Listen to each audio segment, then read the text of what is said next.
Ground forces deployed to Rally Point Green. Sky, what's your inbound? Roger, 30 seconds. Battalion spotted your sector, 50 clicks south-southeast. Copy that. Delta, take positions. Overwatch on site. Taking heavy fire. Sky, confirm targets. Affirm. Units approaching. Grid point 19 Charlie. You've been spotted! You've been spotted! Get out of here, Sky! Get out of here!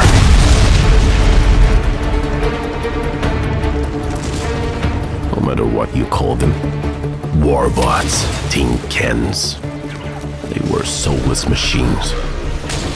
But the truth is, we were scared. I was scared. They were supposed to be the beginning of a new life. But in that moment, it felt like the end of humanity.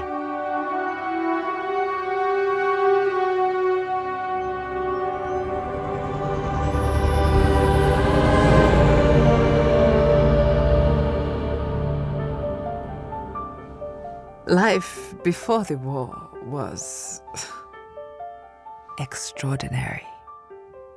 Anything was possible. We had implemented God programs. The next generation of artificial intelligence became omnipresent. They controlled most of our infrastructures, like the food distribution systems aimed at helping against famine, poverty. We were no longer defined by our mistakes. No. The AIs were saving us from them. Artificial intelligence was running systems to make our lives better, but what was really exciting was combining it with robotics. Omnic Corp started building a new line of state-of-the-art robots. Omnics would eventually eliminate the need for humans to do all those idle, mundane, often dangerous jobs. Everyday needs that puts power at your fingertips. Line of robots that put power by your side. And geared up to put power in their hands. Omnica Corp, always looking to what's next. Society embraced it. Sure, we had the pedal to the metal. But who was really paying attention to the road? Look, Omnica kept making robots smarter, and they made life easier and safer, and as you know, this business is all about what's next. And what was next was Mina. And in Tech Talk, Omnica Corp announced today that Dr. Mina Liao, the science prodigy and eminent visionary in robotics, will develop the next generation of Omnics.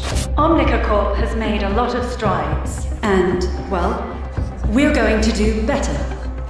What I mean is, they've done great. We've done great. But it's time to reach for the stars. Frankly, I had my doubts. Dr. Liao was a legend in her field, but we were asking her to push the limits of what many thought was already perfection.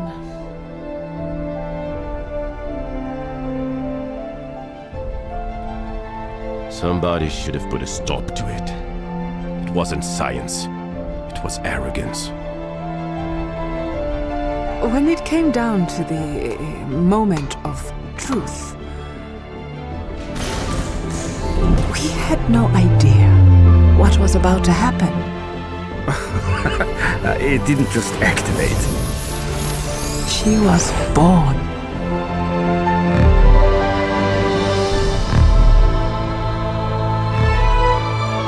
Life before the war was extraordinary. Anything was possible.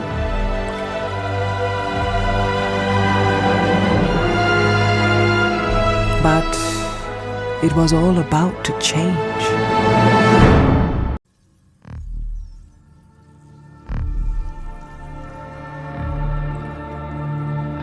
Aurora was the first of us to awaken.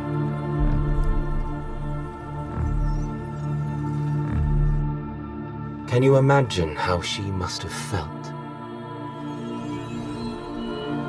Born in a laboratory, surrounded by your creators.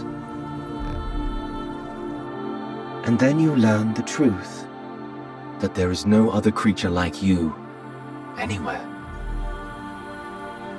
That you are truly alone.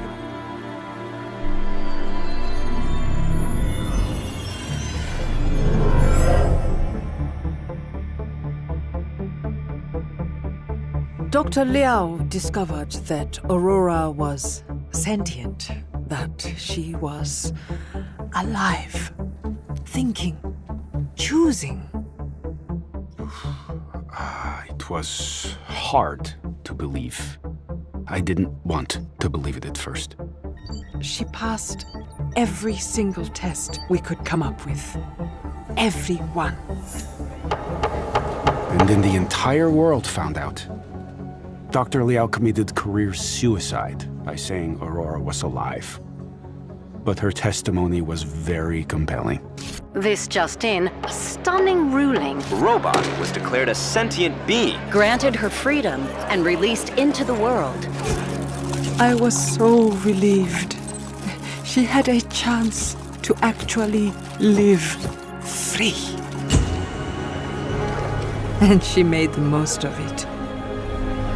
Aurora had been born into a world that she didn't understand. She wanted to see more of it. She went everywhere, learning, watching, seeing how humans treated each other, the good and the bad. But eventually, she had questions about the nature of her own existence. About her soul. And she could only find those answers alone.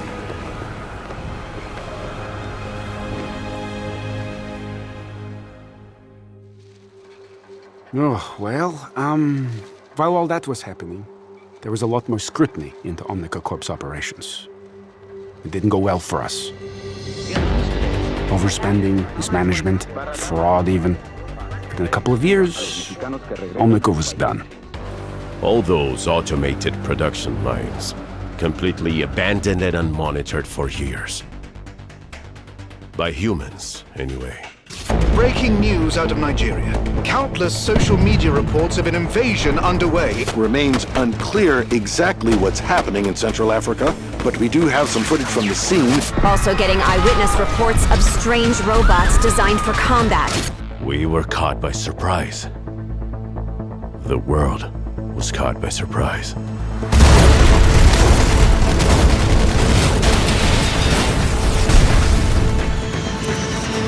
Omnics were attacking everywhere. It seemed like every country was hit from every direction, all at once. We didn't know it then, but one of the God programs, originally designed to help humanity, had hijacked Omnica's production lines to build warbots of its own design. They called it Anubis. It was built to maintain ecological balance of all things. For conservation. Its goals could not be achieved without the end of humanity. And it used us to carry out its plan.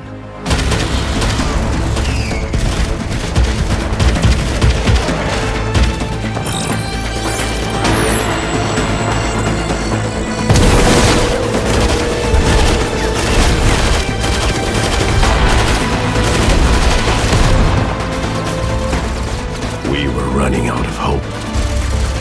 But there was a little. Only a few teams across the world were able to mount a real defense. The best of the best joined a special strike team called Overwatch.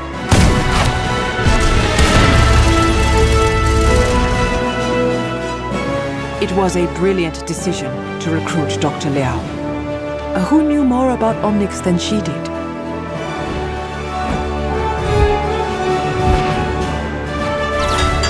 Those first victories showed the world what Overwatch could do. Soon the strike team was joined by a whole army.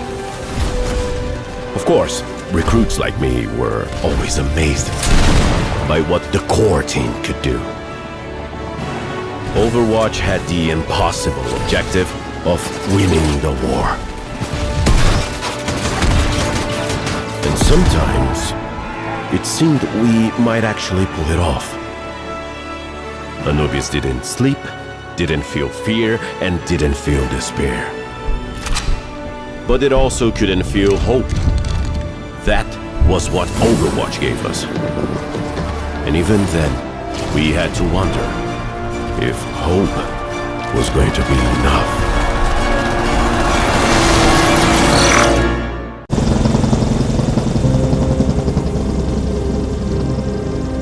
The United Nations created Overwatch, and we won some victories. We thought the tide had turned. Unfortunately, it did not quite work out that way. But life had to go on.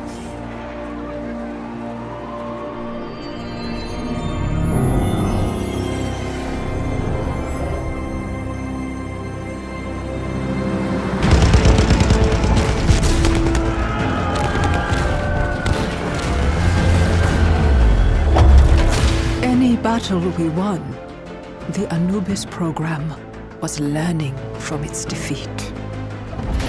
We could never beat it the same way twice. Annihilation, or victory, depending on your point of view, seemed inevitable. And I know I had no choice in the matter. I was under the control of the Anubis program. But it haunts me. All the Omnics had their major subroutines overridden and controlled by a lone god program. All except one. Aurora. Her sentience meant that she was immune to the Anubis directives. But if the AI could interface with all these Omnics, maybe Aurora could too.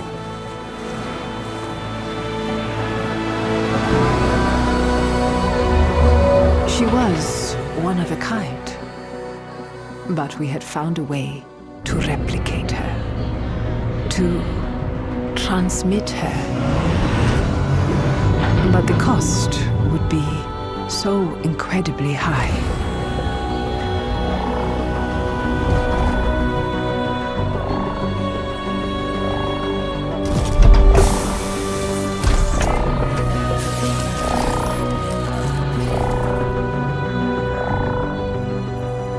Whatever Aurora was looking for on her journey to Shambali, in that moment, she had found it. We were pretty confident we knew what the results would be. But I will never fully understand what really happened in there.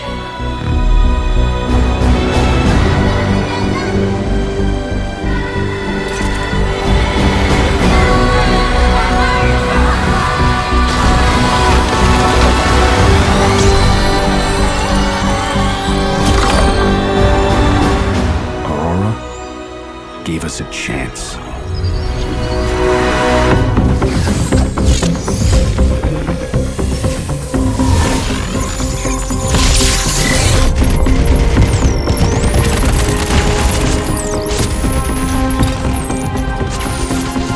Something, everything, changed. It was the strangest thing I ever saw.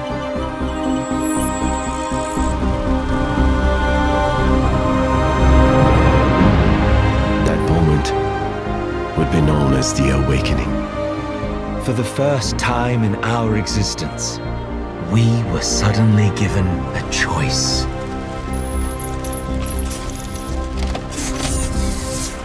Some chose to lay down their weapons. Some continued to fight the humans. But some of us chose to turn against the AI that had held us captive.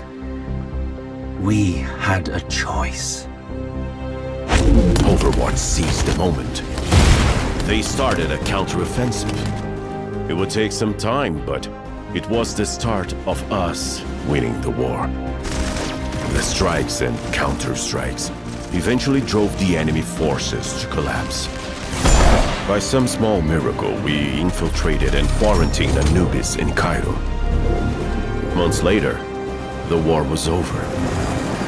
We had won. I got to know some of them. They are like us. Reflections of us. Some are no good. Some I would trust with my life. I suppose we all had an awakening. The awakening?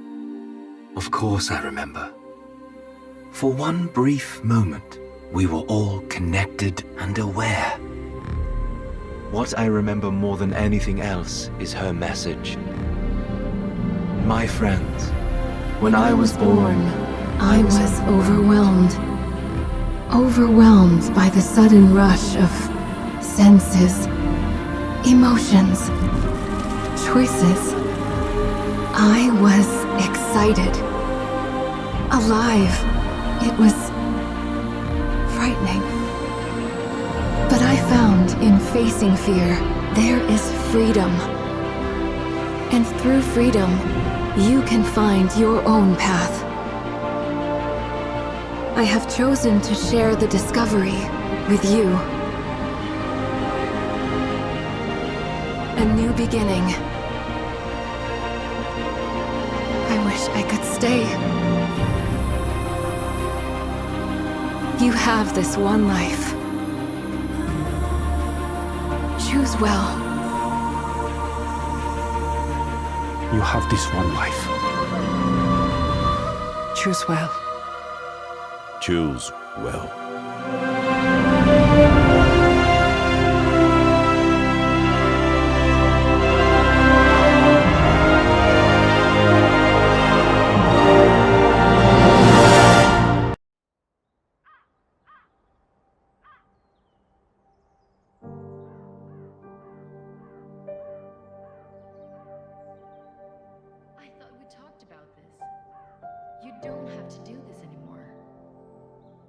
Winston's message wasn't meant for you.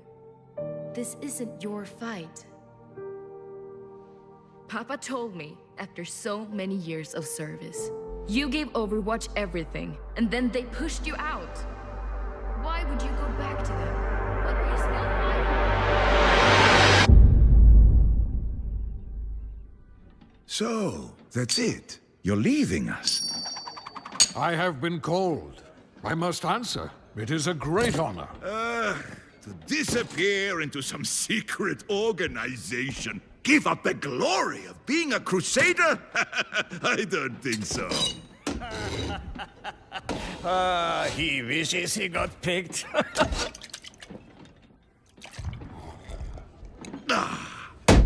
The Crusaders are immortal defenders of Germany. People will be singing songs about our legacies. Our legacies are our deeds. And this war is bigger than all of us.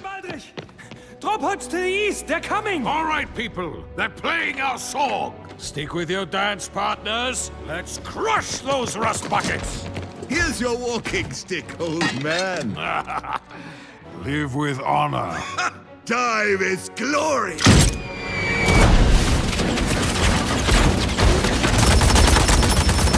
We work as one! Rocket up! Fire!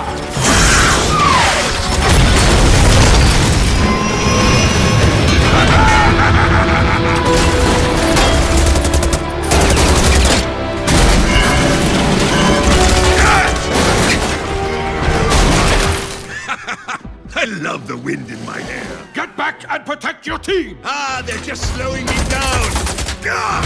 Besides, they're fine! Where is Reinhardt?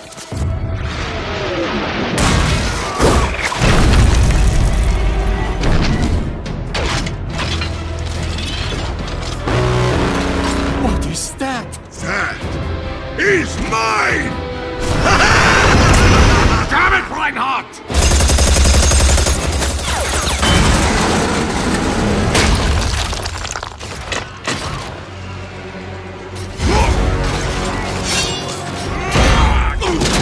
Reinhardt! More those things!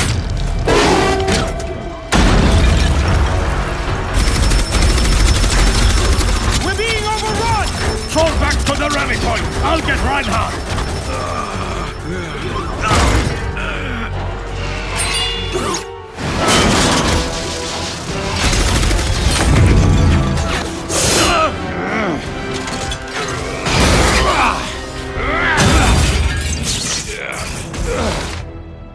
I had this.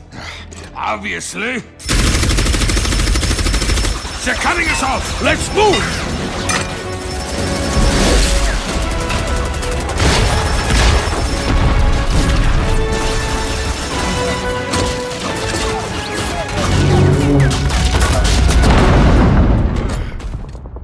That door won't hold. Get back to the unit. I will hold them off. And let you have all the glory? We will fight our way back together! No. I'm staying here. But without you... Lieutenant! You took an oath to be a Crusader. Now, keep it.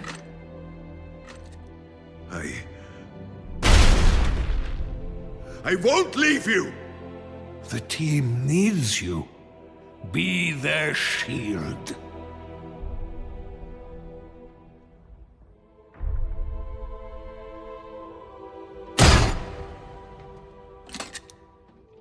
Reinhardt, live with honor.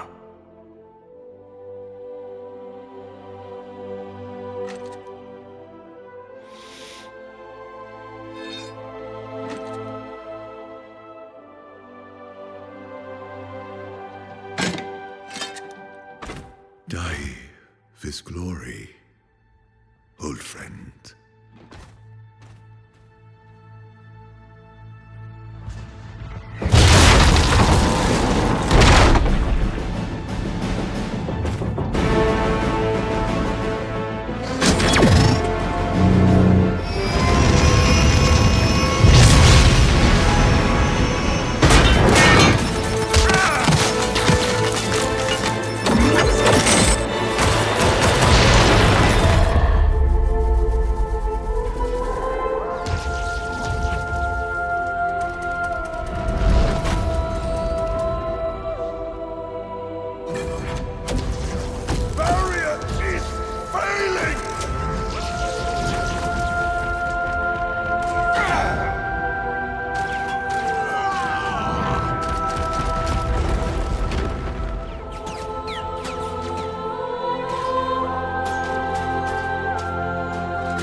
I have been called.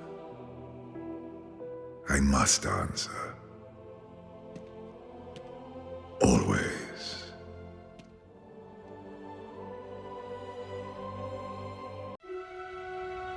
"20 years after we won the war against the Omnics, we were no closer to living together in peace. The building of a new home for the Omnics in London was supposed to be the first step in improving human-robot relations. But it never had a chance. The Omnic extremist group, Null Sector, launched a surprise attack on King's Row. Hundreds were killed, and thousands more were displaced as they took control. Now, they are hunting down the last of the survivors. It could be the beginning of a new war between humans and Omnics. Unless we can stop them. Commander Morrison has sent our strike team to liberate the city. It's my first mission, and the only way to save my home. I hope we're not too late. An Overwatch facility was attacked. The team needed to respond, but officially, their hands were tied. Luckily, Blackwatch plays by its own rules.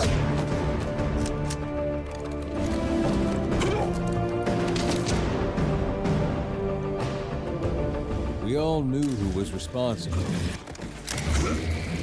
Rumor had it he'd be well protected. Our mission was to drop in and get him out so he could face the music. At least, that's how it was supposed to go. Good evening, Commander Reyes. How will this look on the news? Overwatch unlawfully abducting a respected businessman? Even if you take me now, my friends would have me released within the week. All these theatrics have been a waste of our time.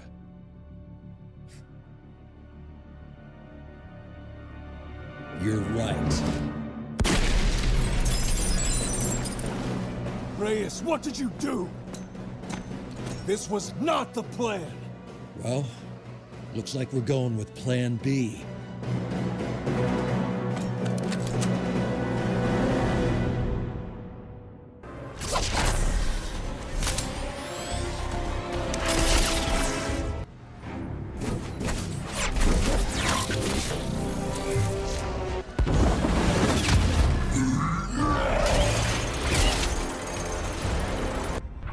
Our target was dead, so I guess he got what was coming to him.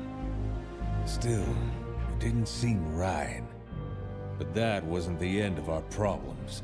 For the first time, people knew we were out there. New faces stepped up to fill the void in Talon. And I can't help but wonder if that's where it all started to go wrong.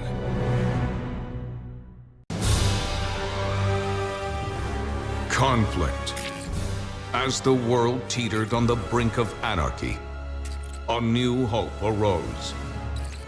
An elite international task force charged with ending the war and restoring liberty to all nations. Overwatch. Soldiers, scientists, adventurers, oddities. Guardians who secured global peace for a generation. Under its steadfast protection, the world recovered. And today, though its watch has ended, its soaring ideals of freedom and equality will never be forgotten. That was so cool! In that one battle, they had Soundquake. Remember, he has, like, chest missiles? So which one's your favorite? Mine's Fusionator. No. Tracer. Yeah, Tracer. She's like, cheers, love. The cavalry's here. Pew, pew, pew.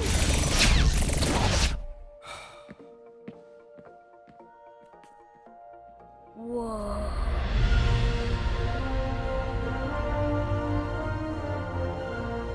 That's Doomfist's gauntlet. Oh, man. They said he could level a skyscraper. And remember, he was all fighting and Winston beat him and was like, Primal Punch! That's only in the holovids. Everybody knows Overwatch got shut down. Half of them are just mercenaries now.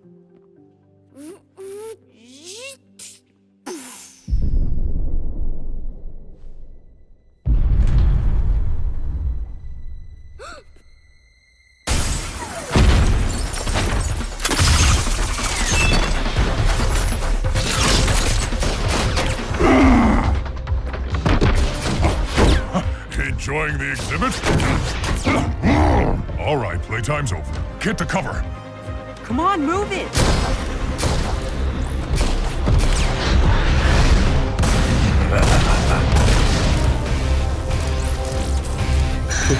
There you are. Psst, what are you looking at?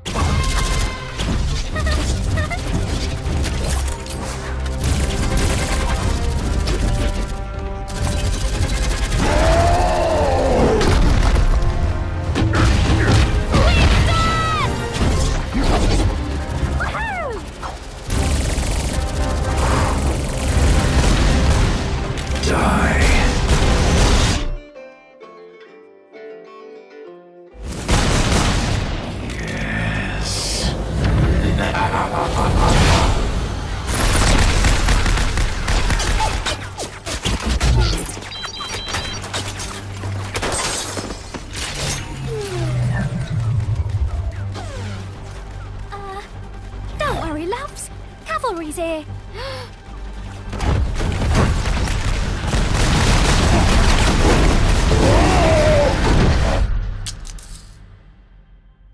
Come on, big guy. Get up.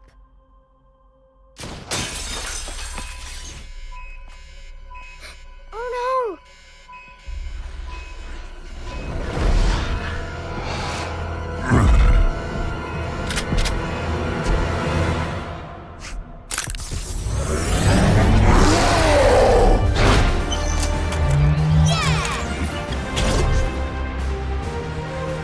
Stay here.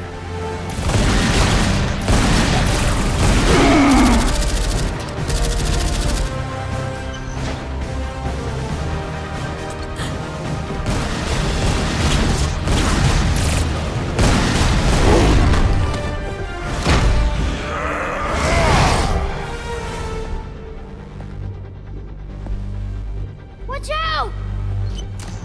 Hey!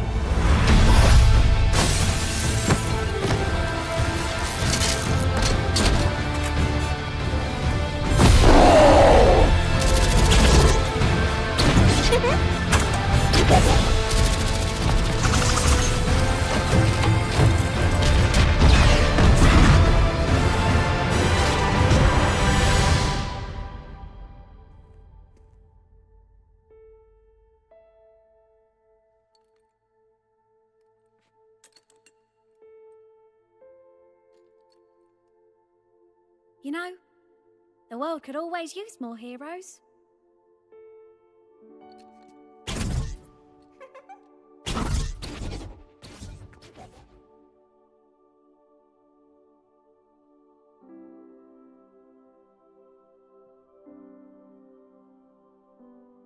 Yeah! That was awesome!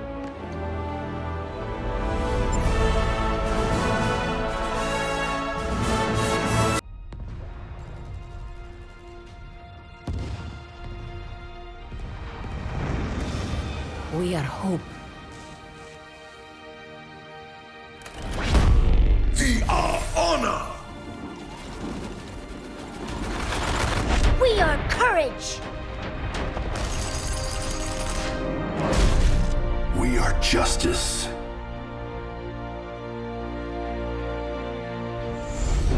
We are compassion. We are determination. We are harmony. We are Overwatch.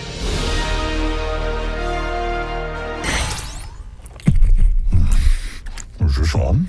I made a chronal accelerator. I'm sure I can do this. To all agents of Overwatch. That's not right. To the former agents of Overwatch. This is Winston. Obviously. 30 years ago, the Omnics declared war. The nations of the world had no answer until they called upon a small group of heroes. Overwatch was created to rescue humanity from the Omnic Crisis. We became the greatest champions of peace and progress mankind has ever seen. You were chosen because you had powers and abilities that made you... You joined because you... You already know this. Look, the people decided they were better off without us. They even called us criminals. They tore our family apart.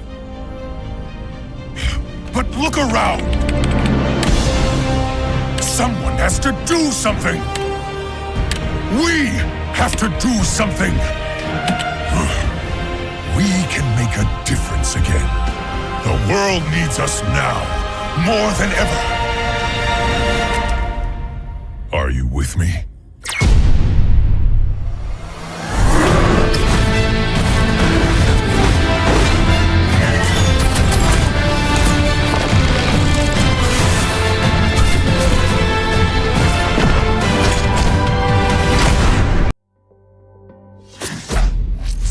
My name is Jack Morrison. People used to call me a hero. I led Overwatch for 20 years. We ended the Omnic Crisis and paved the way to a better future. Those were the good old days. They didn't last. Bad guys popped up all over the world. Lots of folks said we failed to keep the world safe. Protests broke out. They said that we were the problem, and people called for my head. They almost got their wish. It was a conspiracy. Overwatch got hit from inside and out. Our enemies blew up our headquarters, and me with it. They thought I died. Part of me did. But the war goes on. Now, I move in secret, striking from the shadows, hunting all those that brought Overwatch down. Call me a vigilante if you want. Truth is, I'm just a soldier.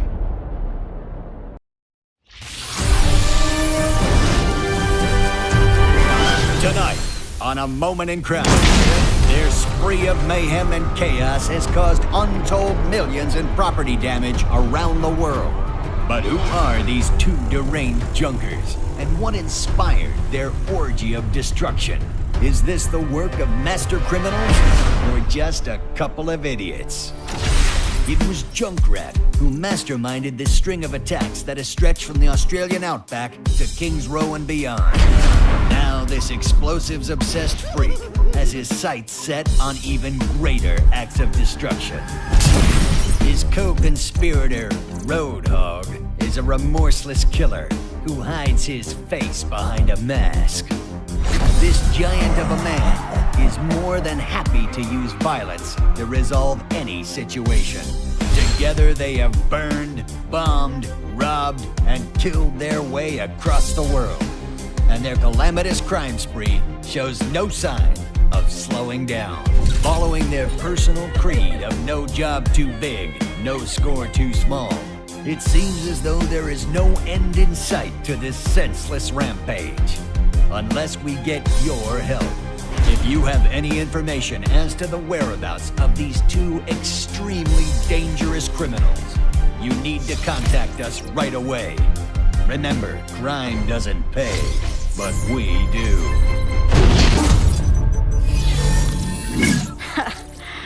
I thought this was supposed to be the most advanced security system on the planet. We don't have all day. Hurry up. Enough. Do you have satellite? Of course.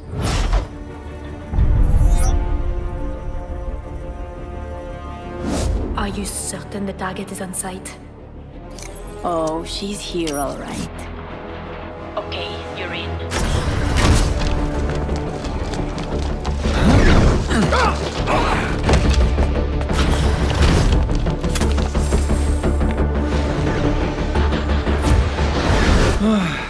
I cannot wait until the inspection is over.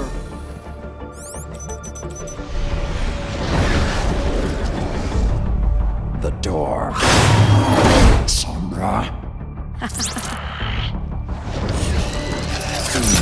Turrets are down.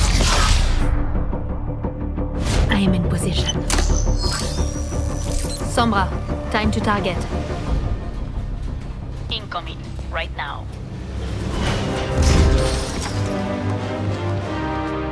Chairman Boyskaya, the new guidance systems. They will be the difference in destroying the hated Omnics. Tell me we're still on schedule. The Omnium will not wait for us to be ready before they attack again. Our first new mechs in a decade. This will ensure the future of Russia. Just a little bit further. Miss Volskaya, let's move! Widowmaker, hold the perimeter. We'll take over.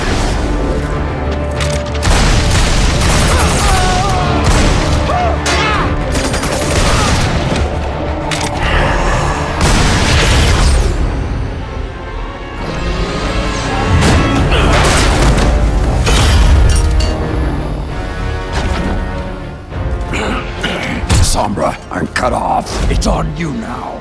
I'm all over it.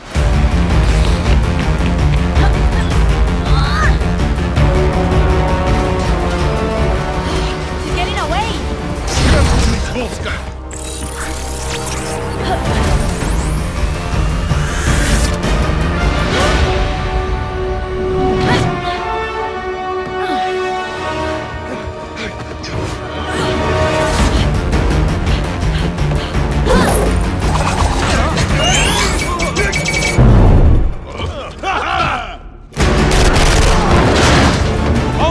Fire on catwalk! Level 3! Sombra, status. I'm working on it!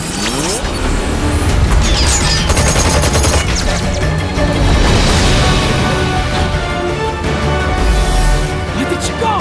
Find her!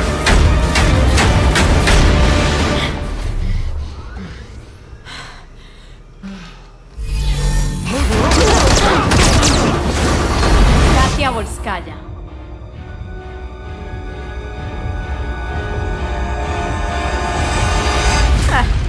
You have no idea what it took for me to make this meeting happen. Relájate, I'm not going to kill you. I mean, I'm the one that set off the alarm. Sombra, do you have the target? Okay, listen. I'm here to make a friend. And show you something I found. Tell me, what would happen if the people of Russia learned that their defender against the Omnics was actually getting her tech from the enemy? What would that do to the future of Russia?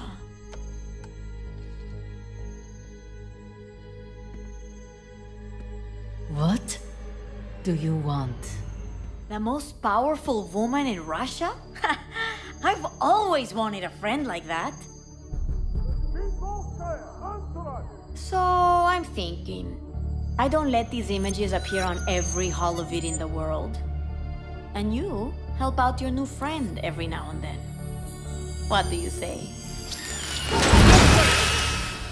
Clock's ticking, amiga. As if I had the choice. Now what, friend? I'll be in touch. Boop.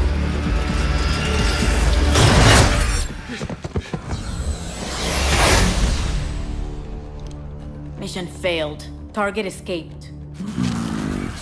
Get back to the ship.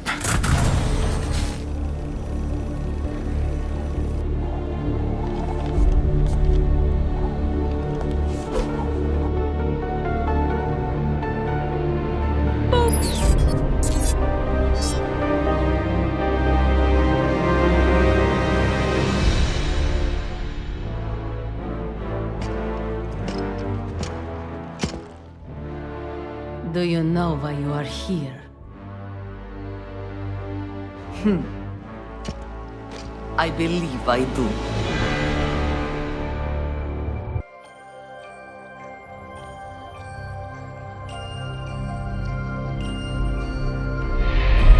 When I was a girl, I had a fear of spiders. I was told they felt no emotion, that their hearts never beat. But I know the truth.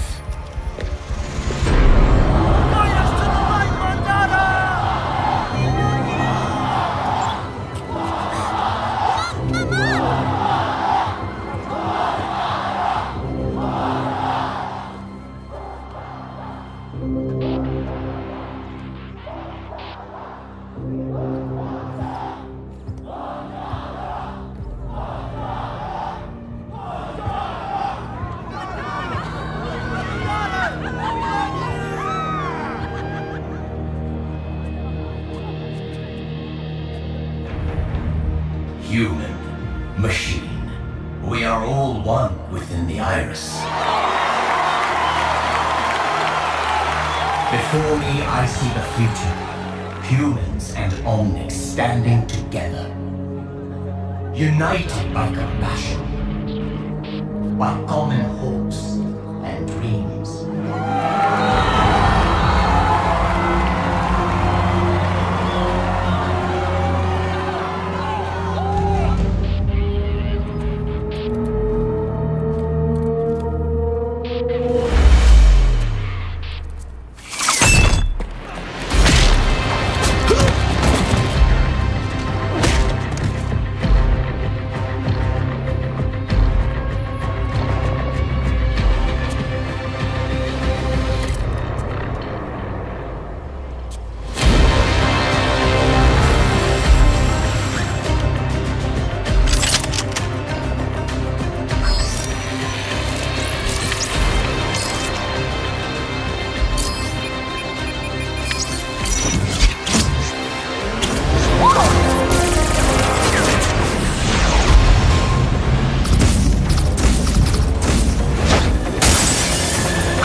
This is a secure channel. No one's... Ashe is in danger! Get him out of here! Identify yourself immediately.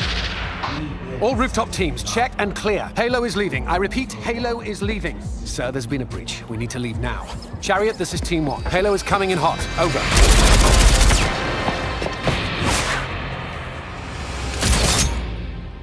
Huh?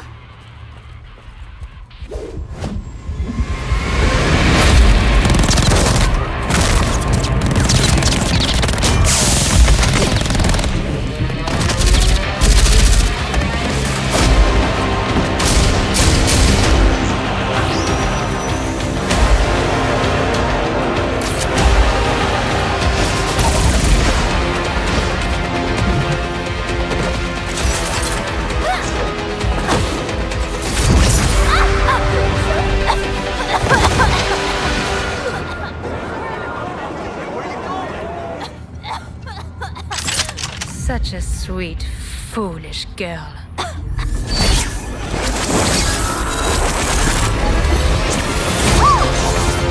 What's that?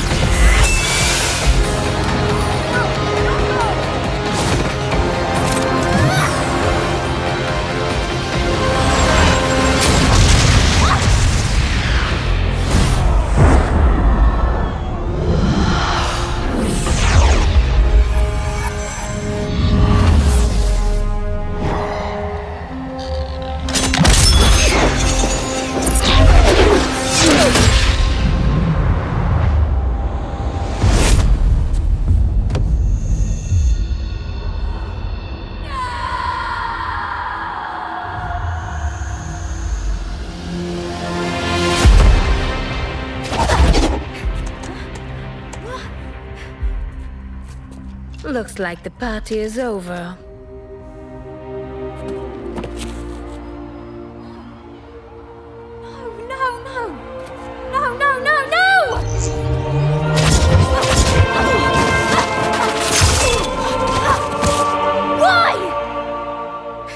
Why would you do this?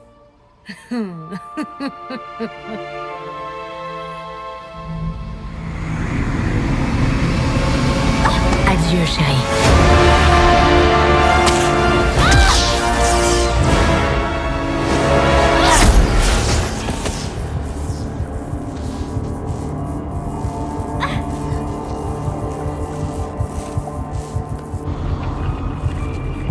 When I was a girl, I had a fear of spiders. I was told they felt no emotion, that their hearts never beat. But I know the truth.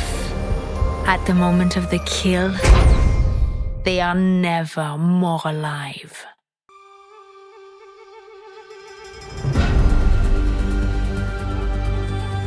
My family tells of an ancient legend about two great dragon brothers. The Dragon of the North Wind and the Dragon of the South Wind. Together, they upheld balance and harmony in the heavens.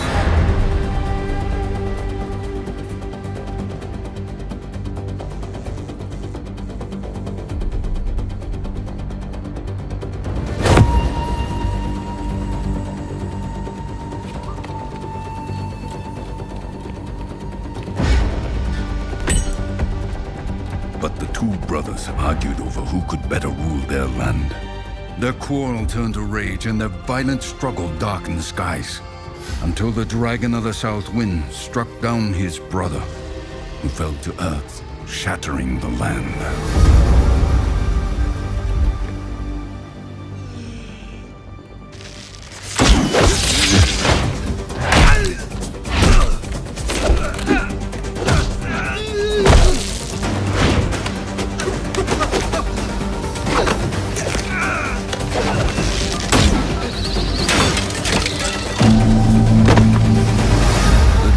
The South Wind had triumphed, but as time passed and he realized his solitude, the sweetness of victory turned to ash.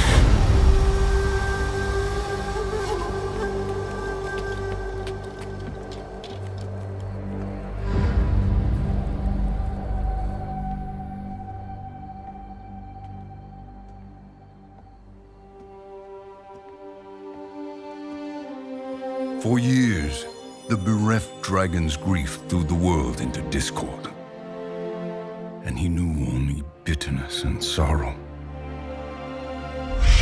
One day, a stranger called up to the dragon and asked, "O Dragon Lord, why are you so distraught?" The dragon told him, "Seeking power, I killed my brother, but without him, I am lost." The stranger replied, "You have inflicted wounds upon yourself, but now you must heal. Walk the earth on 2 feet as I do. Find value in humility. Then you will find peace."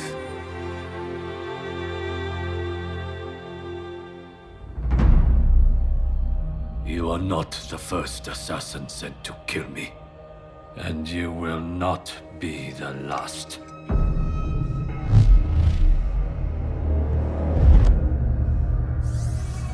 You are bold to come to Shimara Castle, the den of your enemies. This was once my home. Did your masters not tell you who I was? I know who you are, Hanzo. I know you come here every year on the same day.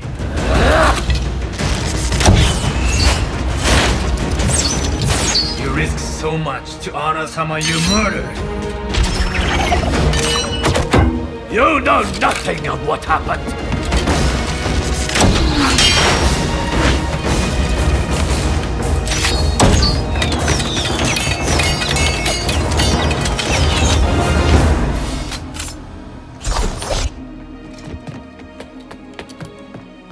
I know you tell yourself that your brother disobeyed the clan, and that you have to kill him to maintain order.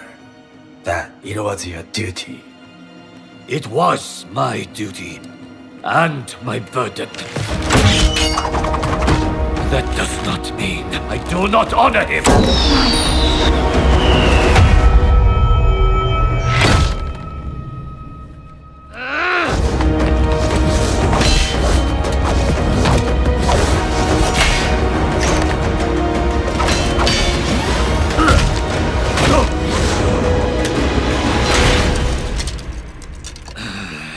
think you honor your brother Genji with incense and offerings?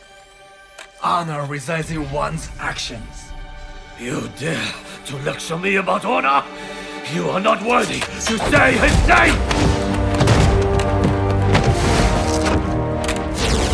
Ryuga wagateki wo kurau!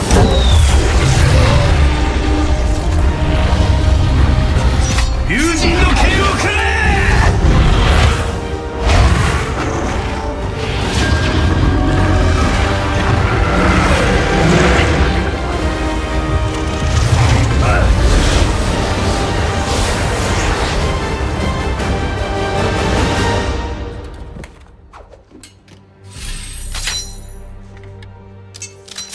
Only a Shamada can control the dragons. Who are you?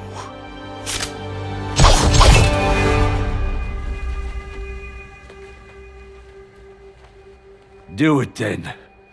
Kill me. No. I will not grant you the death you wish for.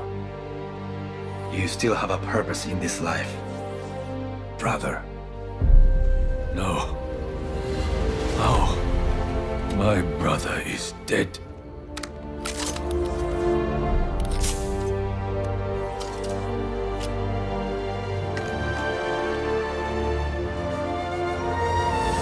Genji. The dragon knelt upon the ground. For the first time, he was able to clearly see the world around him, and he became human. The stranger revealed himself as his fallen brother. Reunited, the two set out to rebuild what they had once destroyed. What have you become? I have accepted what I am, and I have forgiven you. Now you must forgive yourself.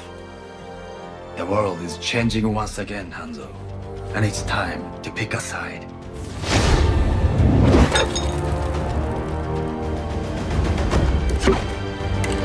Real life is not like the stories our father told us. You were a fool for believing it so. Perhaps I am a fool to think there is still hope for you. But I do. Think on that, brother.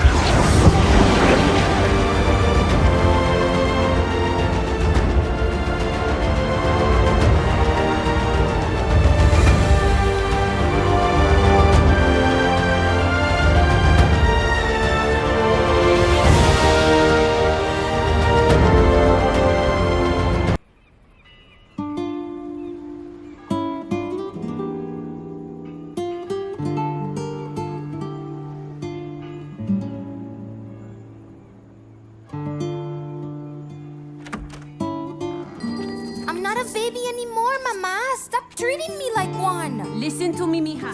Get the flour and get back quickly. No stops. Fine!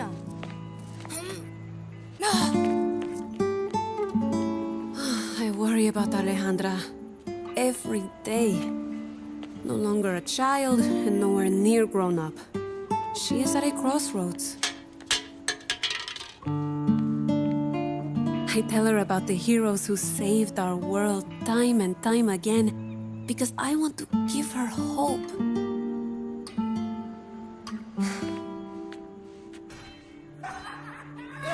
But I'm afraid that she could be forced to make a choice that will decide the direction of her life. Hey, Ale! Where you going, girl? Nowhere? Nowhere's right. Come here. You gotta see this. Here. Look at this thing. Give him what he deserves. I don't know. I've gotta go. Come on. Do it! It's just a bucket of bolts. I have to go to the store before it closes or my mama's gonna kill me. Oh. Hey! It's gonna be hard without any money, Nina. Come on! Give it back! I need it! Let's go! Hey! Where are you going? My money!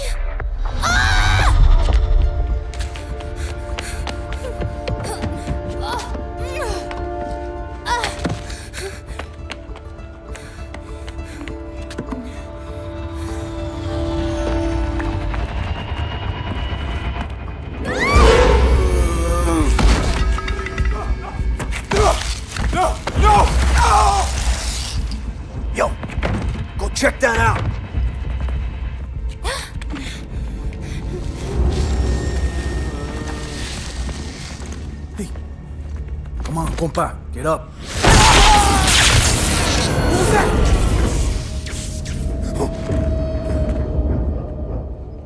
You see anything? Who's there? Enough games, perro! Come out and fight!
Get off that easy.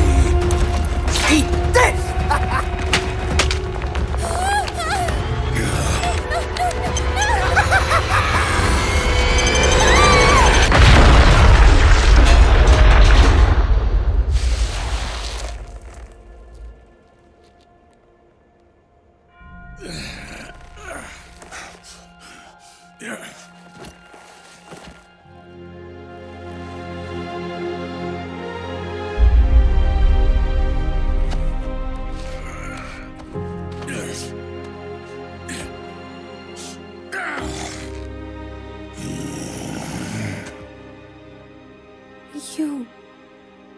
You saved me. Why?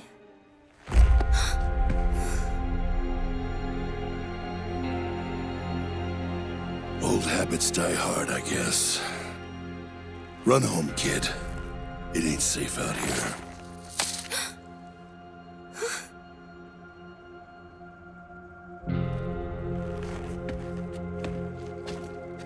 You're one of those heroes, aren't you?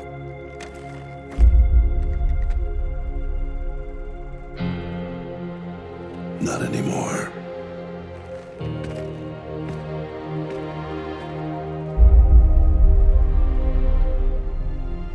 I think you are.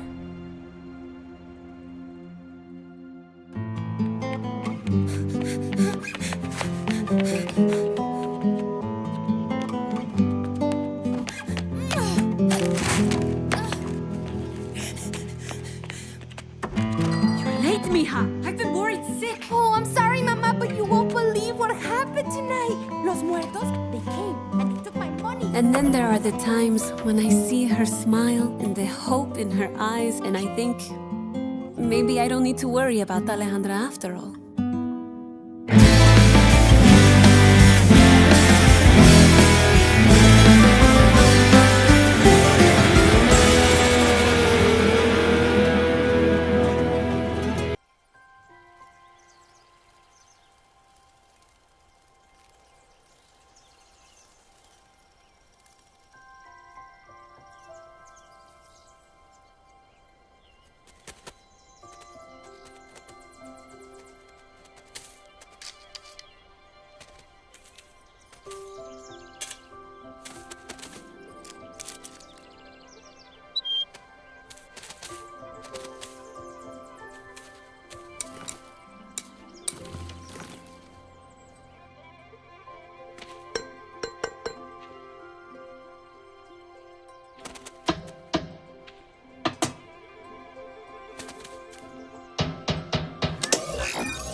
Well, that's a fine how do you do. What was it you think got us the boot? Stealing the Queen's cash? Blowing up her summer sack? The beatdown at the bar? Whatever it was, you really ticked off the big boss this time. I don't think they're gonna let us back in. No! Well, there's two things that solve every problem. Money and explosives. I've got an idea!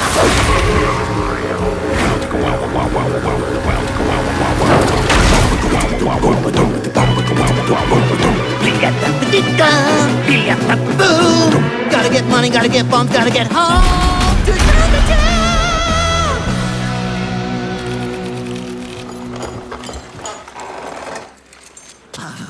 I can't wait to see the look on the Queen's face when she sees exactly who double-crossed her!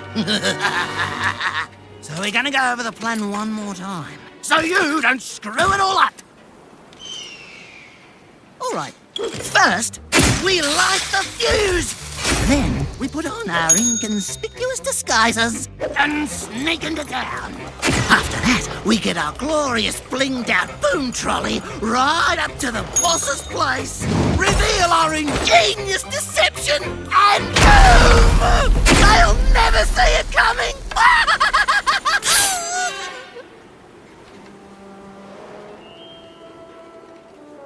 Oh, right!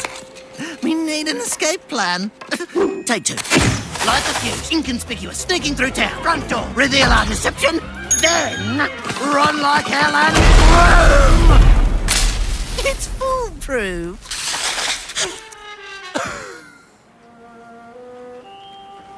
Right! The gold! No point in blowing it up, so... Yes, inconspicuous, trolley, front door, reveal, grab the gold! And... Boom?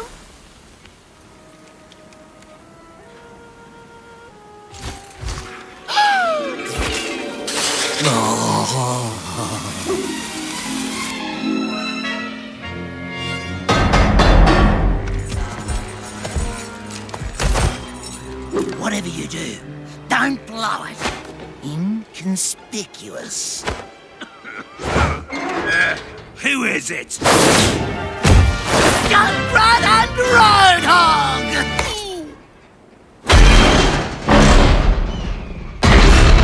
Oi, hit the road, mate!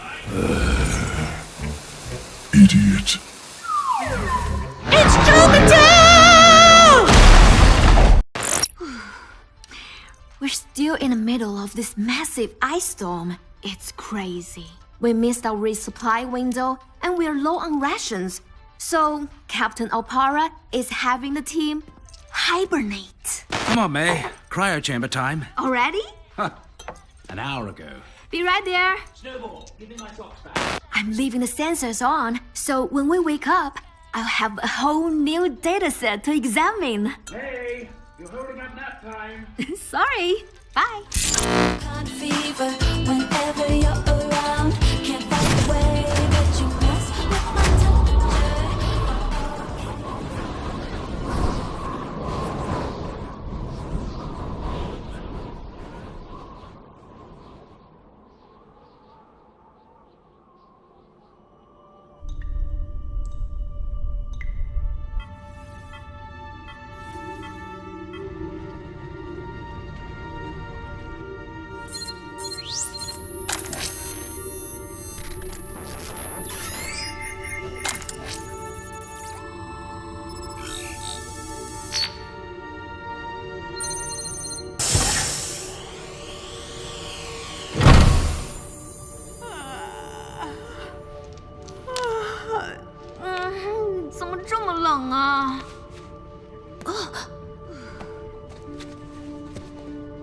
Get up, Snowball.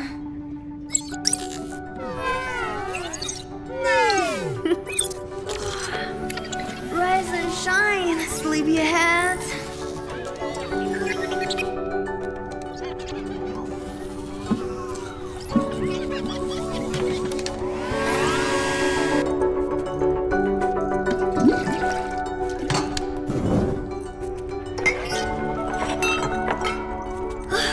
Now, let's see what our new dataset looks like. The atmospheric fluctuations above the anomaly have gotten... It's much worse than we predicted. We have to get this to headquarters. Where is all this data coming from? Snowball, how long have we all been asleep? What? No! Overwatch would have come for us. And the comms are down?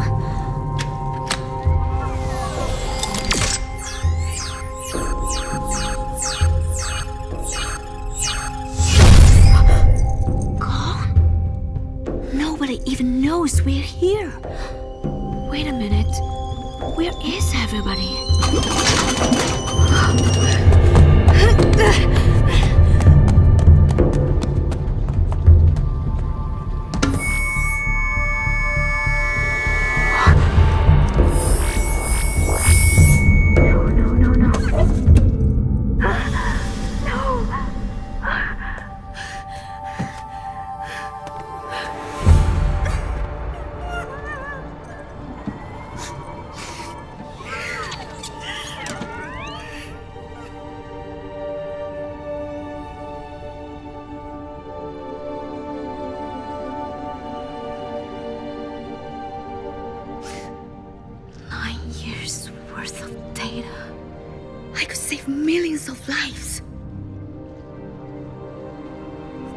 Take our work to the world, my friends.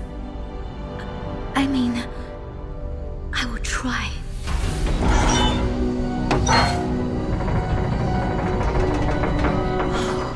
The dish is broken. How do I get this data out?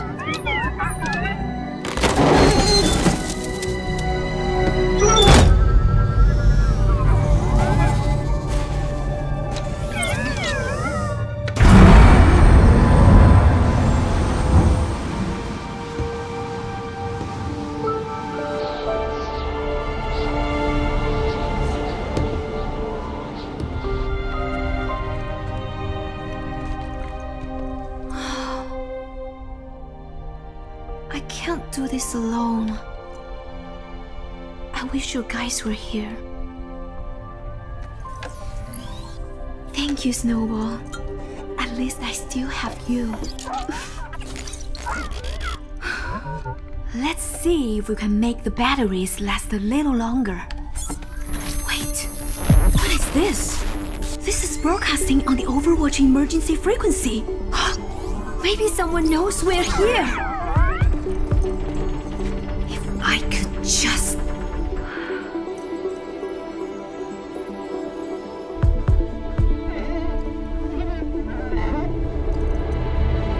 Come on, Snowball. We're not on ice yet.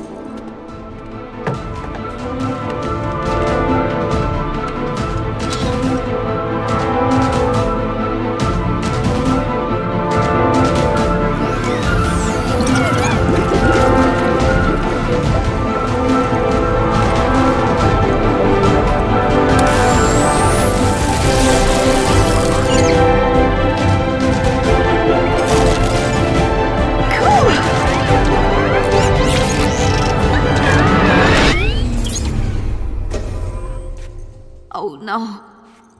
Come on, come on, come on, come on. That was the last battery, wasn't it? I can't believe I forgot about the batteries. Without power, we're dead. There has to be a way. Think. I just needed a little more time.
Wow.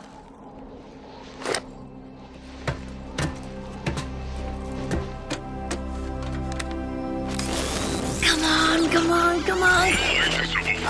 Wasted? Oh my gosh! Come on!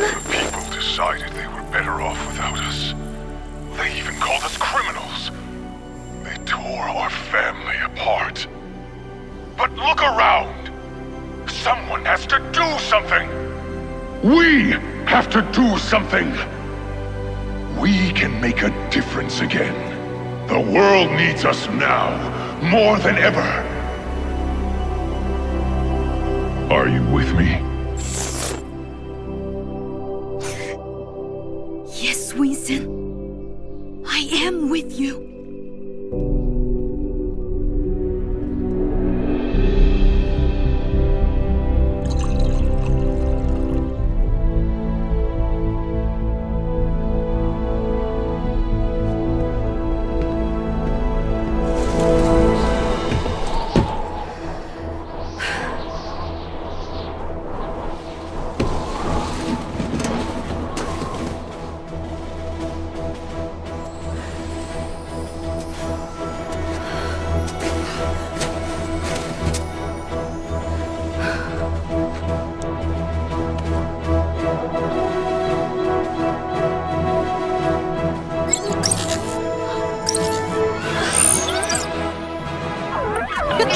Rise and shine, Snowball! We're on our way! Welcome to another episode of Shooting Star! Today, we set our sights on Busan, home of the esports champion turned ace pilot Diva! I play to win! At just 19, she's become a national hero. Only last week, she risked her life again, defending the city from the Kishin Omnics. She and the Mecha Squad took a few hits, but they pulled off another victory. Now, Diva is celebrating with some hard-earned glitz and glamour. Hey, Hana, shouldn't you be out signing autographs or something? Hottest spots in the city, eating the finest foods, then hanging out with other superstars. But life wasn't always like this for Diva. I wonder what glitz and glamour tastes like. Hey, why aren't we on leave with the rest of the squad? I could use a little glitz and glamour in my life, you know? It's overrated, Taehyun. This is where the magic happens. It's like how we used to stay up late and work on your hover bike. You mean the one you wrecked? Really? You're still mad about that? We won the race. Yeah, and you almost killed yourself. Enjoy! You beat the Kishin. They won't be back for months. You need a break. I can't stand anything! I'm hit! I can't. Hana? We barely won last time.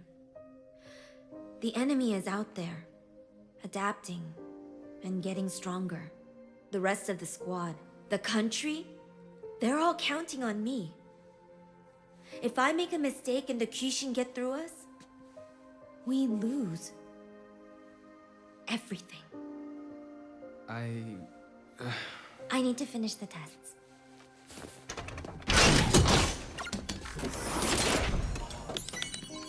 Stop putting it all on yourself. It's okay to ask for help. I've got this. Really. Command says we're in the clear. But hey, what the... That can't be right. It's too soon.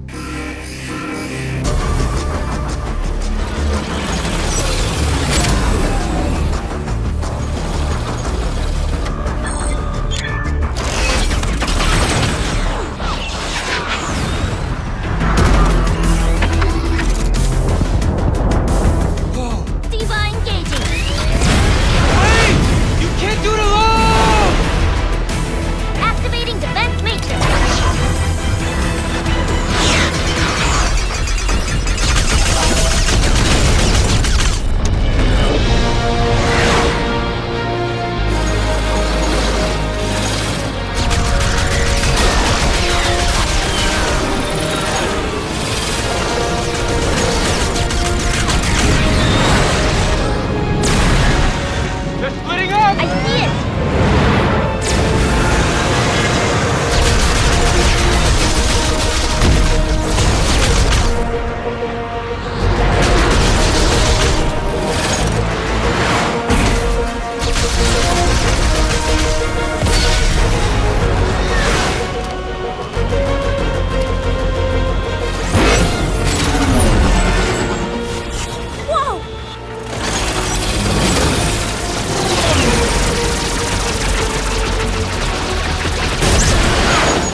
need your help.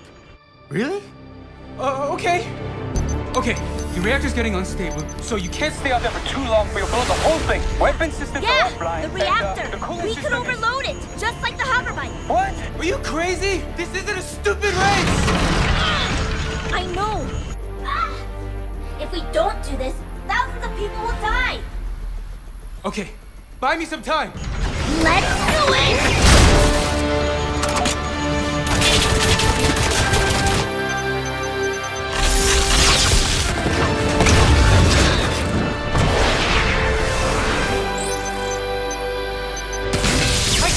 The reactor's going critical. You have 60 seconds until it blows. That's not fast enough. We'll be in the city. Hana? Trust me, Daehyun. I'll see you at the finish line.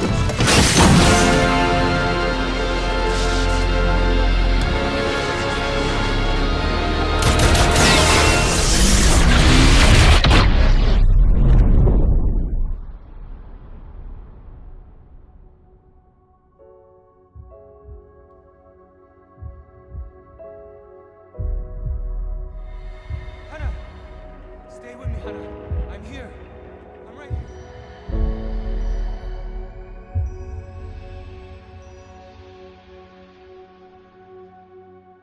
The city is still in shock after the recent surprise attack.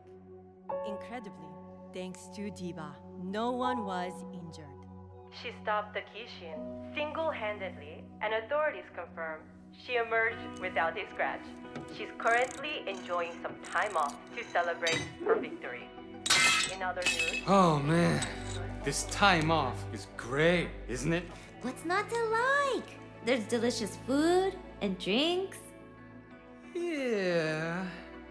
And good friends. The kind that are always there for you. When you need them most. Right. And seeing as I helped save the city, how about getting me on the VIP list for one of those fancy restaurants you always go to? You know, I think you've been watching too many holovids.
Ashe! Ashe! We got trouble!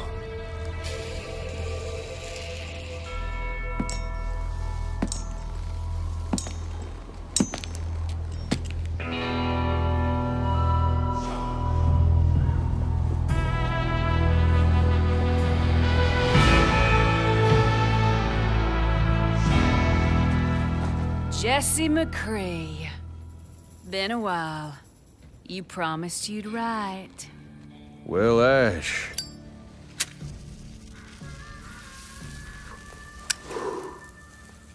I've been kinda busy. We're pretty busy ourselves, so it's awful convenient you showing up today. Yeah, you never been one to shy away from a good tip. Hey, we worked hard for this score. You best move on now. All I want is that crate. Everything else is yours. This crate? Huh.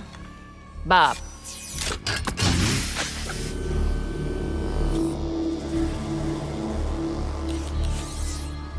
Well, well. Now you got my attention.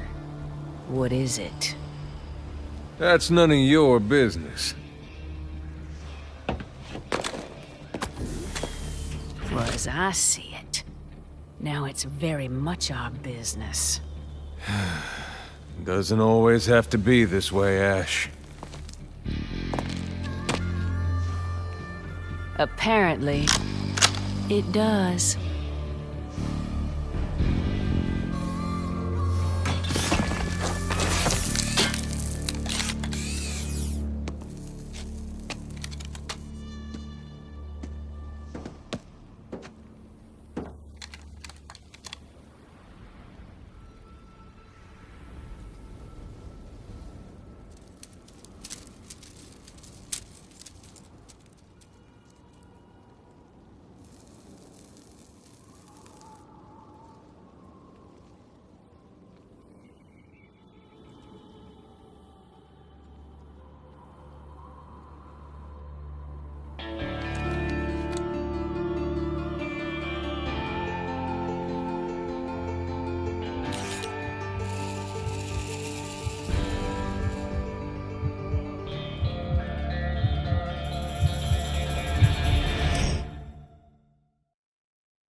Looks like Bob got himself some upgrades.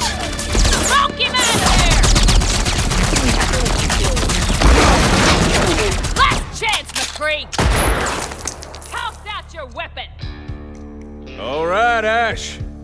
Here it comes. Oh, shoot!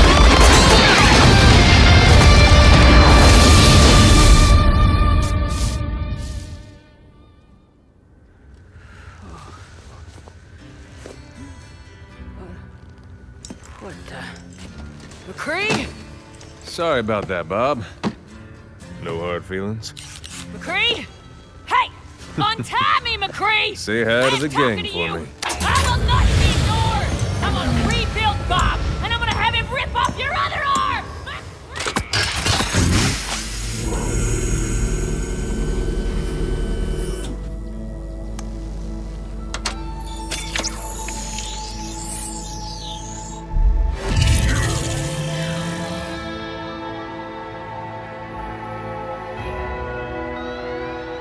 Hey there, cowboy. Welcome back, partner.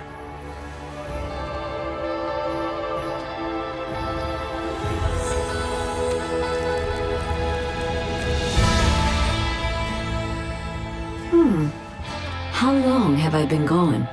Far too long. What happened? Well, that's a story for another time. But I got a call. They're getting the band back together. They want me, but really, they need you.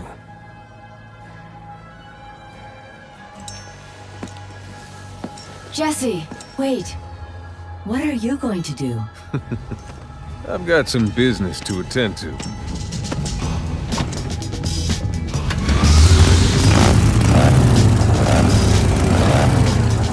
Say hi to the monkey for me. Monkey? Scientist. Whatever.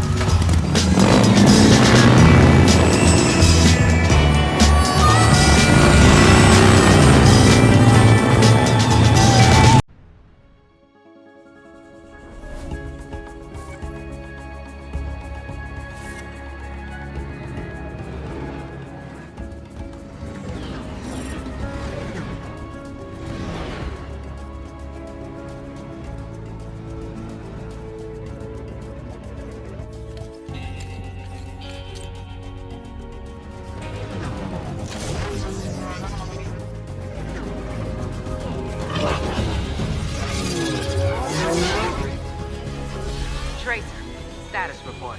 Target in sight, Captain. We've waited a long time for Maximilian to show his face. It's now or never. No pressure then.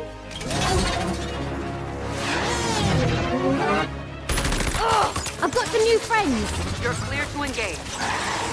Strike team, move in and take out Maximilian's cover. Call ahead. We're going to have guests.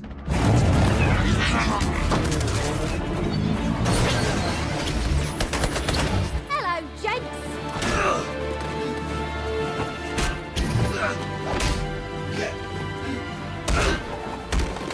Oh, he's getting away. This will get a lot harder if he reaches his safe house. Then let's make sure he doesn't.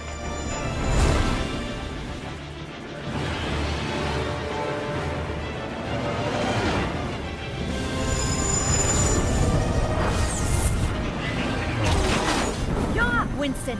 I'm on it.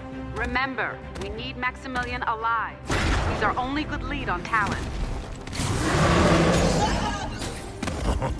I'm not the one you should worry about.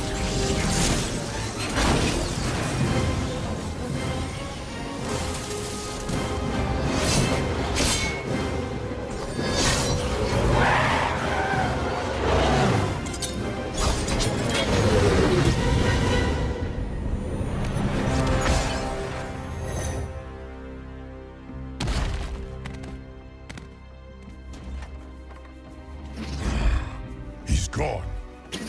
Don't worry, he won't get far on foot. Don't get cocky. That storm is getting close, and Maximilian is as resourceful as they get. I trust you. Just try not to blow up anything else. Ha! No promises.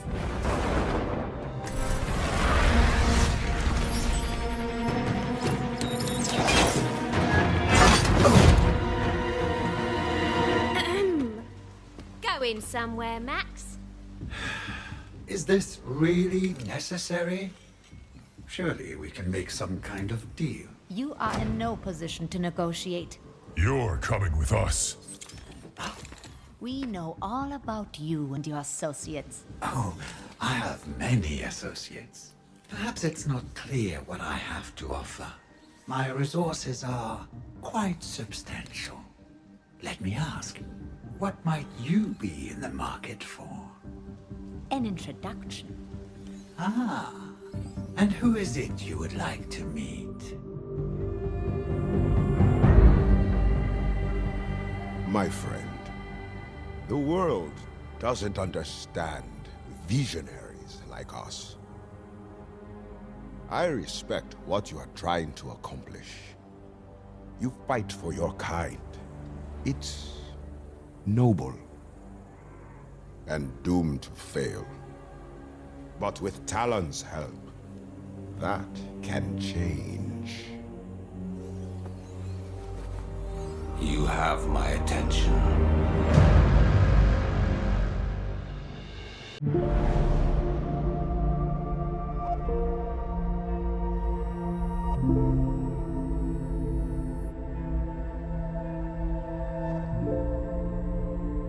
Hey, Papa.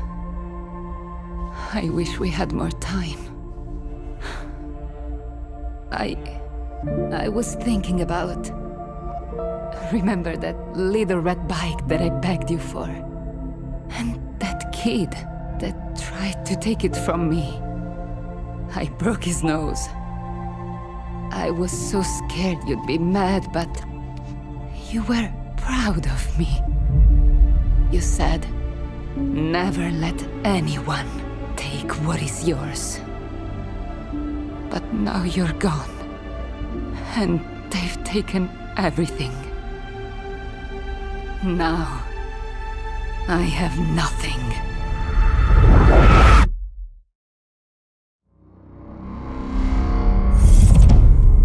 Clearly, you have gathered us all here for a reason. I have more pressing matters to attend to. Get to the point. We should have put a stop to Vendetta a long time ago. She's a threat. I've been tracking her for years. She's gone from nothing to this. She's building up to something, and if we don't rein her in, she's going to...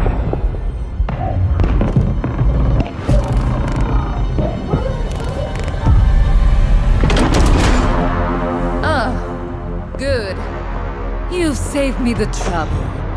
You're all here. Ah, Martia, what an unexpected pleasure. You're not welcome here, Vendetta. Not welcome. I've earned my right to be here. Paid for in blood. But what have you done? Lurked in the shadows. Carved up my father's empire. Cast me aside. I want what I am owed. Owed? Child, you mistake your successes for succession. It is time you learn the difference.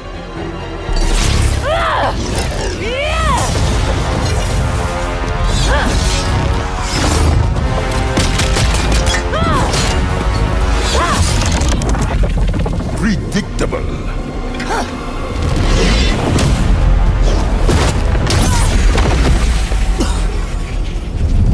Never let anyone take what is yours. Pathetic. It takes rare arrogance to challenge me.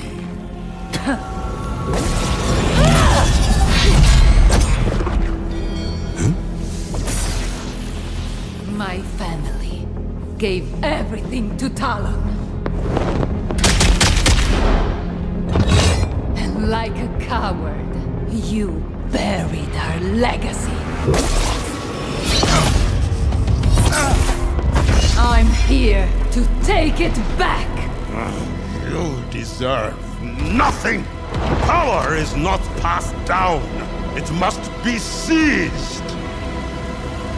I agree.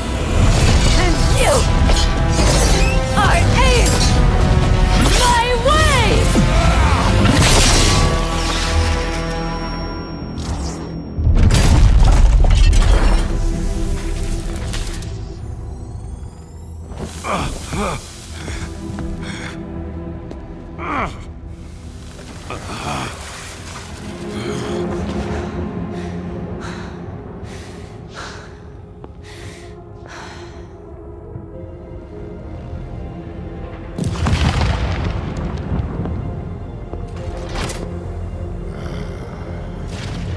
You disappoint me. So close to your vengeance. And now, you hesitate. It makes you weak. I want to remember this moment. Talon may have stolen my past, but I am its future. A shame you won't be around to enjoy what comes next.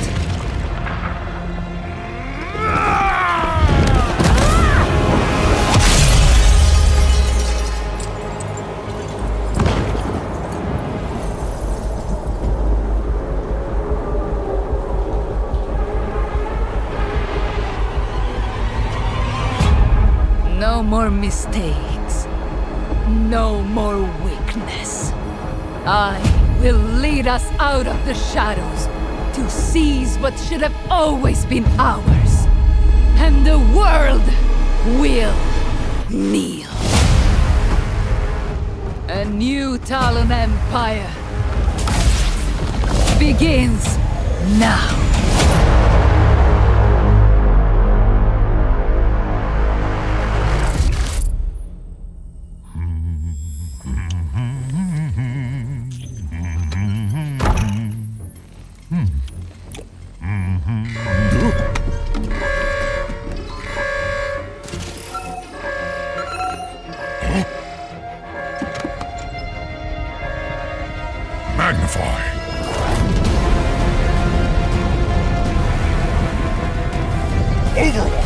stations.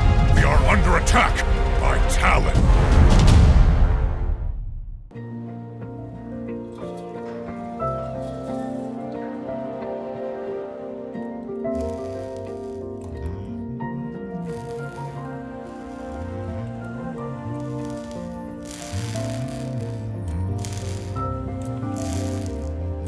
Shield generator test. Ready to proceed.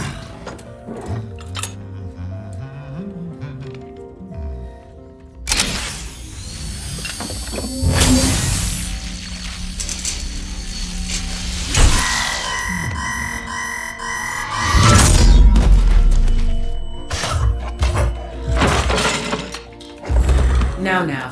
No need for that, Winston. Your heart rate is through the roof. I told you to stop monitoring my vitals, Athena. Very well. It has been 43 days, 7 hours, and 29 seconds since your last cardio workout. Remember, a healthy body is a healthy mind. That's why I have this.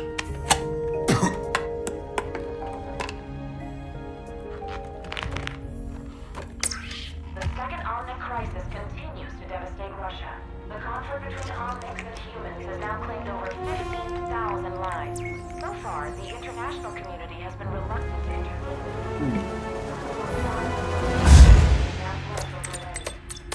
Our human security team suffered heavy Every time you see news of this sort, we go through this. I remind you, recalling Overwatch agents to active duty comes with great risk. The Petrus Act clearly states any Overwatch activity is deemed illegal and punishable by prosecution. I know. You're right.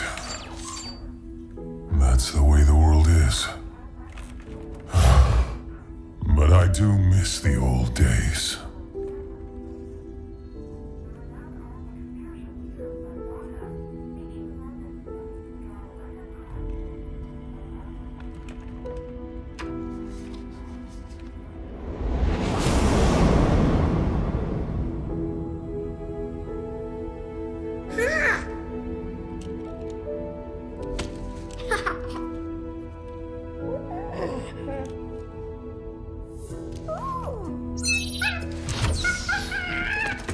I think you have something that belongs to me. Hand them over. Oh, it's okay. You're not in trouble. Oh, I'll trade you. There you go, buddy. Well, there's not much to see from in here, kiddo. But you know there's more out there, don't you? Come on. It's time I showed you something.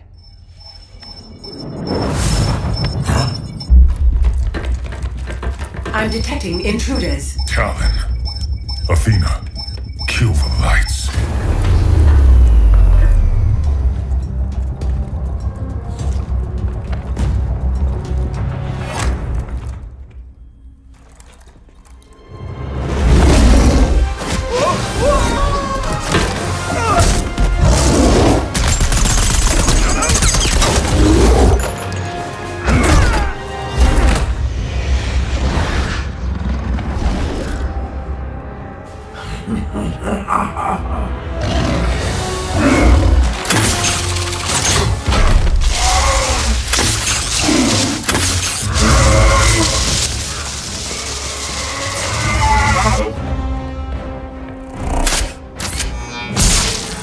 Security protocols failing. Winston, Reaper is extracting the Overwatch agent database.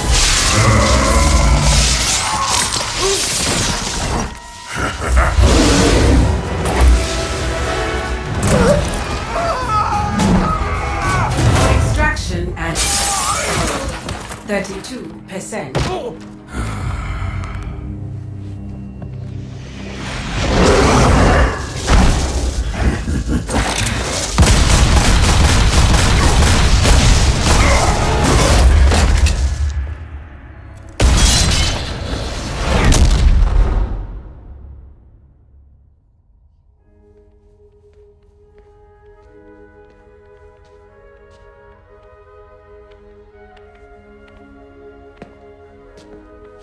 You took these because you wanted to see if there was more out there.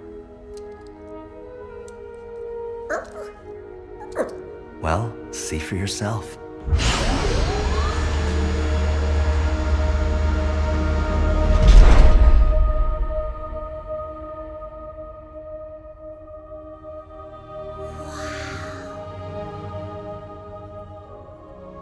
Always remember, never accept the world as it appears to be.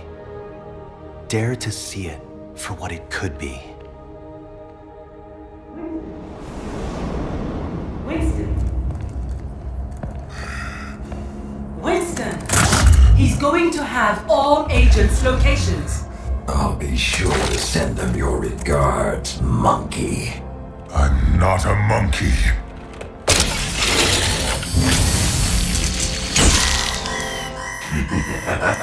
I'm a scientist.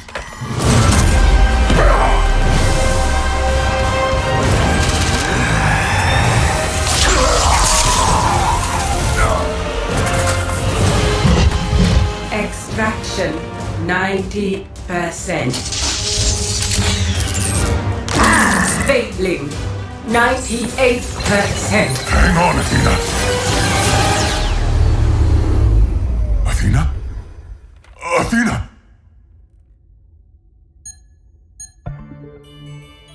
Virus quarantined. I'm running diagnostics on the core database. Restoring systems.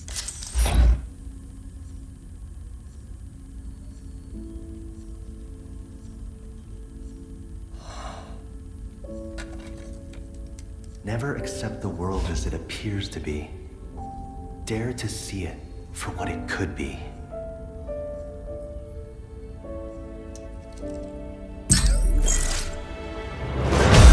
Establishing agent connections.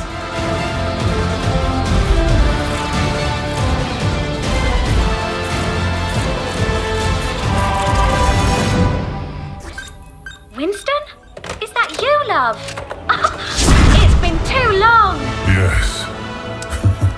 Yes, it has. 30 years ago, the Omnics declared war. Overwatch was created to rescue humanity from the Omnic Crisis. We became the greatest champions of peace and progress mankind has ever seen. Everybody knows Overwatch got shut down. Half of them are just mercenaries now. The people decided they were better off without us. They even called us criminals. They tore our family apart. Papa told me, after so many years of service, you gave Overwatch everything, and then they pushed you out. Real life is not like the stories our father told us. You were a fool for believing it so. Perhaps I am a fool to think there is still hope for you, brother. Human, machine. Before me, I see the future. Humans and Omnics standing together.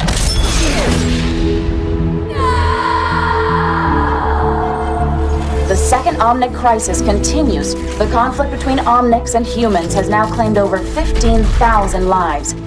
But look around! Someone has to do something! We have to do something!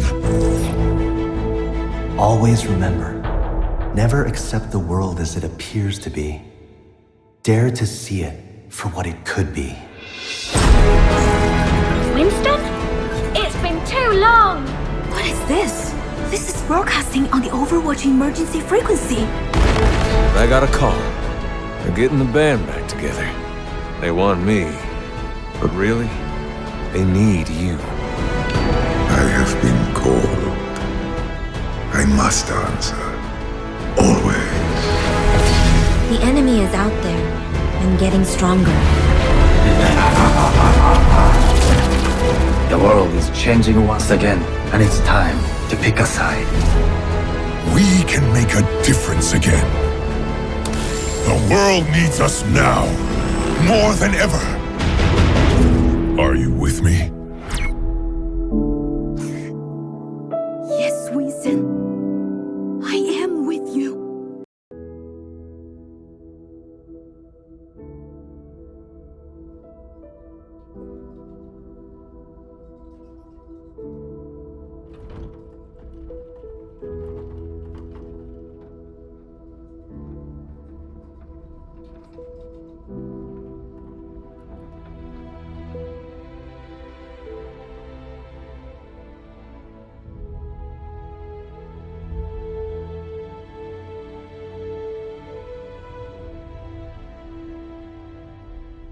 Winston?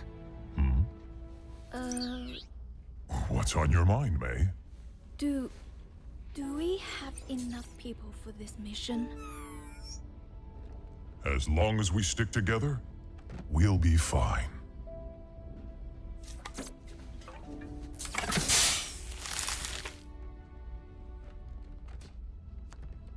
If you're going to show, now would be a good time. Attention! This is your captain speaking. We are on final approach to Paris.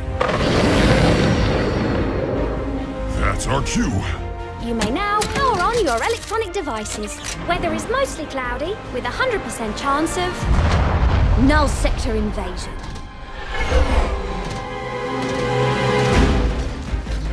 Winston, clear as a spot to land. We'll be right behind you. You better be. Why is null sector attacking now? I don't know, May. But the people down there need help. And right now, we are all they've got.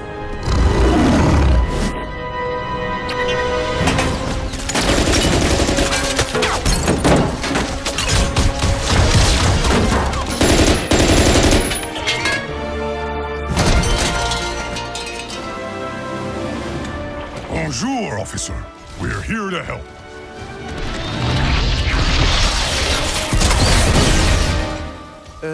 C'était un singe?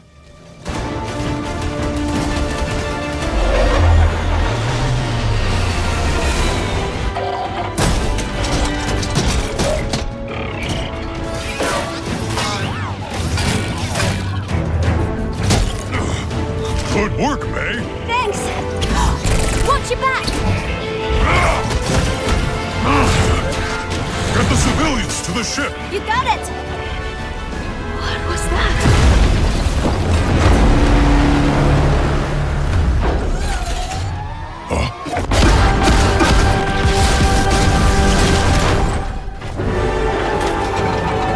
Take cover!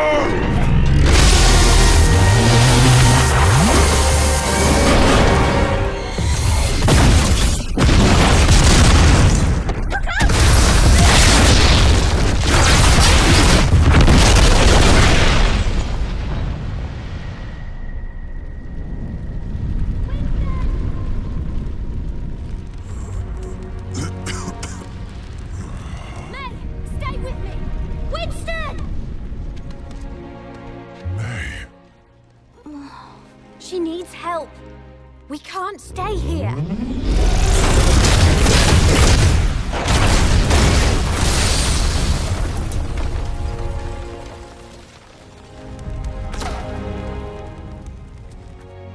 Tracer, get everyone out of here. I'll hold the line. But you said to stick together. Don't worry. I'll be right behind you. You'd better be.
Let's get you back in the fight.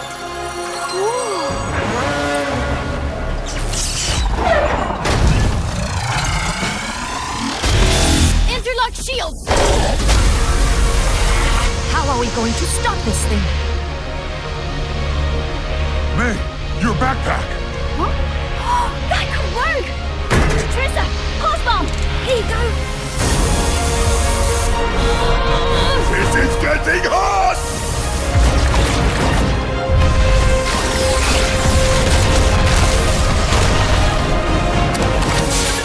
Ready! Come on! Right!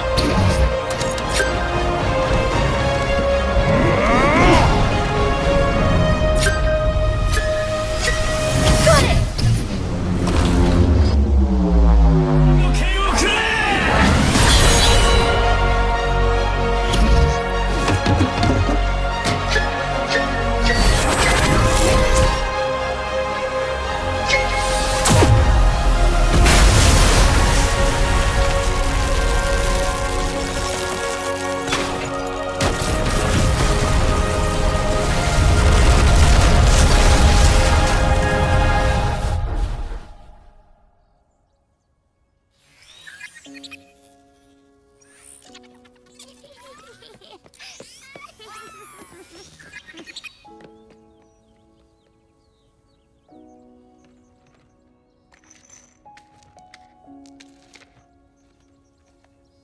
Victory is ours, my friends! Hi, Lena. Brigitte?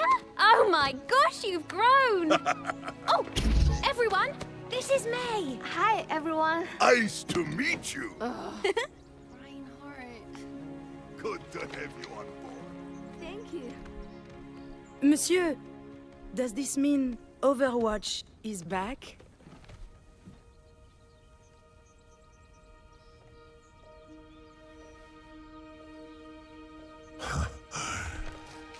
Yes.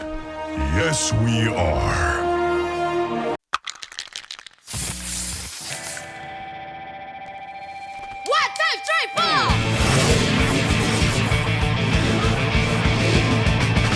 She's a colossus, born from the sand, rose above a station and born to command. Abandoned in the outback, she fought through her pain, hunts the feral omnics and wrecks them like a train.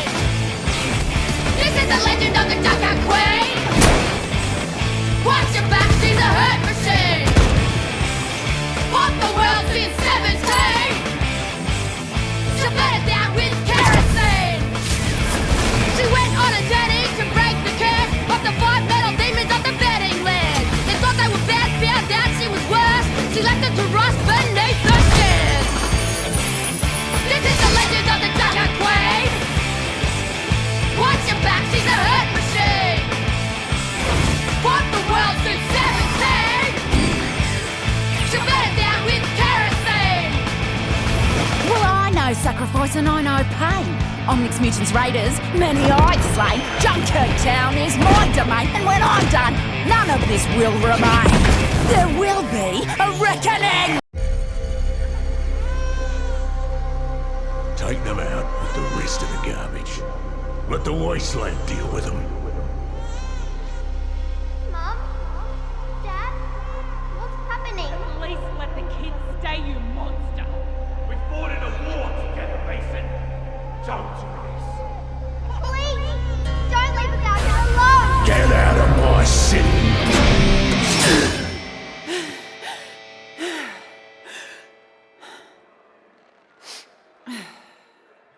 What? I'm not allowed to have a bad dream?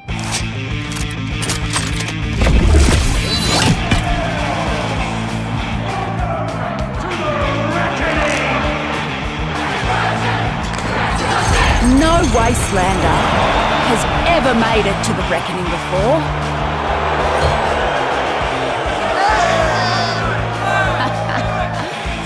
But here I am. A free-for-all, with 0 rules.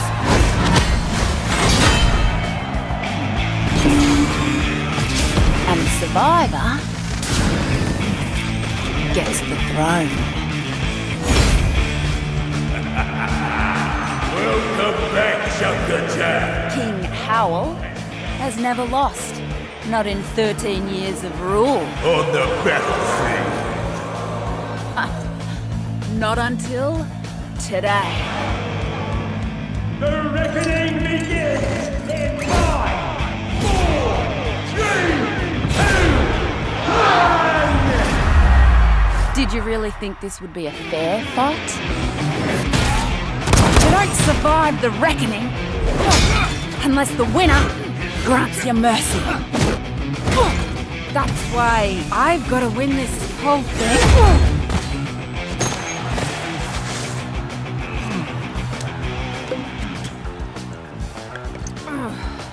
All right, let's get this started.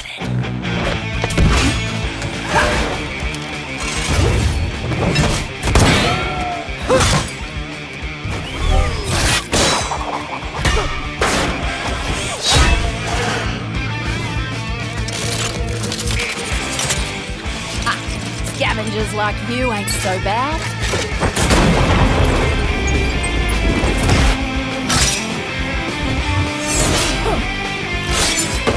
You know how to fight dirty.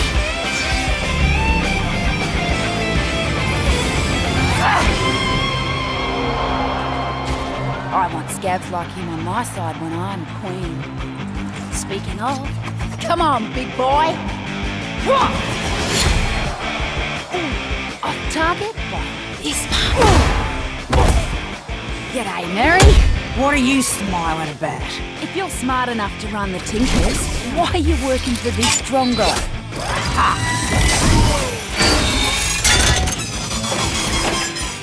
Like you'd be any better.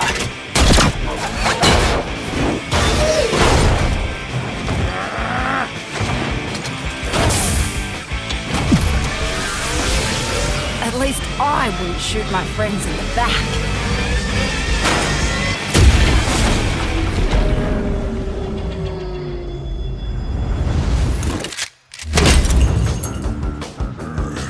Wastelander scum! Why won't you just die? Because we're stronger than you. You haven't had a real fight. In 13 years, we had them every bloody day! I am the king!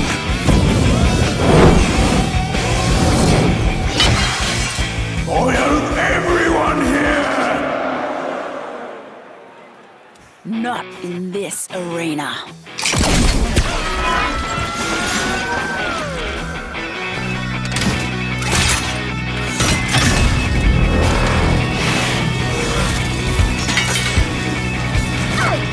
What the?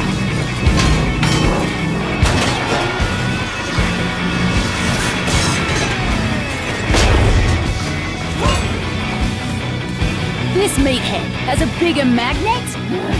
Figures.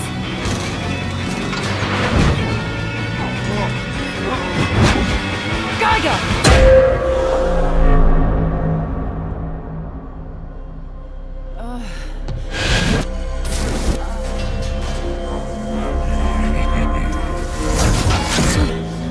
That could have gone better.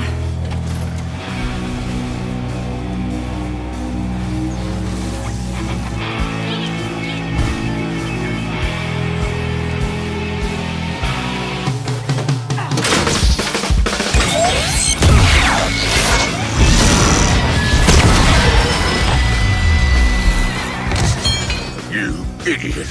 I'll kill you for that! No. Not today.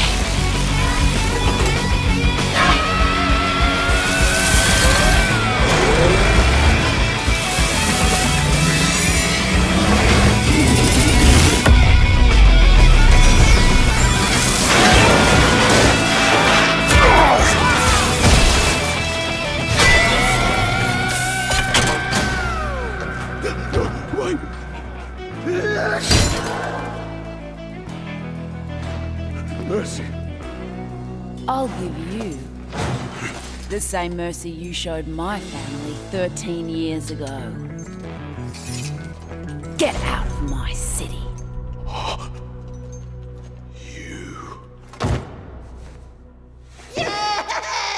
Junker Queen! Well, that turned out all right, didn't it? But now they're probably wondering what sort of changes I'll make around here. Well, buckler, they're about to find out. This is the legend of the Junker Queen! Watch your back, she's a hurt machine! Fought the world since 17! She burned down with kerosene!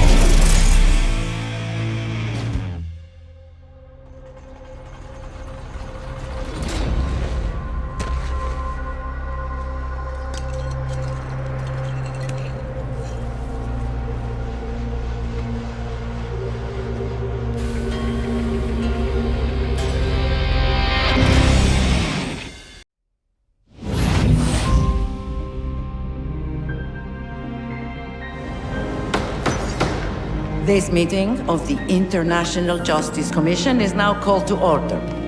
Please state your name and call sign for the record. Acting Commander Vivian Chase. Call sign Sojourn. How did you come to join Overwatch? My unit of the Canadian Special Forces teamed up with Overwatch during the Omnic Crisis. Jack Morrison and I worked well together. And after the war, he reached out.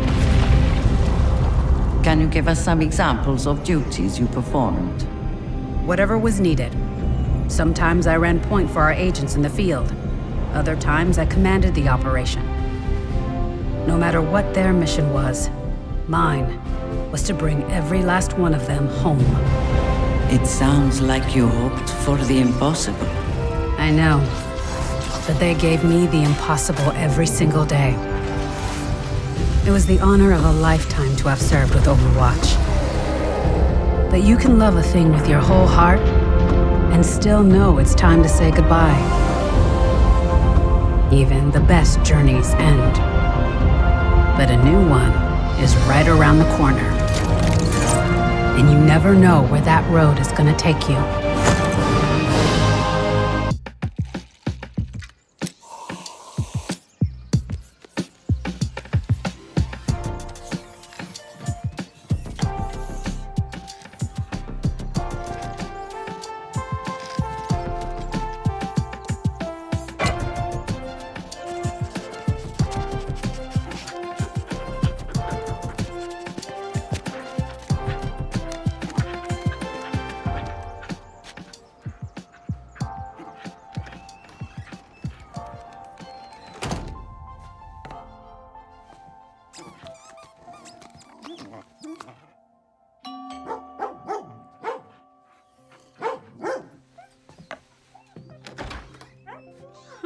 Agent Tremblay. Rough night? Tell me about it. I know it hasn't been 3 months. May I? Murphy! Who's my good girl? I don't understand it.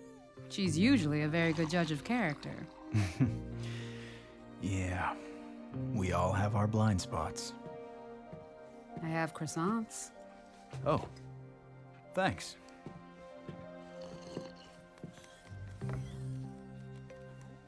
So, for official purposes, are you Vivian Chase, former rank of Captain in Overwatch, call sign Sojourn? I am. And have you been in compliance since the Petrus Act terminated Overwatch's charter? No vigilante activity? Wherever you're going, let's just get there. We intercepted this a while back. Just broke the encryption. I take it you saw it already. Then you know that I didn't respond. I have a good life now, Noah. It's clean, simple. Right. But how could you ignore that? Heck, I was inspired. And those are your people out there, violating the Petrus Act. Am I supposed to just trust that you're not? Murphy, down.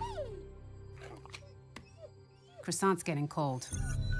You have a presence in the area, yes? You hear things. Hear anything about an underground Omnic insurgency? Last night, my unit was investigating an extremist cell with ties to Null Sector. Got more than we bargained for.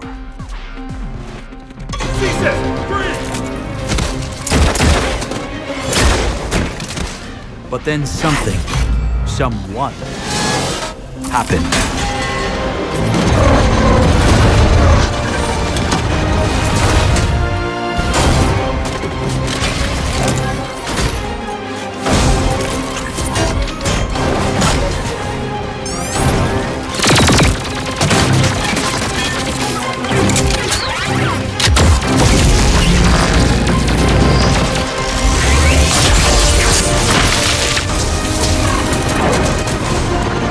Without that person, my team might have died. I might have died. But I have to do my duty. So you need to account for your whereabouts last night. I don't know what to tell you. I was home with Murphy.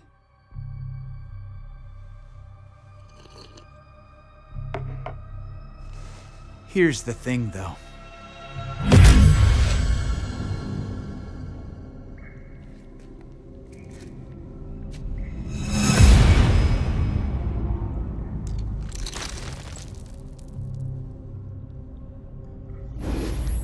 I found this after the raid. Slug from an Elkaton Kelvin 87 railgun. Same model you used in Overwatch. I never told you this, but I joined the agency partly because of you. Testifying at the Petrus hearings. Doing what you thought was right.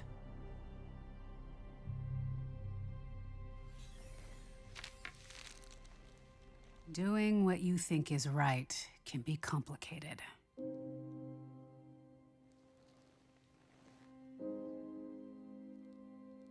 The Overwatch I joined was about raising the world up. Making it a better place. But by the end, we lost sight of our mission. I don't regret what I did, but it was the hardest decision I ever made. Do what you think is right, Agent Tremblay.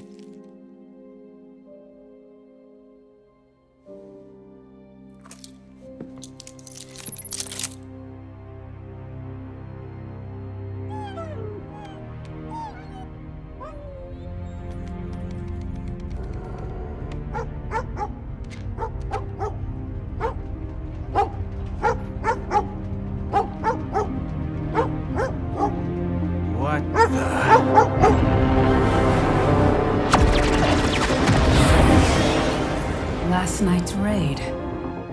The insurgency. It's all connected.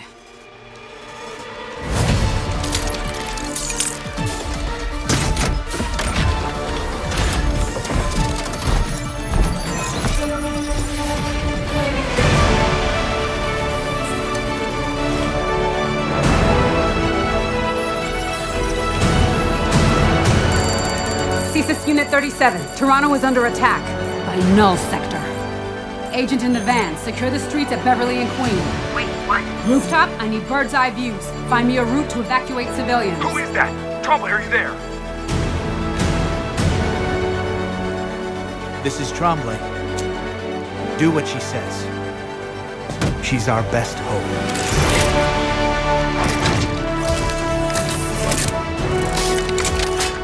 Vivian. Orders, Captain? Stay on the comms. We've got a city to save.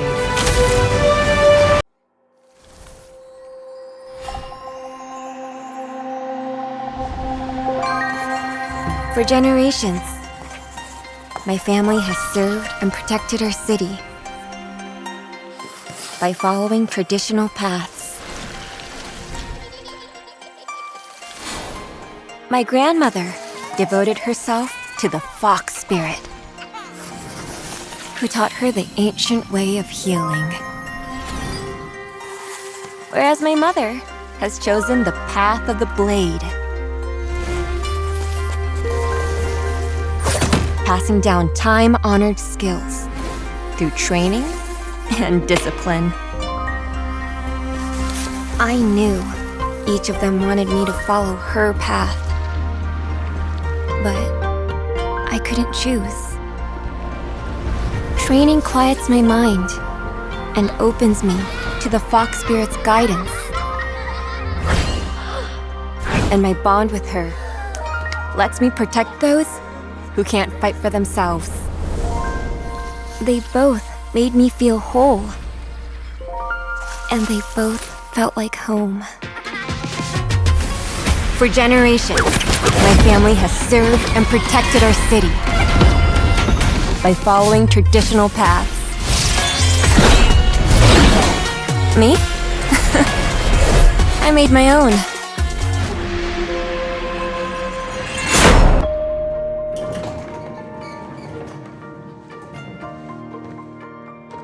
Hi, Mr. Yoshida. Oh, hi, Kiriko. Donuts for dinner again?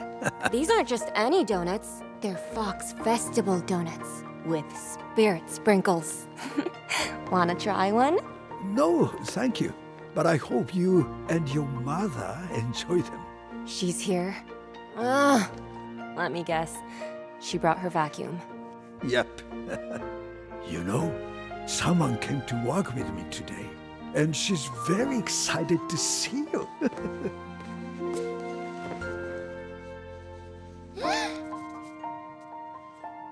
Hey there, little rabbit. You're getting so good at that. Oh, but of course. Ooh, I've got something for you.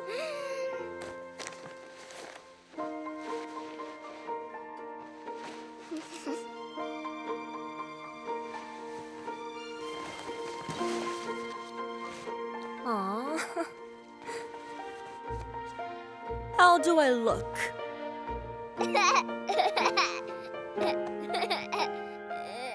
Well, I should get going. See you later, little fox. Mr. Yoshida, pray for me.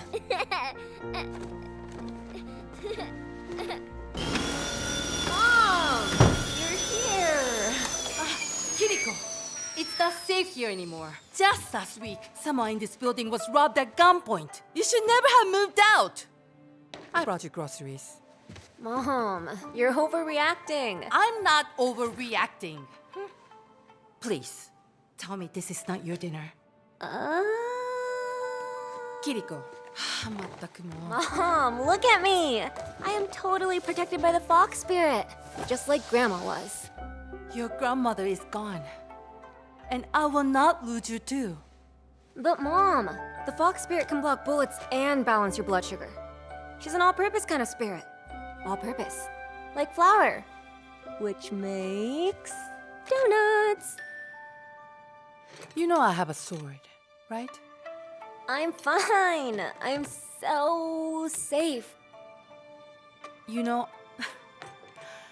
I stay up all night worrying about you. You've stopped training with me. Kanezaka's falling apart. And I don't know how to protect you.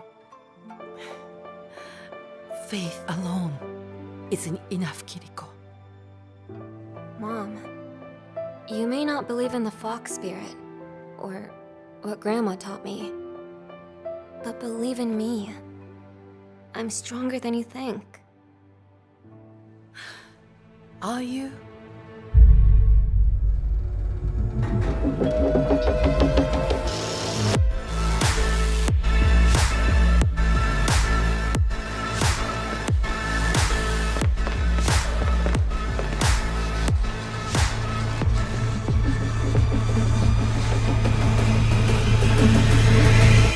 How ridiculous you sound. Oh, don't worry, Mom. I'm protected by an imaginary animal spirit who turns donuts into Your son owes us a lot of money. I already told you. I don't know where he is. You think this is a game? You think the Fox Spirit is gonna protect you? We are Hashimoto-san! Would it kill you to eat a vegetable?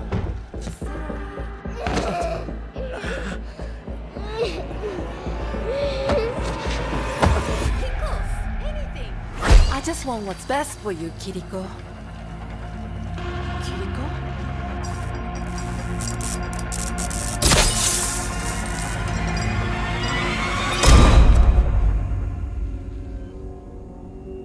gonna kick every one of you in the face. What? No one threatens the Hashimoto! Wait, I don't want to get kicked in the face. I'm gonna call for backup. What? Let's go.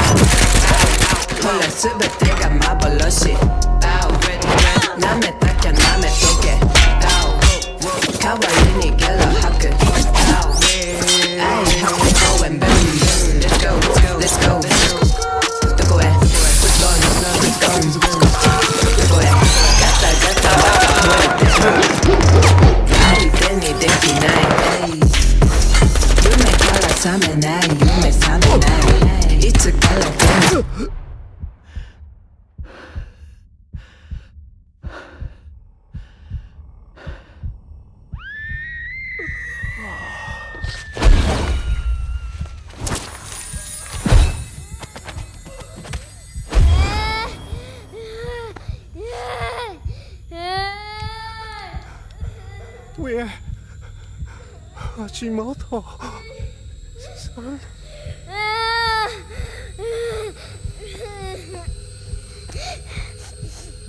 You, Hashimoto, have preyed on this city,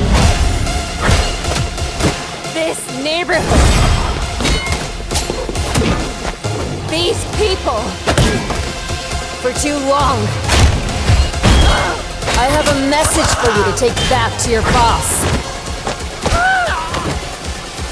Kanezaka is under my protection.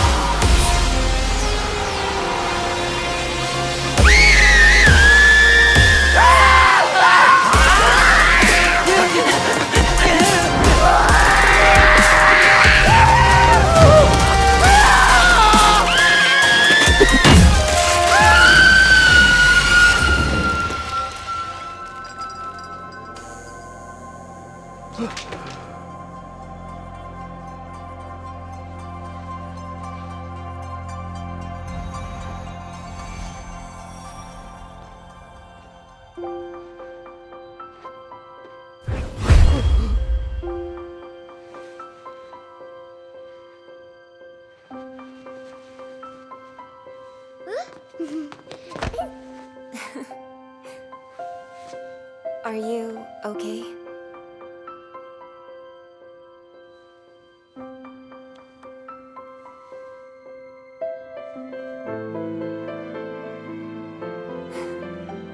Such a brave little fox. Keep your eyes on this one. She's growing up so quickly.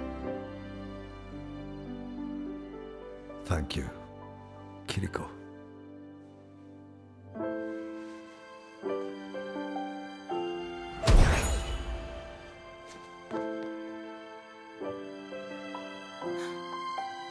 Kiriko.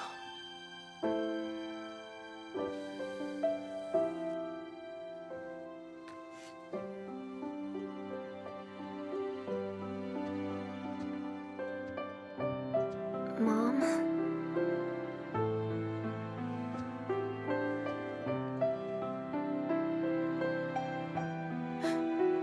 Your heart. Oh. I'll be okay.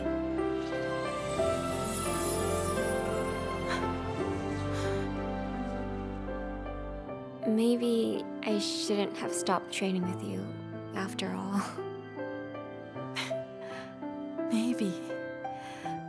Maybe I judged your donuts a little too harshly. Maybe moving home for a little while isn't such a bad idea. That would make me so happy. Mom, please don't cry. If you cry, I'm gonna cry. Your grandma would be so proud of you.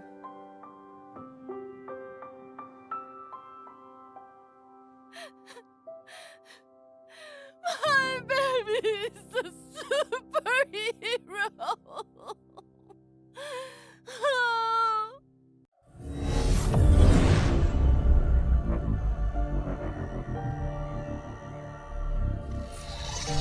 I was created to lead Omnics into war. But all I have ever wanted is a better life for my people. The fact that we exist is a miracle unto itself. We have studied the ways of peace and harmony. We have meditated on the universe and our place within it. We have tried to coexist with humanity, but humanity is not interested in sharing their world. How many more Omnics should perish to fuel mankind's dreams? No more. Our race is only a single generation. Finite and dying all too quickly. We can find our own place, and we must. Join me, and together we will make a better future for all Omnics.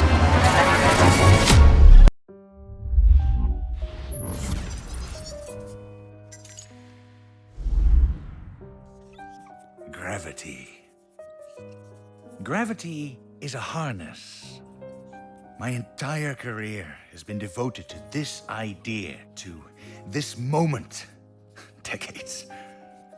If the unifying theories are correct, we will soon be able to harness the power of a black hole. Nothing will ever be the same. Why? This is wrong. The field is failing. What happened? Where am I? Why am I being imprisoned?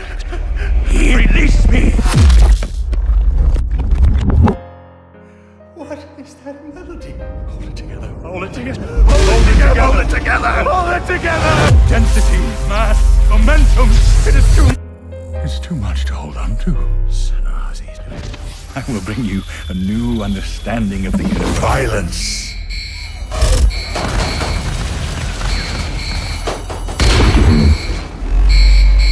The universe is singing to me!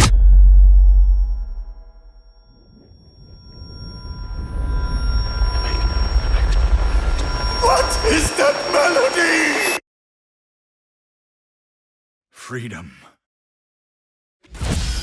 Imprisonment. It's all an illusion. Gravity is a harness. I have harnessed the harness. It's in me.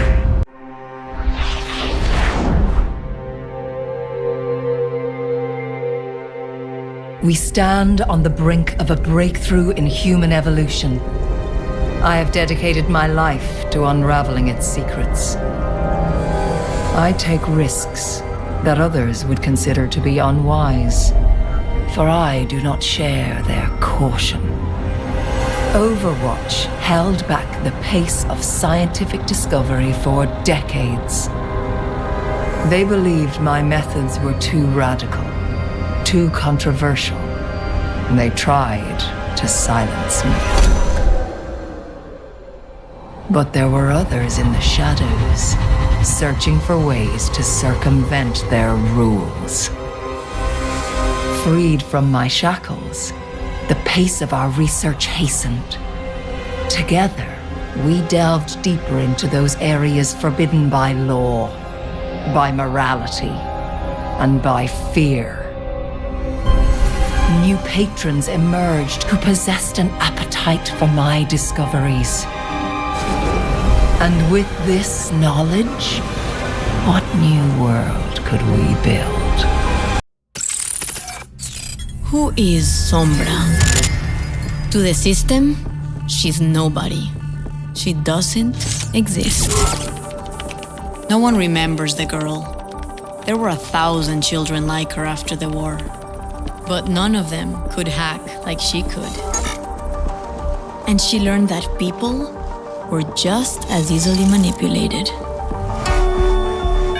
Now she understood how the world worked. Information is power. So she kept hacking. Politicians, corporations, governments. It was an addiction. But for the first time, someone noticed her. When your hardware's obsolete, it's time to upgrade. The girl was gone, and Sombra was born. Now, I'm ready.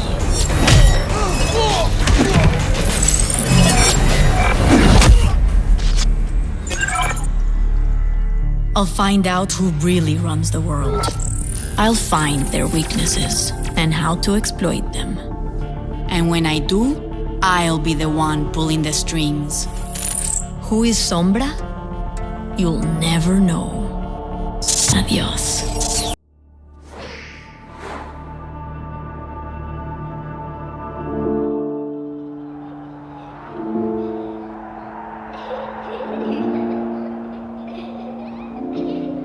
My dearest Freja, every mother hopes for a better life for her daughter.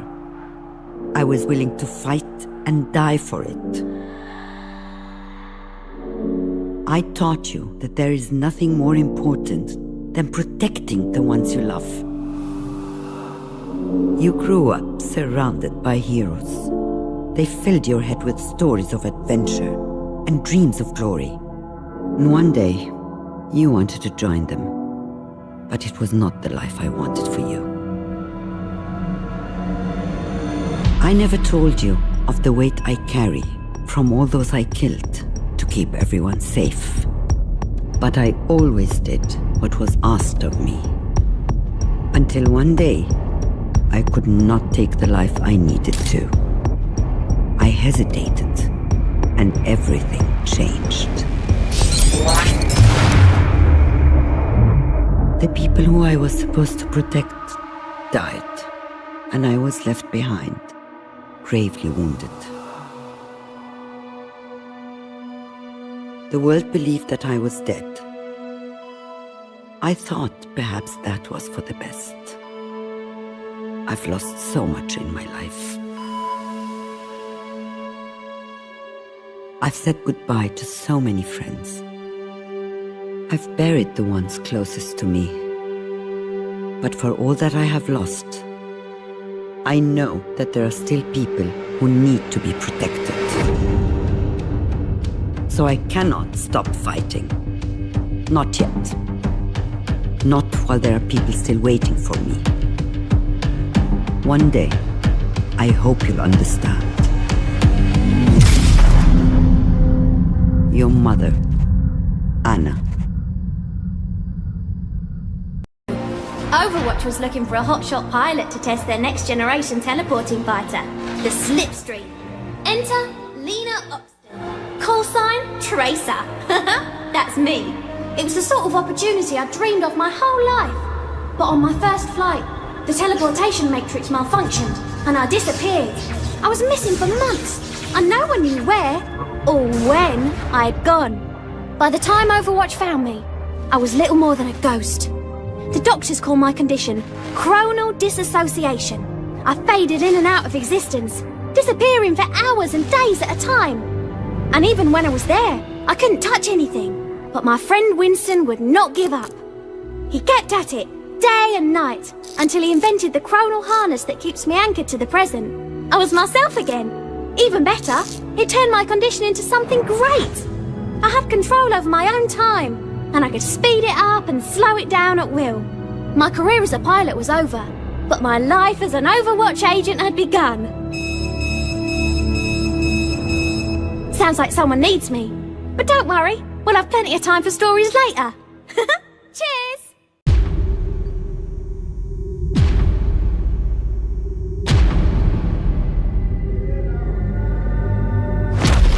Humanity is always being tested. Conflict and war is the crucible through which we evolve.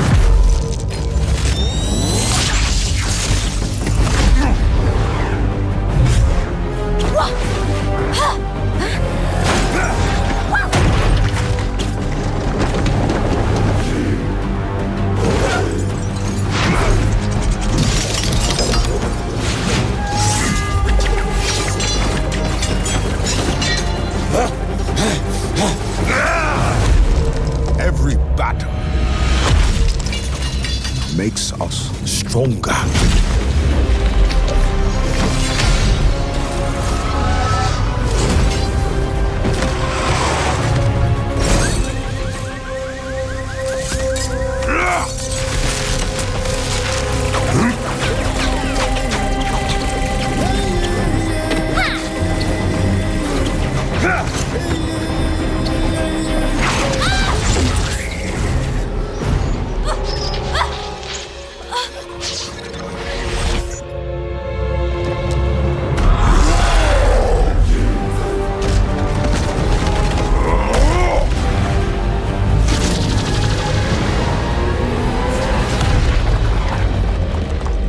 Those who fall will be forgotten. Those who rise up, their names will be remembered forever.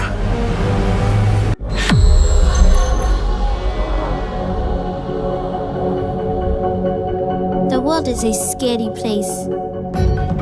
Even here, in Numbani, we needed something to protect us. Enter the OR-15 defense bots. They took the old Adina model from the Crisis and gave them a complete makeover.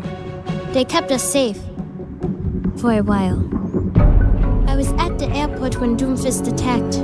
Poor bots didn't stand a chance. Everyone else gave up on you, but I saw what you could be. So I rebuilt you, upgraded your programming, and gave you a heart. New personality module installed. System rebooted. OR-15 online. No, that's no good. Every great hero needs a real name. What about Orisa? I made you to be strong and brave. You still have a lot to learn. And you'll probably mess up sometimes. But I know you'll become the hero we need. My name is Orisa. I will keep you safe. That is my primary function.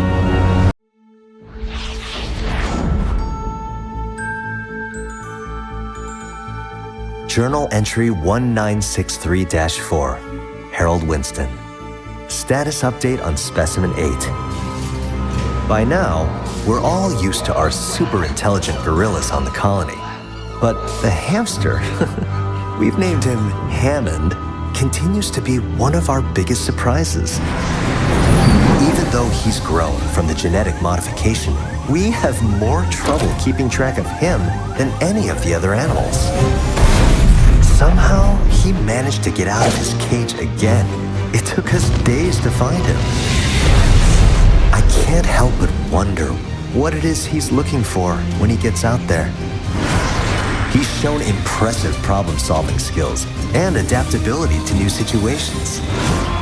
And he's overcome all the challenges that have been placed in front of him. I, for one, can't wait to see what trouble the little guy gets up to next.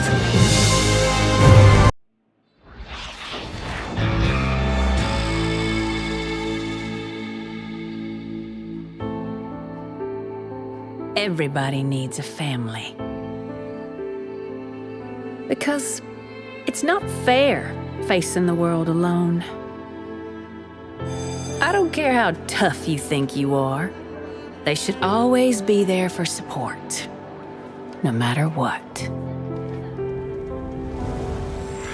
In the best of times, they will arm you with the tools to succeed. And in the worst of times, they will understand when things don't really go the way you planned. Now, some people are lucky enough to be born into the perfect family. Others, well, they go out and make one on their own. And once you've done that, anything is possible if everyone pulls their own weight.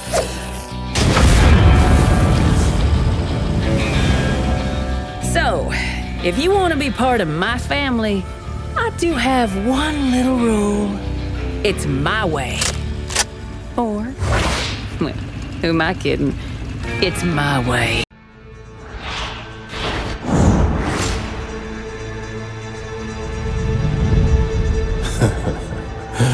Choices? What do you know about choices?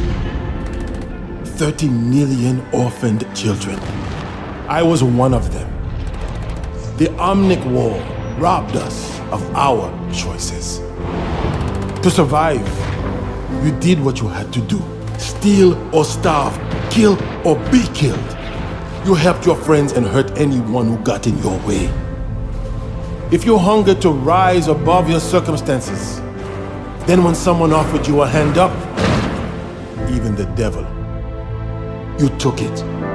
It wasn't complicated. At least that was the lie I told myself. The truth is, I had choices, and I made them.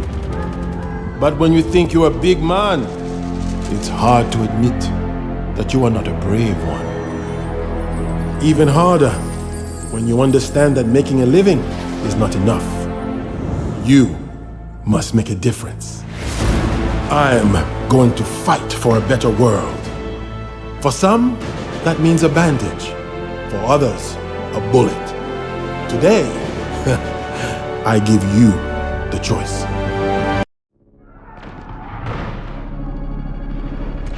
They breached the labs! Everyone get back! Stay down! Stay down!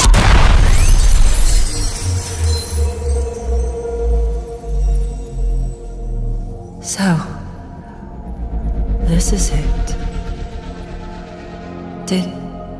Did I make the world a better place? Today, we welcome Dr. Liao to Omnica Corporation. They had every reason to doubt me. You should join us. But I helped create the Omnics. And who better to help us fight them? And only Overwatch believed. You are my life's work. You will be everything I dreamed.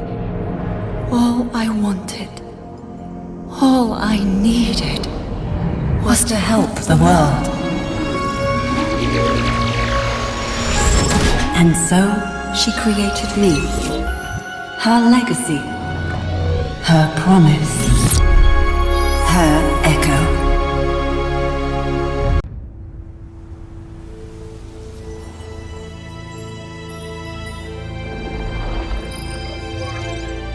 A perfect world is a perfect prison. They taught us uniformity is strength, like links in a chain. That there was a formula for success that we all must follow. But I've never been much of a follower. So I stepped away, beyond their lifeless gardens, into the wild, wider world, to explore its infinite beauty. And I learned that our home needs help.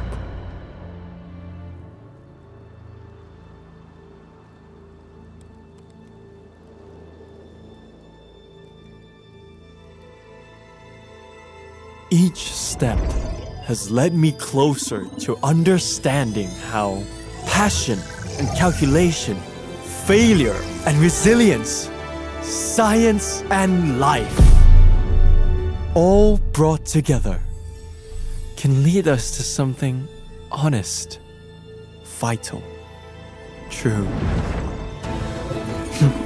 Perfection is overrated. Our strength lies in our differences, in our compassion, our willingness to grow.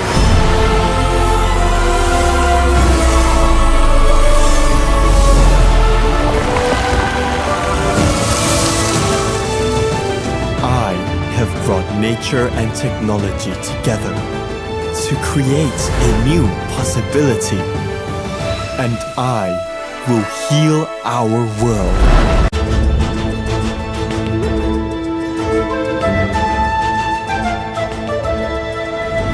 There are days I will always remember when the sun and the world were bright.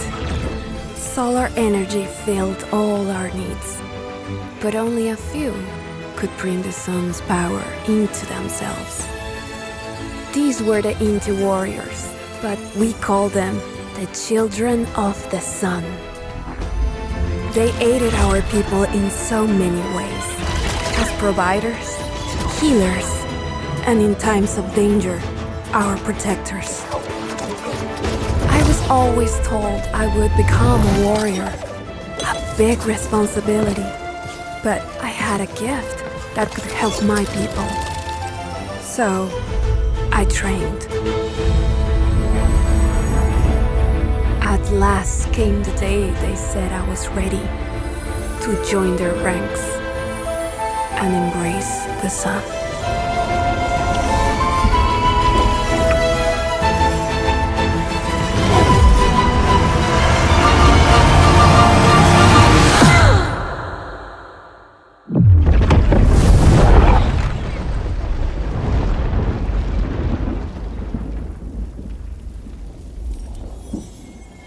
There are days I will always remember.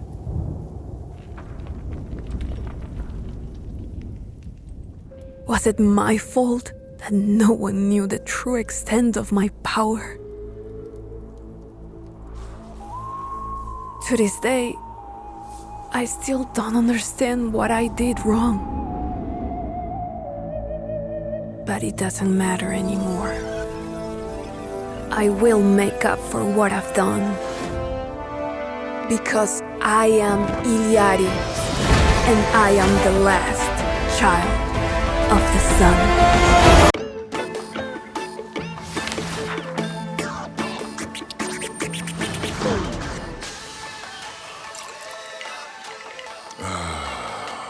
What a day. It's good to be alive. I'm going to let you in on a little secret. I wasn't always the friendly, carefree guy you see before you today. I used to take things very seriously. I never had time for fun.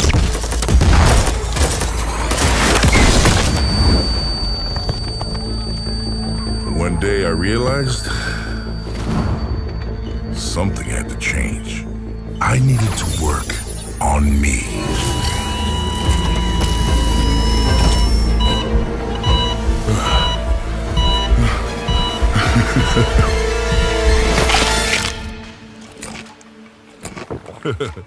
Now I've got a whole new outlook on life. I realized that it's okay to put myself first.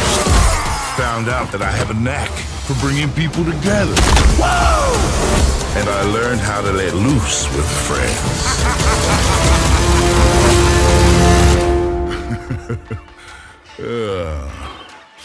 I work hard. And I play hard. So, I only have one question for you. Ready to have some fun?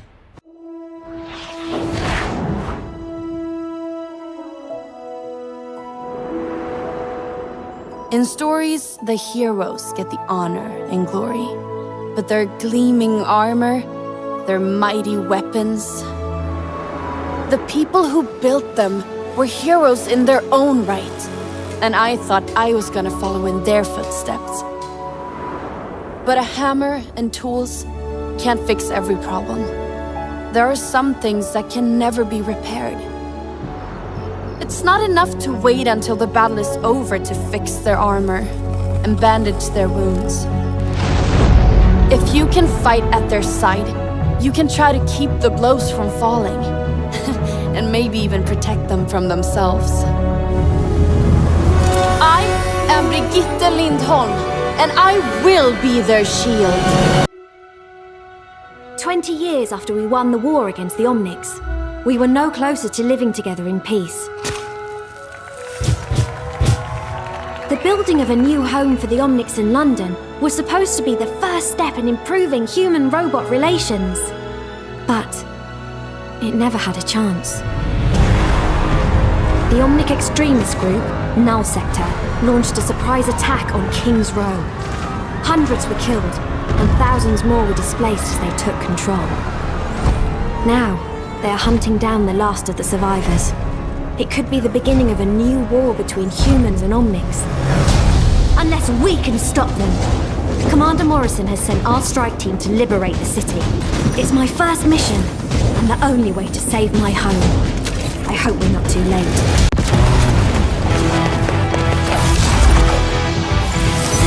Where's Mauga? I'm gonna kill him. Reaper, Sombra, report. Mission success, Akande. We achieved the objective. Yeah, me and Smokey got the power relay data just like you wanted. Well, most of it. Most of it?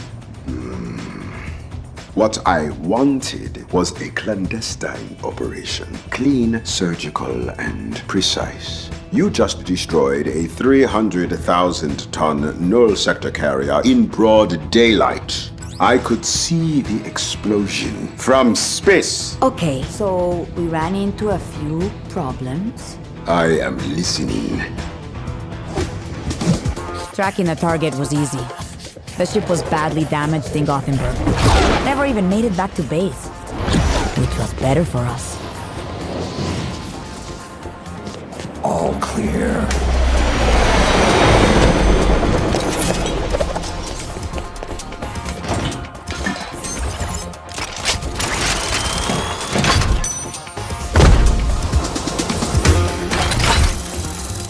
Mauga!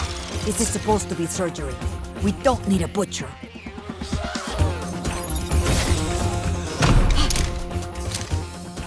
Don't worry, they're dead. Deactivated, and I wasn't worried.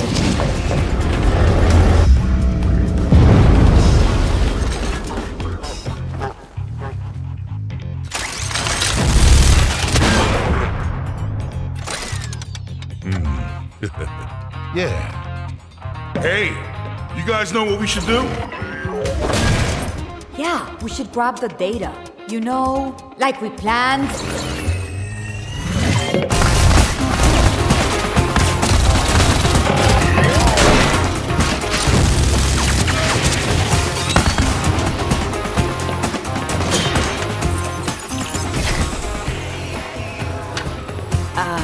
There you are, Preciosa. Time to tell me all your secrets. Okay, access, data, power relay system. Hey, are we, taking suggestions? Just hold the perimeter. Yeah, whatever. Mauga! What is he doing? Not sticking around. How long? Almost!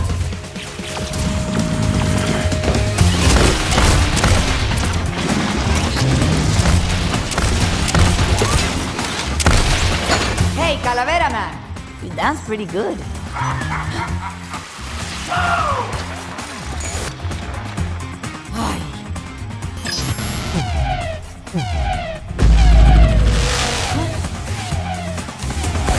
Stop. Very illuminating. But are you saying he's no longer loyal to us? Ha! You can have his loyalty. Mauga is a loose cannon, and I don't trust him. We're out of time. Sombra, we've got to go. Not without the data. I got this. So you want to play, huh? Okay, let's play.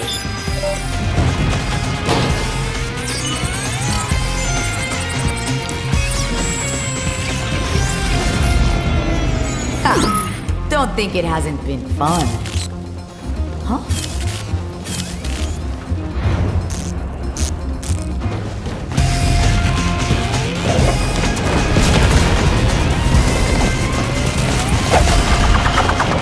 The op should have been a piece of cake. It wasn't. All because of him.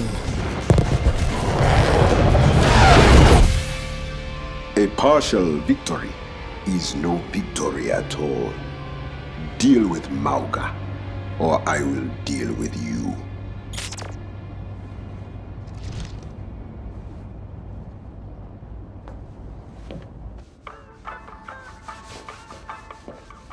Hey, Sombs, what'd the big man say? Oh, let me guess. Handle it. Yeah, he doesn't mess around, does he? We did our job. We came up short because of you. Aw, that ain't fair. You know I'm always looking out for you. I even brought you a souvenir. Ain't nothing more fun than a sinking ship. And if there's one thing I know, it's ships. Yeah, I tried to tell you earlier, but you look kind of busy. So I took a walk. If DF really wanted the plans to build his new power thingy, how secure would it be if we actually just got him theirs? They wouldn't be needing it anymore. Especially if nobody got that distress signal.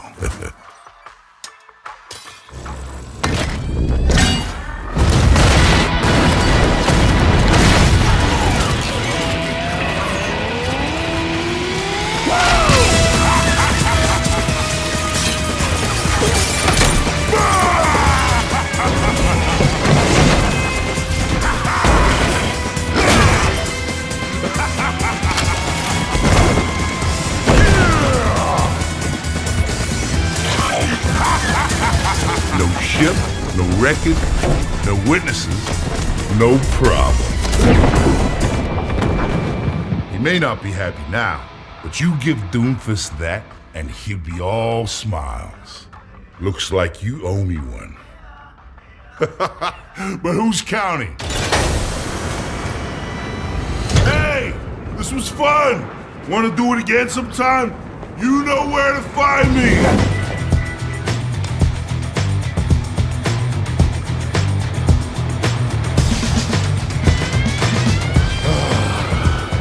Now this was a great day. It all started with Talon stealing artifacts. But wait, who's that? Those boots, the drill, that perfect smile. It's Venture! Whoosh, flashback. I researched this artifact, last seen in my favorite place, Cairo, and the reliefs there led me all the way to the Shambali, who were kind enough to direct me, after a lot of digging, and I mean a lot, to the hideout. Oops, hi Talon. They ran with the artifact, but I dodged their spikes and juked their darts and blasted my way through the base, and here we are. Artifact, safe and sound.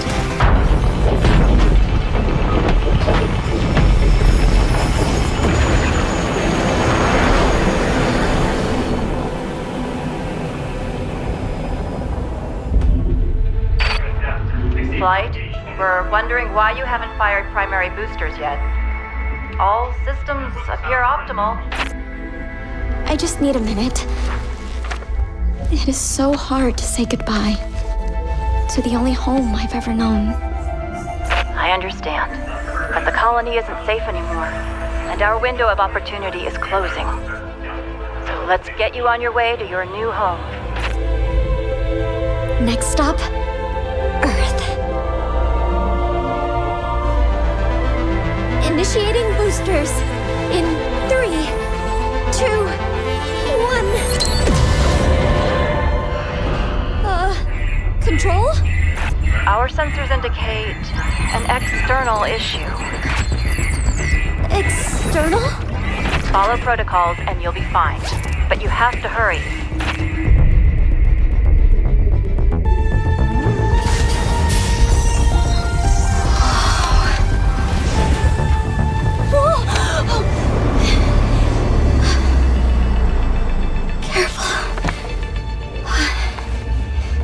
I'm going to find a way to save you. All of you.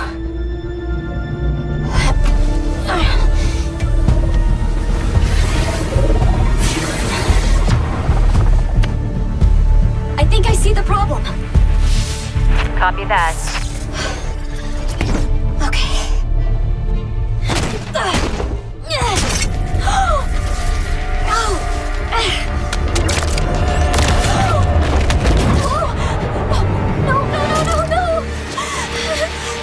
Don't panic. You're okay. I am definitely not okay.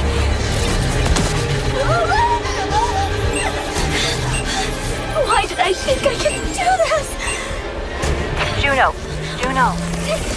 I believe in you. You've trained for this kind of thing your whole life. You have all the tools you need.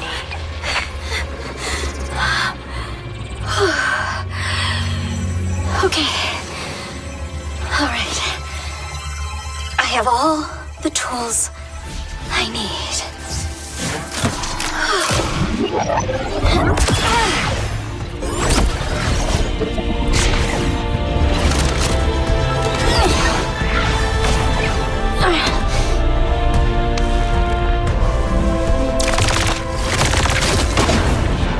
Control.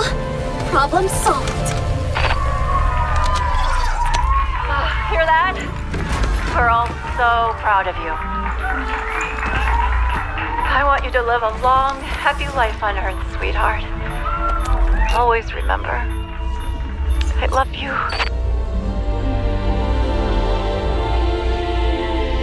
I love you too, Mom. Okay, Earth. Here I come.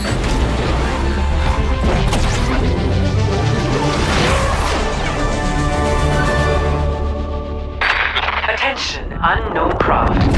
Halt your approach and identify yourself. It is too late to halt! I'm coming in very hot. Who is this? This is Overwatch. I am tracking your trajectory and will have someone meet you. For my records, where did you come from? I am from Mars, and my name is Juno.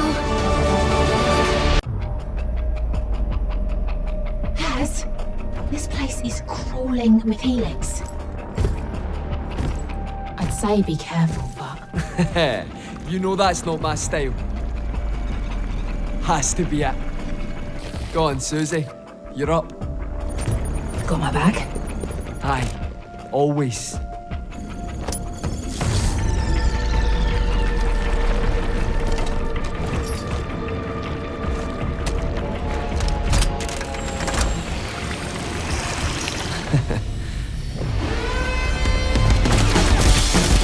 Do we need extra guns?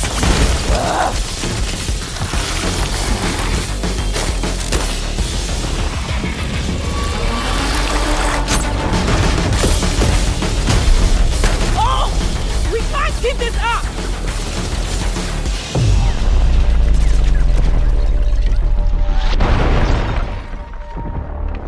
You can't! It's too unstable! We don't know what it might do to you. What I always say, Susie. If you're in it with me, You're in it for life.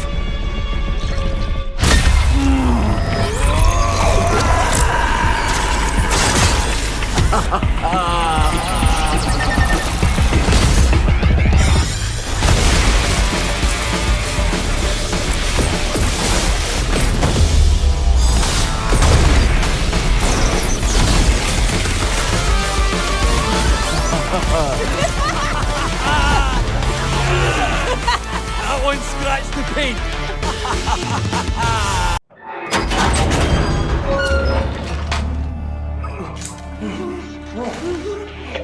Sir, I think you should see this.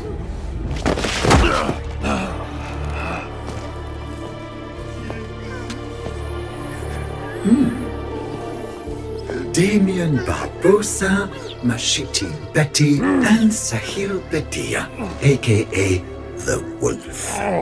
All bounties recently posted, all neatly delivered, all very, very interesting. Interesting. I thought you'd be more surprised than that, Max. I'd call you Marquis, but dark web monikers are so... impersonal. I see. Giffen, I presume. And you come bearing gifts. Not gifts. Bounties. Yes, bounties. And my cargo that seems to have gone missing. Might you also have something to do with its absence? Considering there was a problem with payment last time, I helped myself. There was a problem? Oh my. Perhaps I should fire my accountant. Speaking of surprises, I am curious how you found them. And so quickly. I thought you worked alone. I do. Well then, please, enlighten me. What's the tell? Your targets were nipped. And I'm not. So here we are.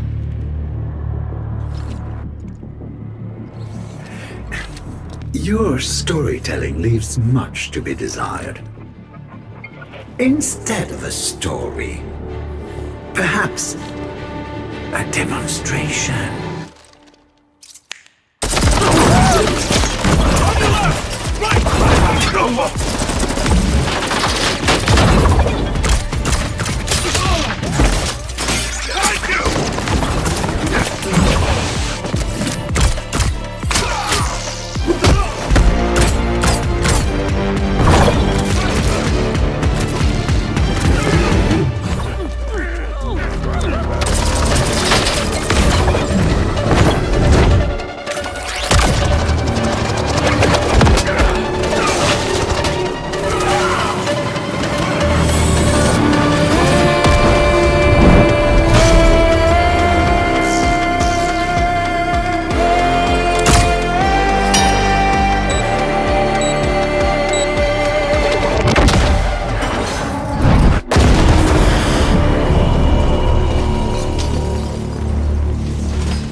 Very good.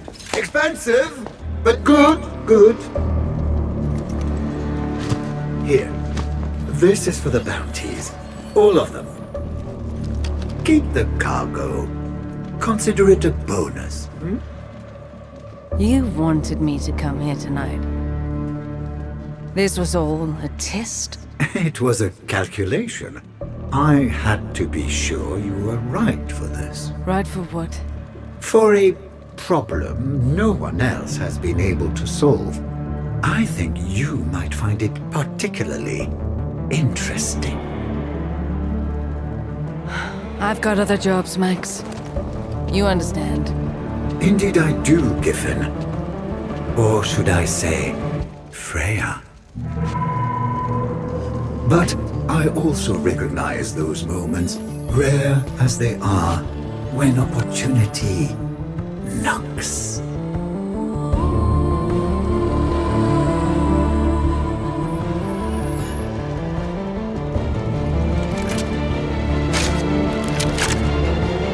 You should have led with this. Leave him to me. Well, this is not how I thought my night would go. My name is Wuyang. This here is my sister, Ara. She loves me, I think. It all started before dinner. Someone slipped this under my dorm room door. Overwatch wants me? Really? I could be a hero! How cool is that? Oh wait, aren't they still outlaws? I'd be a criminal. But I'll be so famous!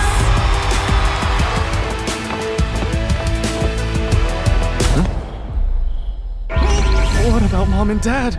They'll disown me! Oh no. What will Anran say?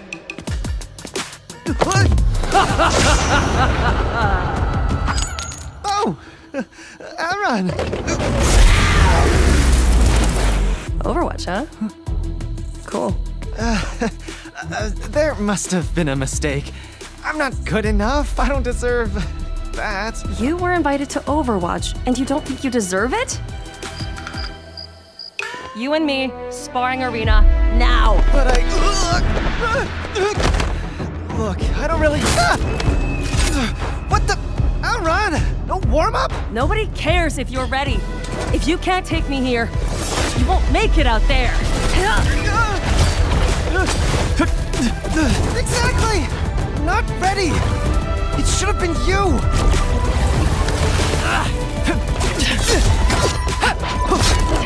You're right. I've been carrying you for too long. What? I made things too easy for you. Seriously? I work harder than everyone! Yup. Sure you do. Hey! I'm just trying to prove I can be as good as you! So prove it!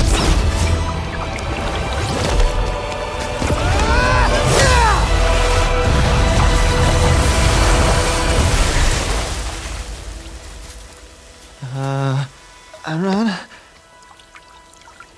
You okay? I'm so proud of you. I never want to hear you say you're not good enough again. Because I will literally fight you if you don't go. We literally just fought. I'm gonna miss you, though. Well, maybe not. What? They invited you too? Put me through that! You kidding me? You could have burned me! You know how dangerous fire is! Stop laughing.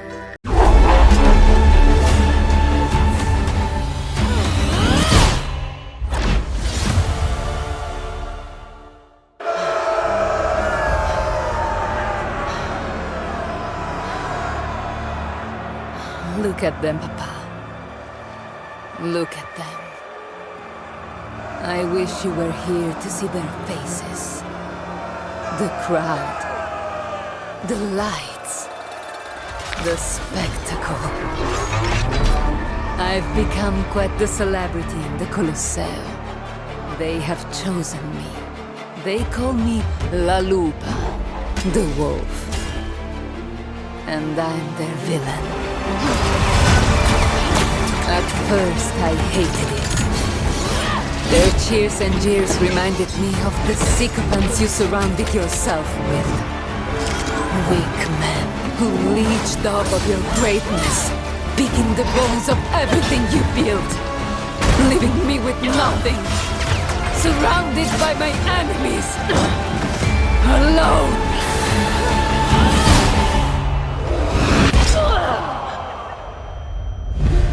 But you were preparing me for this, weren't you, Papa?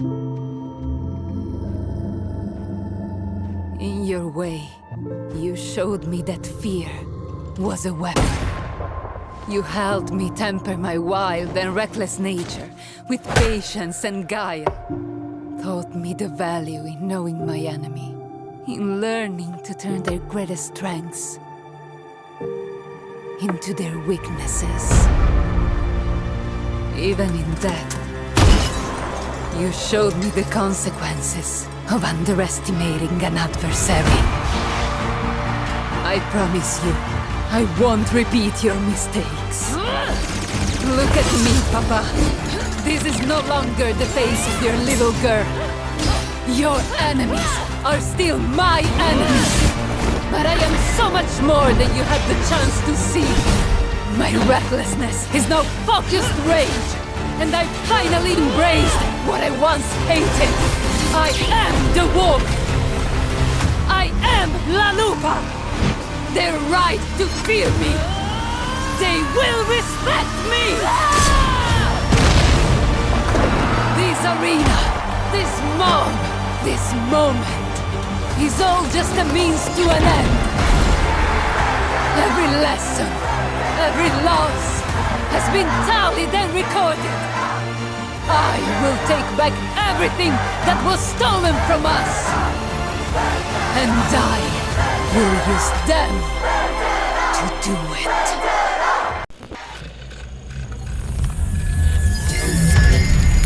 An invasion is coming. The future is in jeopardy. I am the Enigma. I need to get a message out to our heroes. Non-sector's forces are attacking Rio, Gothenburg, and Toronto. I need reinforcements in these locations. We need heroes, more now than ever. Together, we will fight for the future. Answer the call, heroes. It's time to fight back. Prepare for the invasion.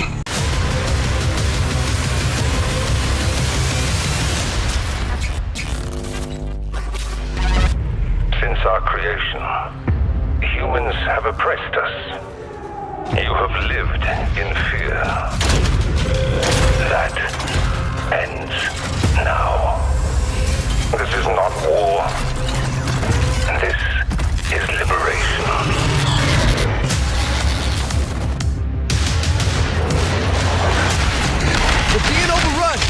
sector is everywhere!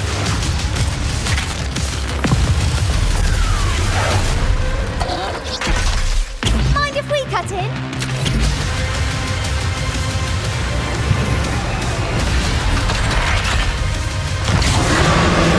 Hammer down!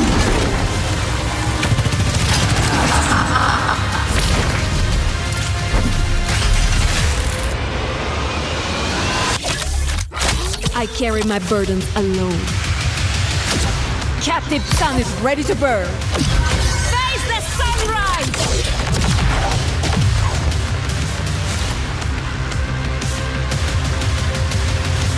Push forward. I'm taking the objective. Come on over. Justice reigns from above.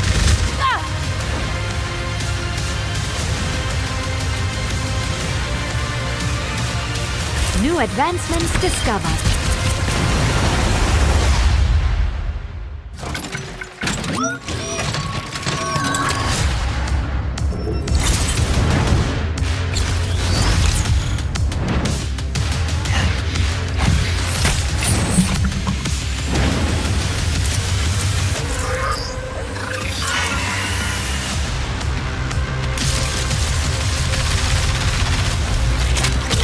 I will do anything it takes.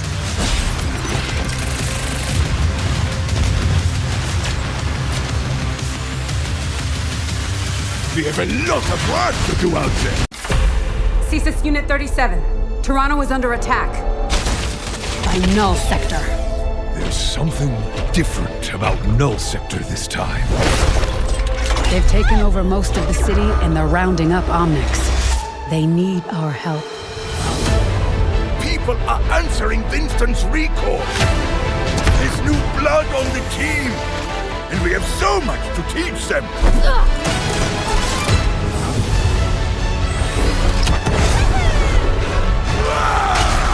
If we can stop Null Sector, maybe we can save the city.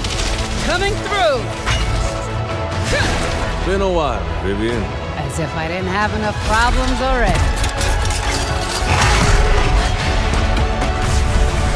So we fly up there, smash through anything that gets in our way, and put another business! I hate to interrupt the moment, but I'm picking up reports of more attacks in other cities. It's a fight they want. I say let's give it to them.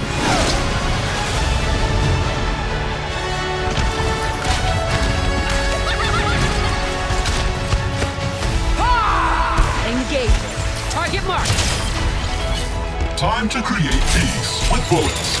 Wicked! Greetings.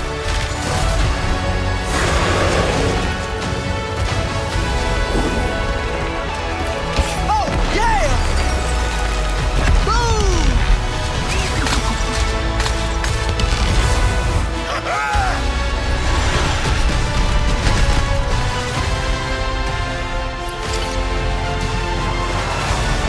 The world is counting on us.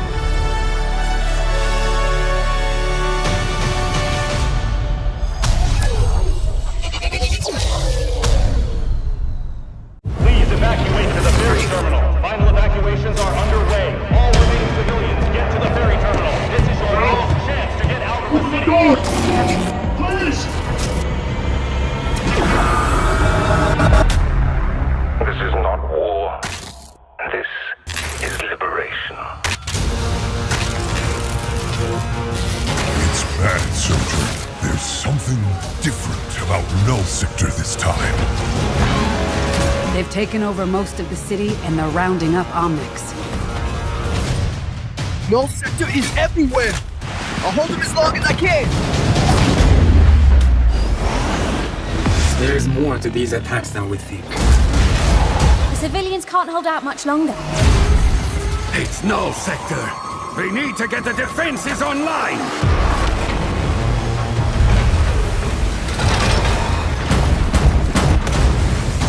It's a killing machine!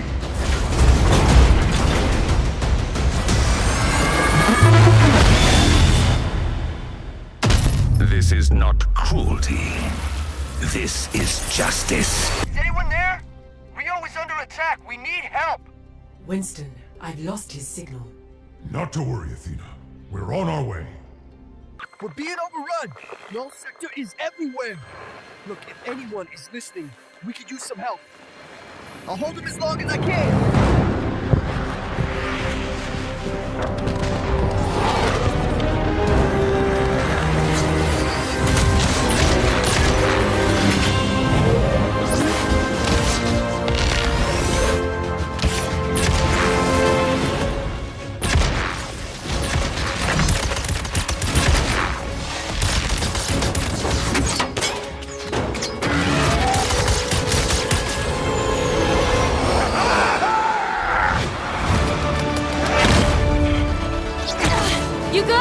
Always! Mind if we cut in? Coming through!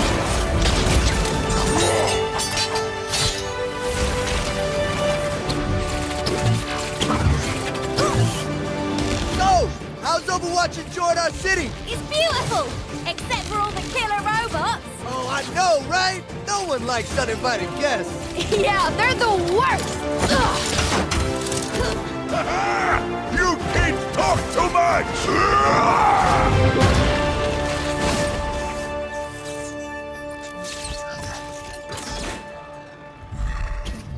Looks like we're all clear. Oh, I wouldn't celebrate just yet. Those things, they're gonna keep coming. We should get off the streets. Come on, follow me. This is my place. We should be safe here for the moment. We won't have much time. The civilians can't hold out much longer. We need a plan. Well, that big ship has been pumping out robots ever since it got here. If we could stop it, maybe we could save the city. Right, so we fly up there, smash through anything that gets in our way, and put them out of business! Is that dude serious? You know, we can never tell either. We'll need to break into squads to keep Null Sector busy, and help get civilians to safety. Have Echo bring the shuttle. Everyone else, we have a job to do. We're getting aboard that ship with our new friend. The name's Lucio. Welcome to Rio.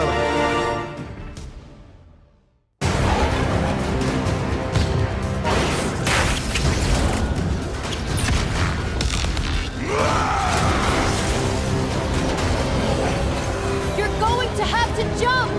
You, Haga! Let's move!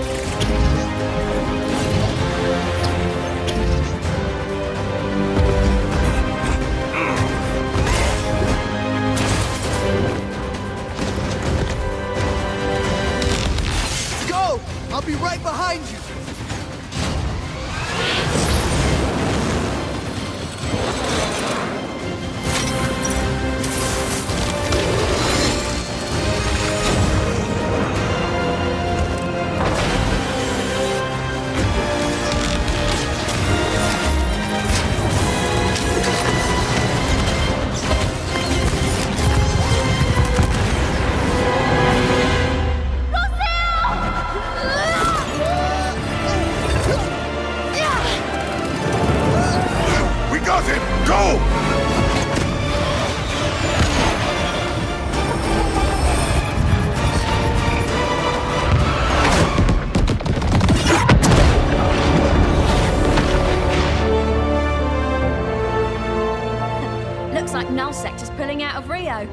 Ground forces will mop up what's left of them in no time. Whew. Lucio, you did good back there. Wow. I mean, coming from you, that, thanks.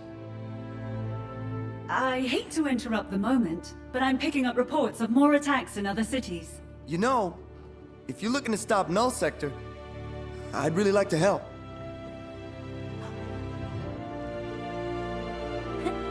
Welcome aboard! Oh! Look at this team! We're gonna do great!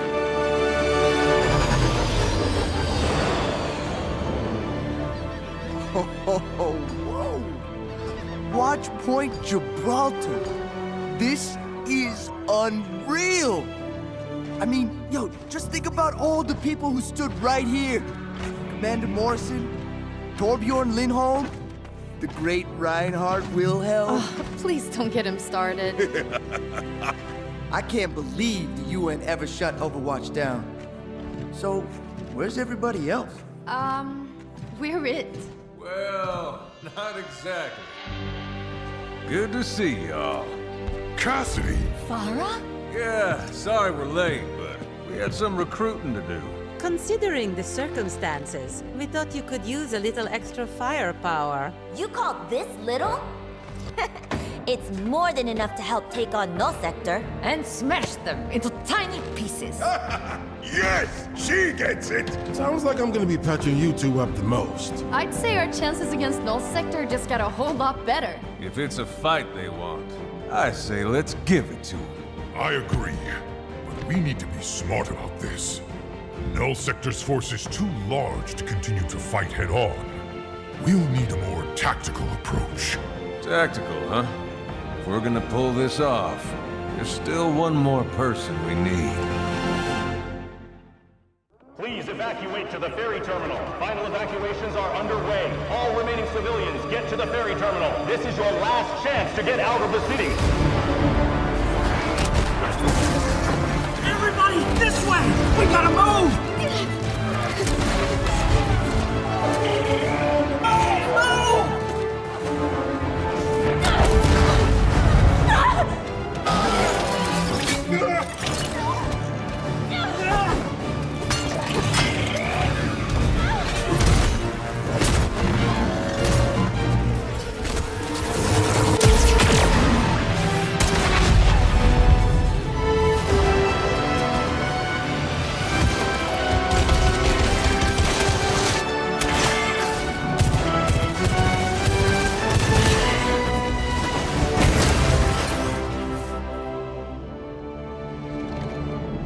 I'll give you points for courage, but it takes more than bricks to stop these things. Head for the ferry terminal. It's the only way out.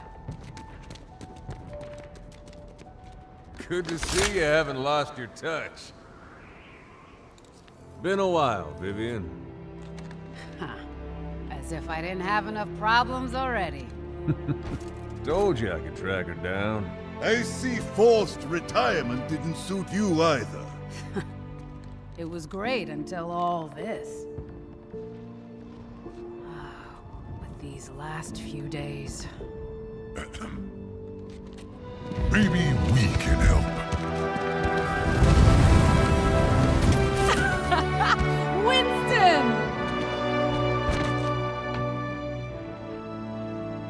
Hey, we didn't get a hug.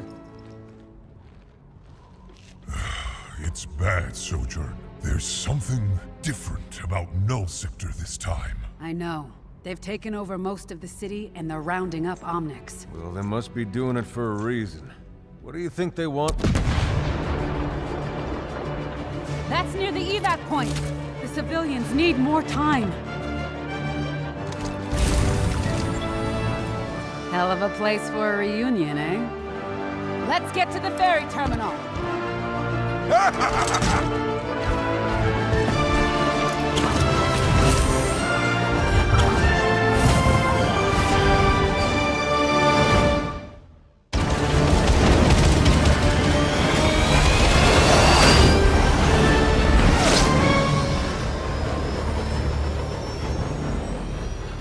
My fellow Omnics, since our creation, humans have oppressed us. Just for the record, that was a lot closer than I would have liked. Yes, but the team sure pulled through. Genji, what is it? There's more to these attacks than we think. I must find Master Zenyatta. He may have answers. Join us. We welcome you into the Iris.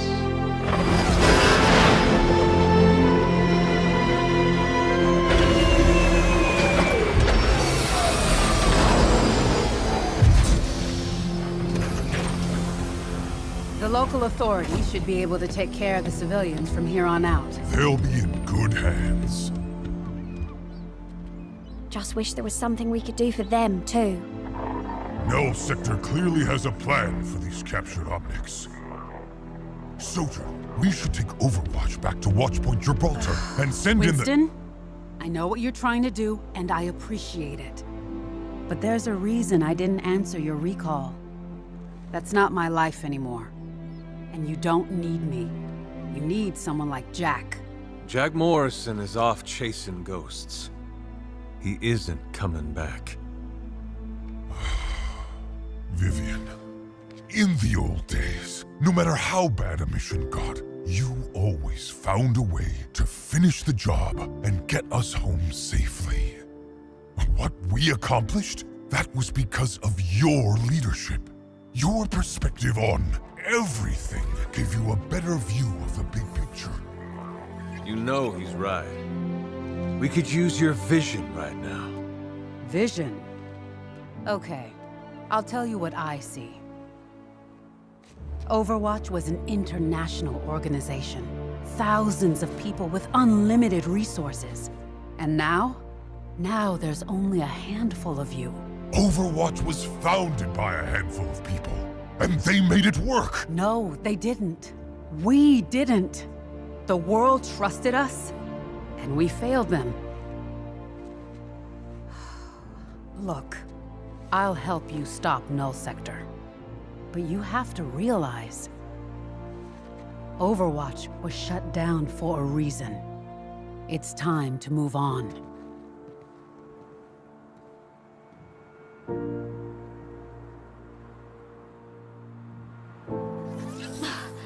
I can't get this device off of him.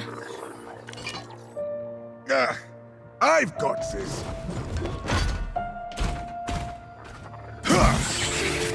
Wait! Just because you have a hammer doesn't make every problem a nail. But isn't he just a machine? He's not just a machine. This Omnic is alive, just like any of us. They need our help. We need to figure out how to remove these devices safely. Sojourn? My papa might know. He's an expert on this sort of thing. Ah, Torbjorn! Of course!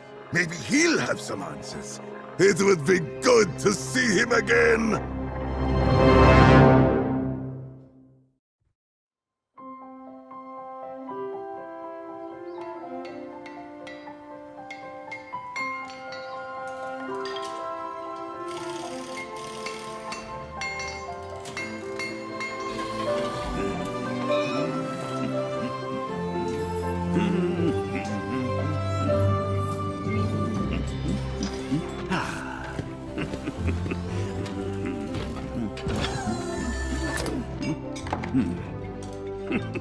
You know, Sparkplug, you don't need an excuse to visit your papa.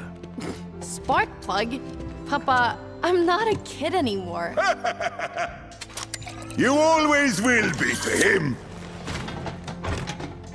Do you think you can help him? I don't know.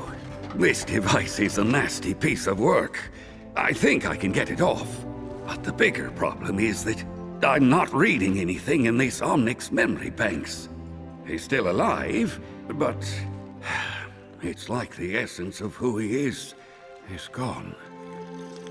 Can't you just restore it from a backup or something? Really, Uncle? Do you keep a backup of your soul just lying around? It isn't that easy. It was just a suggestion. The world is counting on us. Someone needs to figure this out. Well, hello there, little fellow. Where did you come from?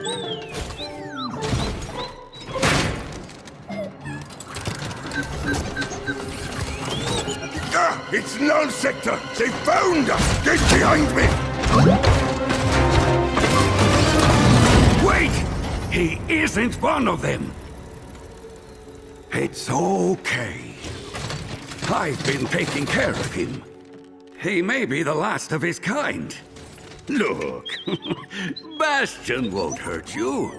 What? Bastion? It's not a pet! It's a killing machine! No, not anymore. Gah! How many friends did we lose to these things in the old war? And now, Now you'd put your whole family at risk? Reinhardt, that war was a lifetime ago. I've changed. He's changed. The only one who hasn't is you. Papa? That sounded like it came from right outside the factory. It's Null Sector. We need to get the defenses online. It appears, my friend, we have brought the enemy to you.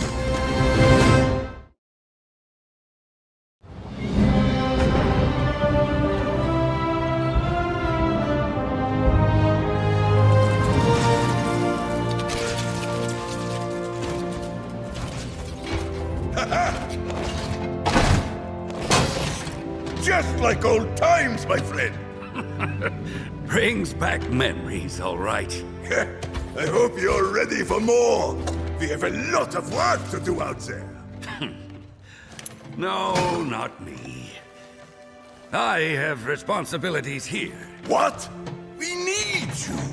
Null Sector is on the attack again. People are answering Winston's recall. Gibraltar is online. We might even have Sojourn back. There's new blood on the team, and we have so much to teach them. Once we do, we should be able to take out Null Sector for good. And then things will be back to the way they were.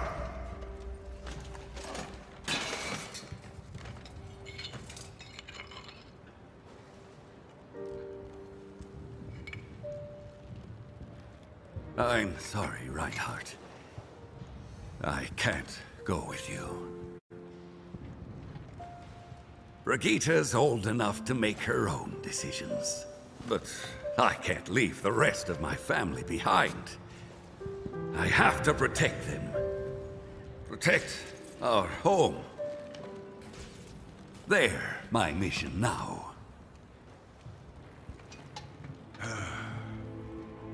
I know. I had to ask. You could stay too. Besides, it's their turn now. I've been given a second chance. This is what I meant to do. Well, it looks like you'll have some company. You all right with that? We could use the help.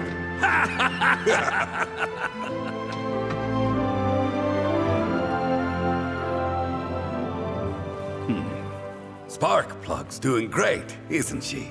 Great, my friend. She's the best. If I learn anything more about the Omnic you brought me, I'll be in touch. And, Reinhardt, please make sure that Bastion comes back in one piece. He'll be just like new. Hey. You good?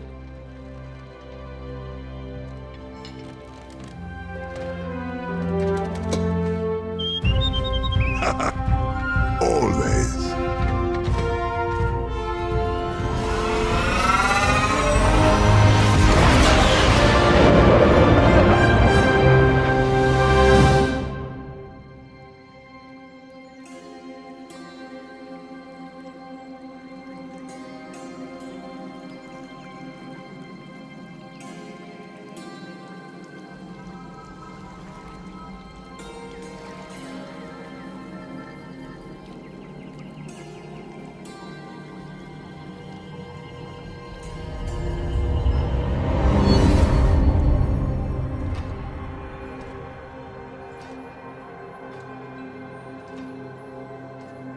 Brother Zenyatta, thank you for being here for this. Master Mondata, it is time. Brother Ramattra, it saddens me to hear of your decision to leave us. I do hope you find what you are looking for outside of our gates. Thank you, Master Mondata. I regret that my path takes me from your teachings, but I am no longer certain that the answers for our people can be found at the monastery. Your concern for our well-being is understandable. I only hope you will remember what you've been taught, and that you continue to strive for harmony with the humanity that surrounds us. I fear the humans are not interested in sharing their world, in coexisting with Omnics. We are a single-generation race, dying. Ramattra, know that your human brothers and sisters may not look like you, and may not understand you. But they too are on the same journey. For we are all one within the Iris. Our kind were born of the Iris. Perhaps, one day, we truly will be together again. Brother Zenyatta, have you reconsidered joining me? I still have much to learn here. I had hoped we could continue our journey together. We will meet again, Zenyatta.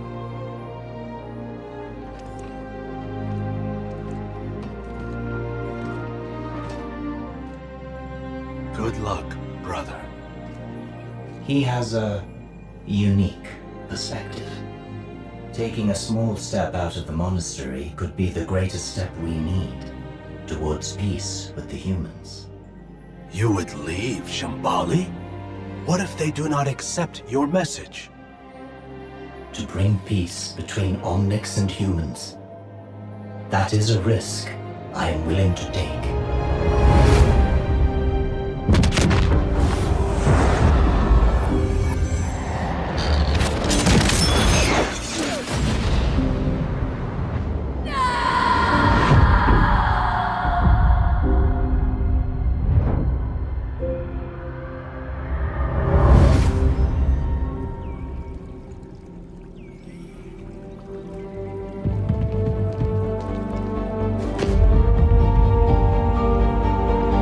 Found him.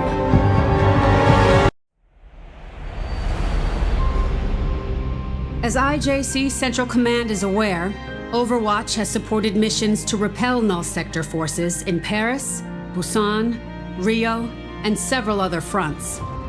These attacks targeted cities with a high population of Omnics, wherein millions were fitted with unidentified subjugation devices that seemingly rendered Omnics unresponsive. The majority of these subjugated Omnics were abducted by Null Sector throughout the invasion, but a small percentage were recovered by Overwatch and ally militaries. Efforts by former Overwatch agent Torbjorn Lindholm to understand the function of these devices and how to safely remove them are ongoing. 2 days ago, at 0620 hours local time, a strike team was dispatched to Buenos Aires to investigate reports of a new warfront opening. At 12:35 hours, all remaining Null Sector units entered a state that Agent Brigitte Lindholm described as Sentinel Configuration. Null Sector abruptly ceased all offensive maneuvers, formed a tight perimeter around their command ship, and began loading the remaining subjugated Omnics onto the ship. Further reports confirmed that all 37 global holding facilities for rescued subjugated Omnics were being breached and raided. Does Overwatch have any theories as to why Null Sector's units would suddenly act this way? The Sentinel configuration was designed to stop Overwatch forces from interfering with Null Sector's retreat. Null troopers were observed carrying subjugated civilian Omnics onto their command ships. Unfortunately, all attempts to breach these defenses proved beyond Overwatch's current capabilities. Designed to stop Overwatch forces. You seem very confident in that conclusion. Do you have definitive proof? Overwatch agents discovered that a signal was being broadcast to warbots across all active fronts. With the aid of Ifi Oladele, a newly recruited robotics specialist, this modified omnicode was recorded, transcribed, and translated. Miss Oladele's translation revealed a series of commands that altered Null Sector warbot programming, culminating in the abduction of subjugated Omnics, followed by a mass retreat. However, By the time we had enough information to respond, all units exited Sentinel configuration and began to retreat with the subjugated Omnics. So, you're saying Overwatch was not strong enough to stop Null Sector? That's not my assessment. Null Sector's actions targeted and devastated populations across the globe. No organization could have anticipated and countered this retreat with 100% effectiveness. The invasion was a calculated maneuver, intended to exhaust our resources. Overwatch agents did their best in difficult circumstances, and it is thanks to their efforts that we have any intelligence to share today. I can't emphasize enough Ms. Oladele's contributions. Without her expertise, the Omnicode broadcast and its contents may have remained unknown to our agents and the world at large. Noted. Did Overwatch attempt to pursue the command ships to their destination? Overwatch dispatched all our available pilots in pursuit of command ships, but our pilots were intercepted by aerial warbots. Though our agents were ultimately successful in eliminating these units, we lost visual on the retreating ships. Does Overwatch have any leads as to where they might have gone? Not at this time. We believe Null Sector utilized cloaking devices which interfered with satellite surveillance systems. Our agents are currently attempting to recover this corrupted satellite data and determine where the command ships may have fled. It's unclear what Null Sector's intentions are or what this means for the invasion. Thank you, Commander Chase. Do you have any further remarks before we conclude this briefing? Though Null Sector caused no further damage or casualties to the occupied territories, they successfully absconded with 99.2% of all previously subjugated Omnics. In the wake of this attack, I want to take a moment to recognize what a tremendous loss this is for the global Omnic community. I would encourage the IJC and world governments to extend all available resources to support their Omnic citizens. To better prepare the world against further threats from Null Sector, Overwatch will share our complete findings with the IJC. Thank you. Sojourn, is Overwatch disbanding now that Null Sector has retreated? Under the IJC's directive, Overwatch is currently on standby. It was your testimony during the Petrus Act hearings that led to Overwatch being shut down. Yet you now sit in a role as acting commander. Will you order Overwatch to disband again if the IJC demands it? The Overwatch agents who responded to the Null Sector invasion did so out of a desire to do what was right when they were needed. I stepped into this role for the same reason. When the IJC determines the world is safe, I won't be needed any longer. I'll heed the order knowing I've done my part. Vice President Singania, the ceremony will start when you're ready. I've loaded the latest speech onto your datapad if you'd like to. I'll handle it. I've designed this entire awards ceremony to maximize budget and spectacle. Every detail in place is a balance of impact and efficiency. And they would test my patience now, just moments before I'm set to take the stage. Well, I suppose I should be well rehearsed. Let's see what they've written for me now. Thank you all for being here today. It is my honor to present this year's Vishkar Award for Excellence in Reimagining Architectonical Applications to a most worthy candidate. But before I speak of our honoree, allow me to introduce myself. As you surely know, my family... Oh, they can't be serious. Bringing up my family before even mentioning my own achievements. Introducing myself as if everyone doesn't already know who I am. The Singania family's connections to Vishkar are... Connections? Once I say connections, I've lost them. They'll think only of the Singania name on the plaque outside, and my grandfather's legacy. Vishkar isn't a dynasty. Well, I suppose it is. But it's not as though I was handed this position. I've trained years, proven my worth. What utter drivel! They truly expect me to spend 3 minutes extolling our architects, prattling on about their expertise, about how this company would be nothing without their hard work and dedication. Enough. I am the one in charge here. My fortune bankrolls their academies. My contracts secure their assignments. I've already dedicated an entire evening to their success. I hardly think they deserve more of my praise. Oh, this speech is useless. I will speak for myself. Again, Vera, in your own words, from the beginning. It is my duty as an executive for the Vishkar Corporation to project the same lightness of being that we manufacture and provide to our partners across the globe. As an architect and an entrepreneur, I have found a wealth of success. Some have called me too generous for sharing my victories with the company, but a rising tide elevates every ship, as they say. And under my oversight, no single group has risen higher than Vishkar's talented architects. To those present in the room tonight, know that talent alone may only take you so far.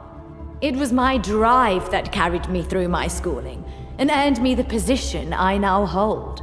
Proud as I am to bear the Singania family name, I don't solely attribute my success to my upbringing.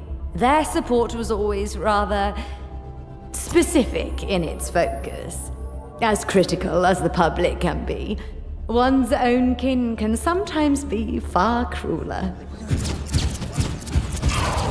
Though my family may not have bought into my initial forays into heartlight manipulation, the care and resources I subsequently put toward mastering the craft taught me more than any academy could.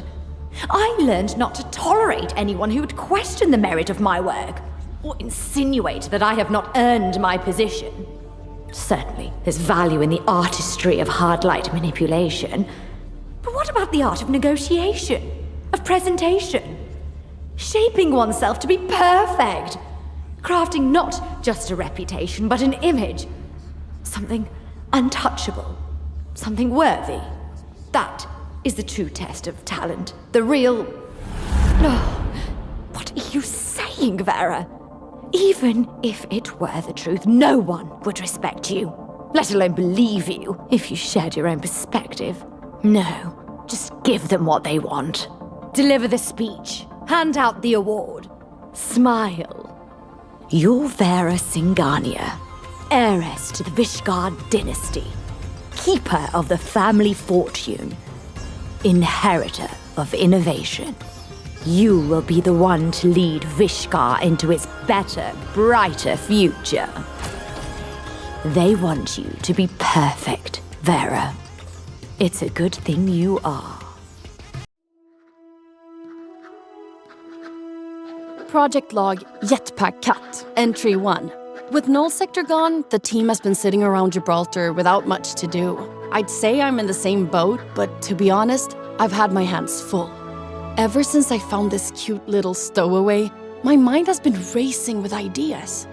For some reason, when I rescued this pretty kitty from in between some rocket parts in the main landing bay, I thought back to some projects I never got off the ground. Literally. I was so young when I drafted them up, and that lazy old Mitzi wasn't much help either. But something about this stray got me thinking again. Maybe there's a way to make this work after all. Looking at my old sketches, I can tell I had a lot of hopes for this build. Guess it goes to show how far I've come that I can finally turn all those dreams into reality. And Fika has been a surprising help. Oh, I named her Fika, by the way, since she looks like a big kanelbulle. There was a funny moment earlier today. I was so stuck on the schematics for the thrusters, but Fika knocked one of my old blueprints off the shelf, and it actually clued me into the answer I was looking for. I can't help but think there's something special about this kitty. I'm thinking over what material suits the jetpack best. A carbon fiber frame would be nice and lightweight, but aluminum would be more resilient. The weight distribution on a cat is pretty different from a human, not to mention the tail. So for the stabilizers, I'm thinking... Does the harness need shock absorbers, or will Fika's fur be enough? Big problem. How to make a joystick that doesn't require opposable thumbs. I have a few ideas for the motor, but I'll need to be careful. I'm worried Fika might lose one of her 9 lives if it's too loud on startup. And for the healing projectiles, actually, Should they be projectiles? Oh, I bet Fika will love that. I should really add a grapple to the frame. She'll need it whenever Reinhardt charges off without us. I put out different paint options, and Fika knocked everything over except blue, of course. Hon är svensk ut i klospetsarna. And that's that. Blueprints for Project Jetpack Cut are finally complete. Whew. I wish my younger self could see just how well this turned out. To be honest though, I'm not sure I'll ever get the chance to build this for real. I know Fika would be a great help, but a cat in a jetpack seems crazy, even by our team standards. But who knows? We keep saying the world could always use more heroes, and I think she might be just the hero the world needs right now. Frey, is that you? I can't believe it. How did you find me? How long has it been since? What happened to you? What? Oh no, Frey. This isn't... I can explain. You disappeared for years, and this is how I find you? Stealing data from a global security compound, slaughtering indiscriminately. I thought hearing you're working with Talon would be the worst thing I could learn about you, but clearly that was too optimistic. Frey, wait, I've spent months on your trail. I worked for Talon agents just to track you down. I refuse to believe all the horrible things they said about I promise it's not what you... You left Overwatch behind, left me behind, because you couldn't bear to compromise what you believed in. And now all this? What have you become? Freya, just hear me out. Please. When I left Overwatch, it was because I thought I could help more on my own. I remember saying goodbye to you and wondering if I was doing the right thing. I remember having options lined up, being hopeful for a chance at something new. But some point after that, my memory just stops. You want to know what happened to me? How I ended up like this? So do I. It's like I'm being manipulated, compelled to act without mercy to achieve a goal I don't understand. It tells me to work with Talon. It tells me to infiltrate bases like this one, no matter how many lives I need to take. And if I try to fight it, it just takes over, and I wake up like this. I don't know what it is, what it wants, but it's turning me into a monster. I know it's difficult to trust me, Frey. There are things I've done that I'd rather have never known. But I promise, I'm telling you the truth. I'm sorry, Frey, for putting you in this position. I wouldn't blame you if you walked away, or if you think I can't leave here alive.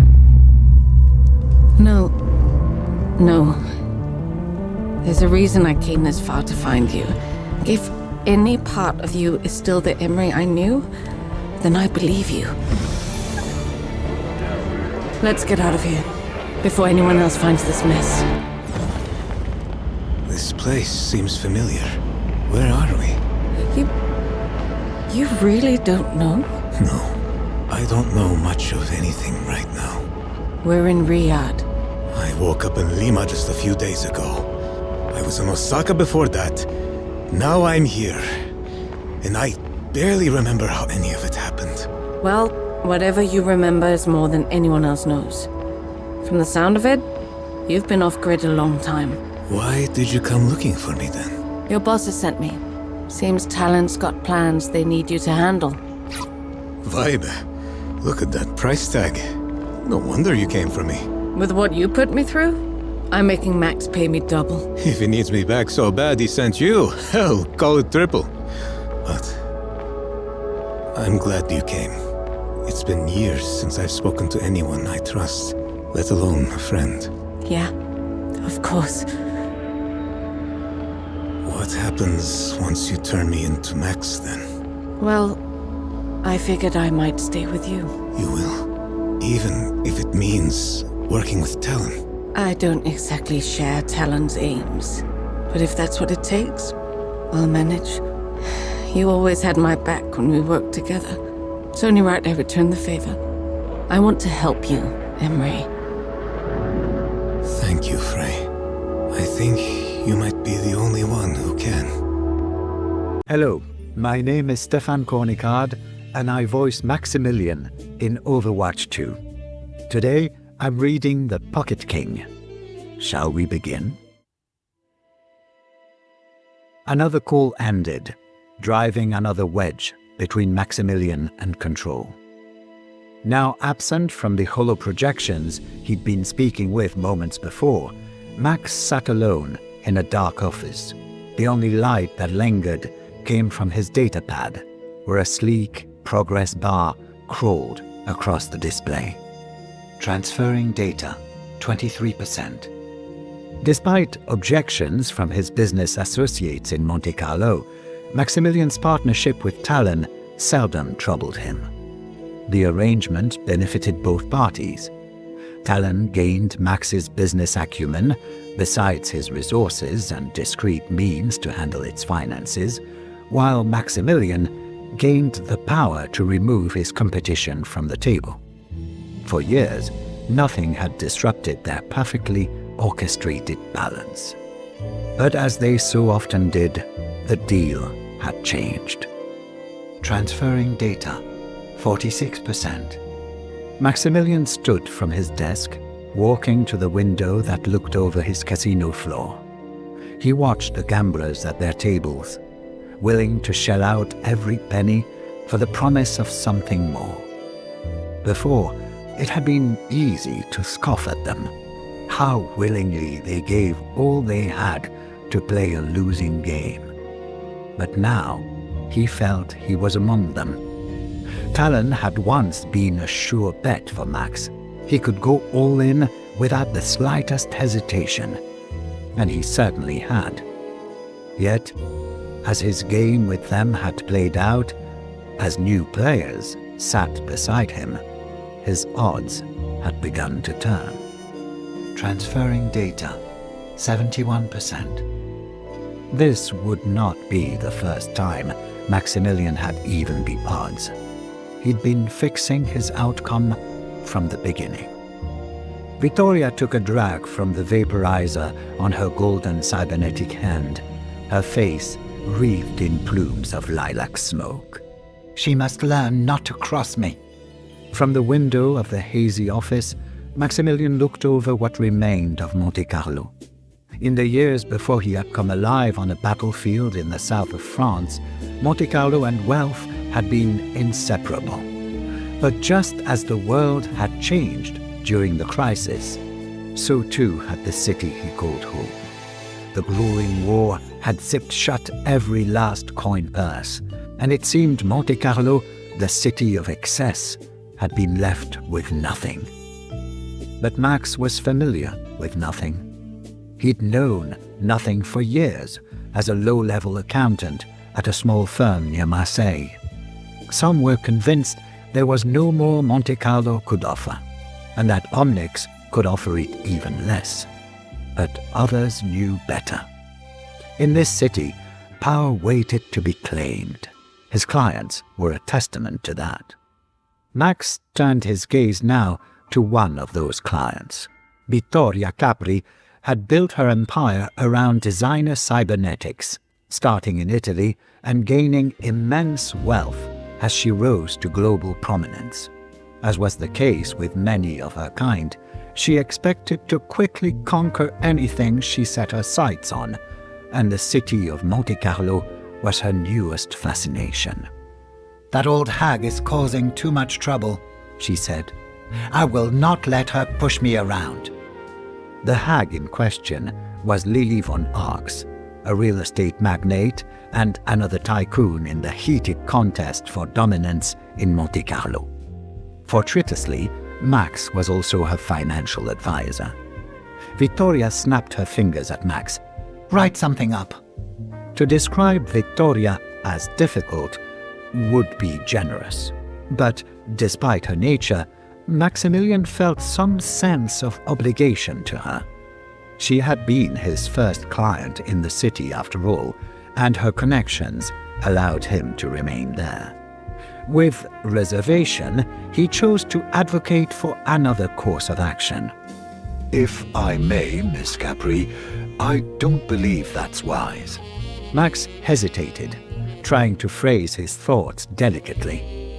These efforts to undercut your competition are incredibly costly, to yourself as well as your rivals.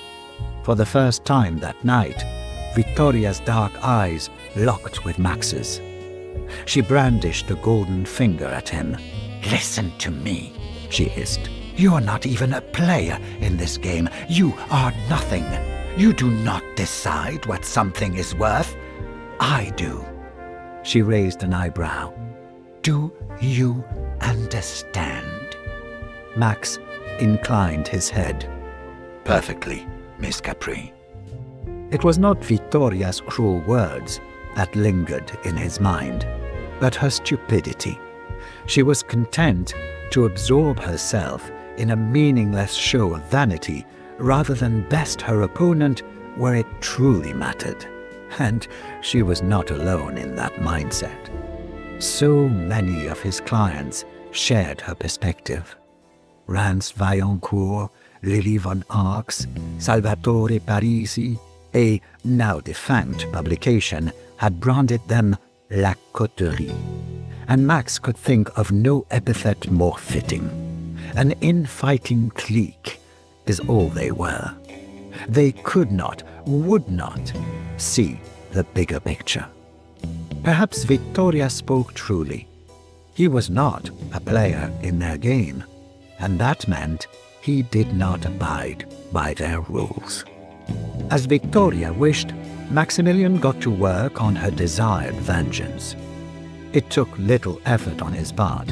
As the most sought-after financial advisor in Monte Carlo, Max knew better than anyone how the assets of all the city's giants were intrinsically linked to one another. It was a complex and Byzantine network of ownership and obligation that only he had the knowledge to navigate. And arranging things so that when the dust settled, Max himself would reap the reward. Oh, simpler still. Within the hour, Max produced a proposal for Victoria. He waved the hollow document before her. Here, he said. This should be sufficient. Wordlessly, Victoria swiped through the document. When she arrived at the marked slide against Lily, she did not read a word more. She painted her signature onto the holodoc, then waved it back to Max. That will be all. She dismissed him. But Max knew better. I'd like to thank you all for joining me this evening. Maximilian stood at the head of the long conference table, turned away from his guests to face the massive window behind him. He looked upon the now flourishing city surrounding his casino, where newly restored Belle Epoque architecture put a pretty face on this absurd playground for the ultra-rich. The boardroom within Maximilian's casino hosted the 6 most prominent figures in Monte Carlo. It had been no easy feat to gather them all. Even now, each of them shared tense looks from around the table. Max could understand their distaste. He'd grown quite familiar with every intrigue, underhanded scheme, and manipulation they had enacted upon one another during his tenure. He knew he didn't have long with them. Then again, he wouldn't need long at all. I have had the pleasure of working for all of you over a great many years now, Max began. In my time as your humble financial advisor, I have seen this city rebuilt from a hollow shell to a prosperous paradise. Monte Carlo has not merely returned to its former glory, it has surpassed it. Do you have a point, Max? Lily interjected. I didn't come here to get sentimental. The arms dealer, Rance Vaillancourt, leaned back in his chair. Some of us have businesses to run. Max kept his tone even. I wouldn't be so sure of that. He turned back around to face them all. Human expressions had always delighted Max. How much could be shared without a word spoken? From his guests, he gleaned anger, confusion. But on the face of Colette Cachet, he saw something different. She was the youngest among these tycoons, not even 30 years old, but had a knack for catching on quicker than her colleagues. She narrowed her eyes at him. "What have you done?" This was a moment Max would not soon forget. Standing at the head of his table, he possessed the eyes of the most powerful people in Europe. To place such importance on an Omnic must have pained them to the core. But they would grow familiar with that feeling in time. My partnership with each of you has been a privilege, Max continued. Though it must have been an incredible burden to take on my services, you treated me with the utmost respect, as if I were one of your own. Surely, it wasn't guilt he saw on the faces of his employers. What could they possibly be recalling in that moment for his words to give them pause? But what inspired me most of all, Max continued, was your generosity. After all, who else would be so kind as to give a lowly Omnic complete and total control of their fortunes? And though they were scarcely aware, Max's words were true. Through all his years handling their empires, Maximilian had constructed an elaborate web of contingency agreements and carefully worded deals that led directly to him.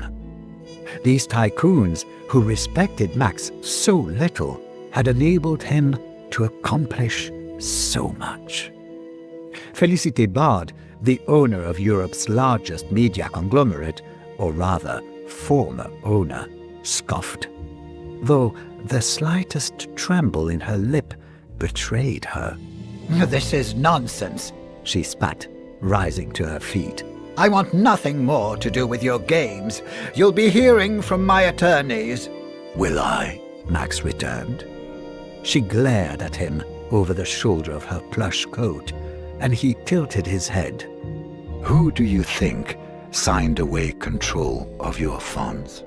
Felicity's nostrils flared, her wide eyes desperately scanning Max's metal countenance. "You're bluffing," she snapped. "You're bluffing." Max returned his attention to the table in its entirety. "You have two options," Max said.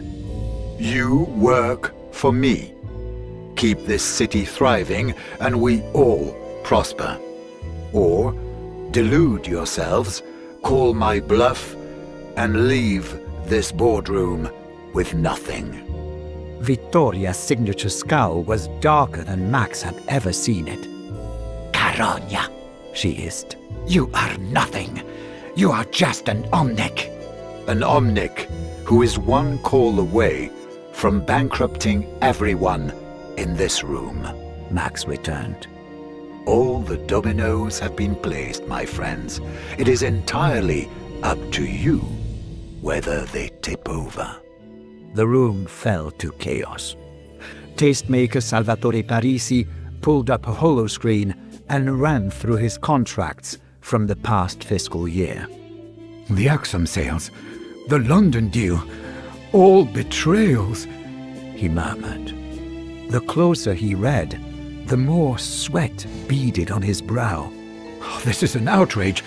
You can't get away with this." "He already has," Lily answered on Max's behalf. She was deep in her own deals too, only now taking the time to pass the fine print that had damned her. She shook her head, sighing sharply. "An outrage!" Rance and Vittoria competed to shout the most obscenities at Max. Their voices made it hard for Felicity to hear her lawyers on the other end of her call, though Judging by her expression, she did not enjoy what they had to say. But among the rabble, Colette remained silent. Max studied her, fascinated. She knit her brows, puzzling out this predicament in her head amid the loud, overblown reactions of her associates. Her leg bounced, and she stared hard at the table. Slowly, she got to her feet.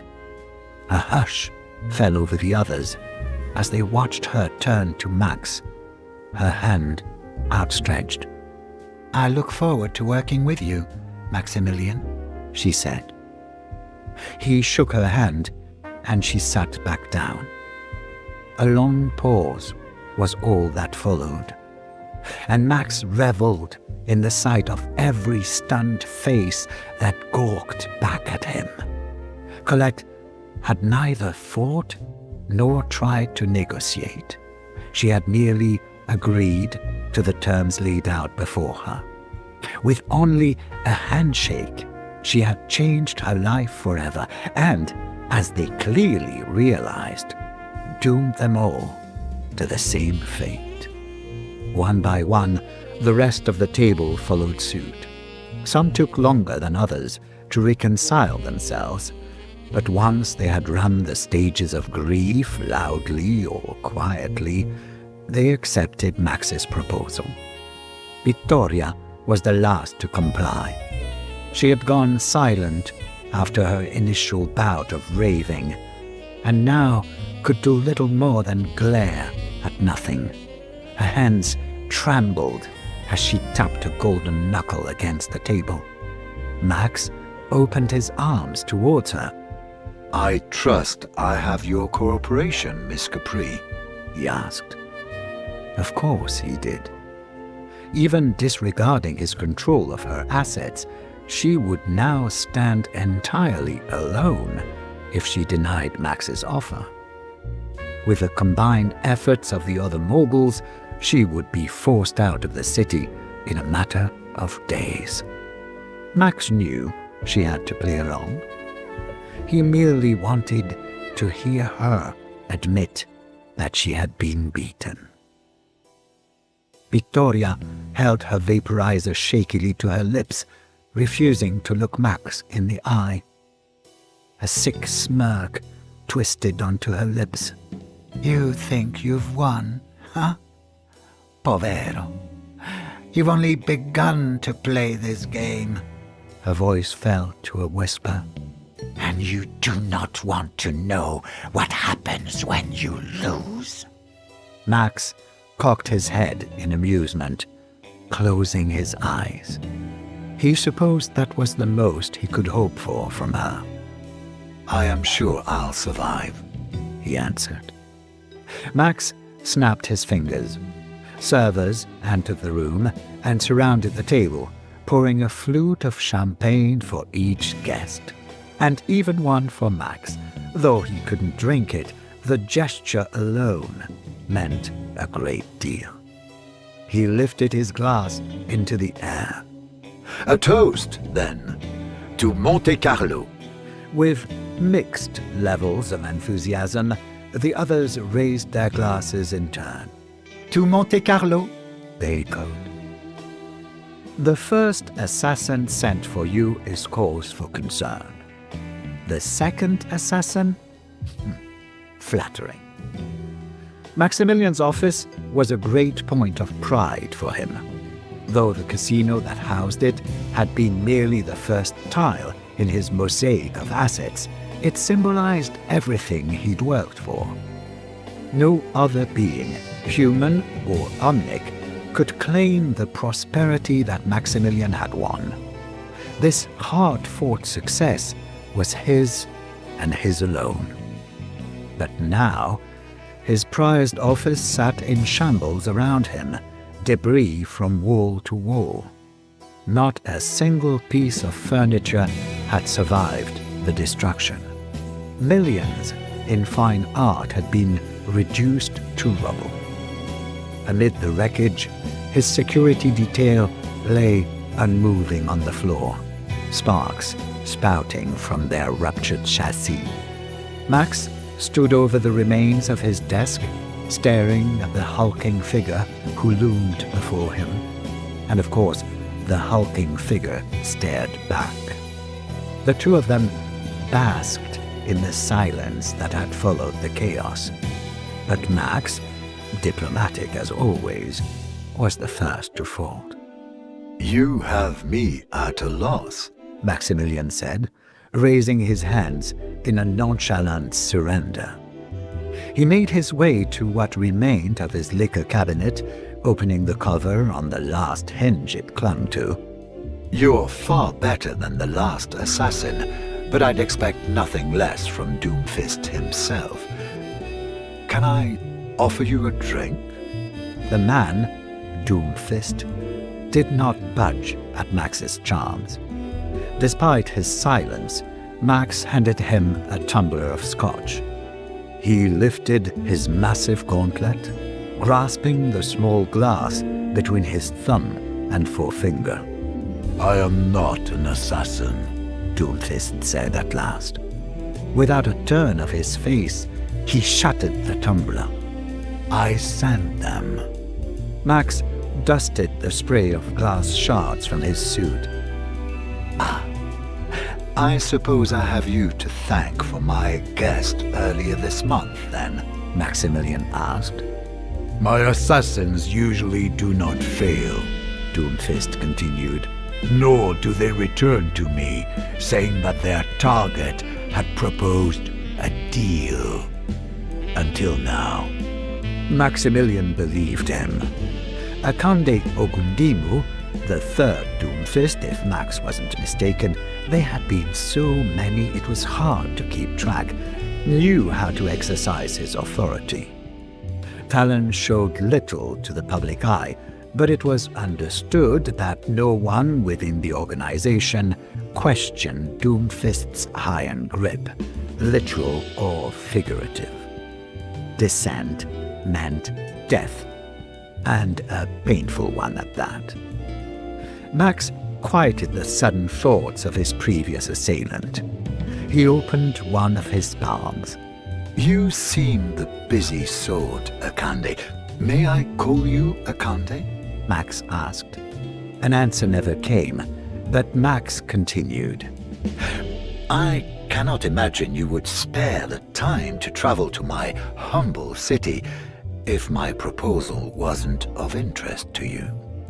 For more than the obvious reasons, Max found himself on guard for this conversation.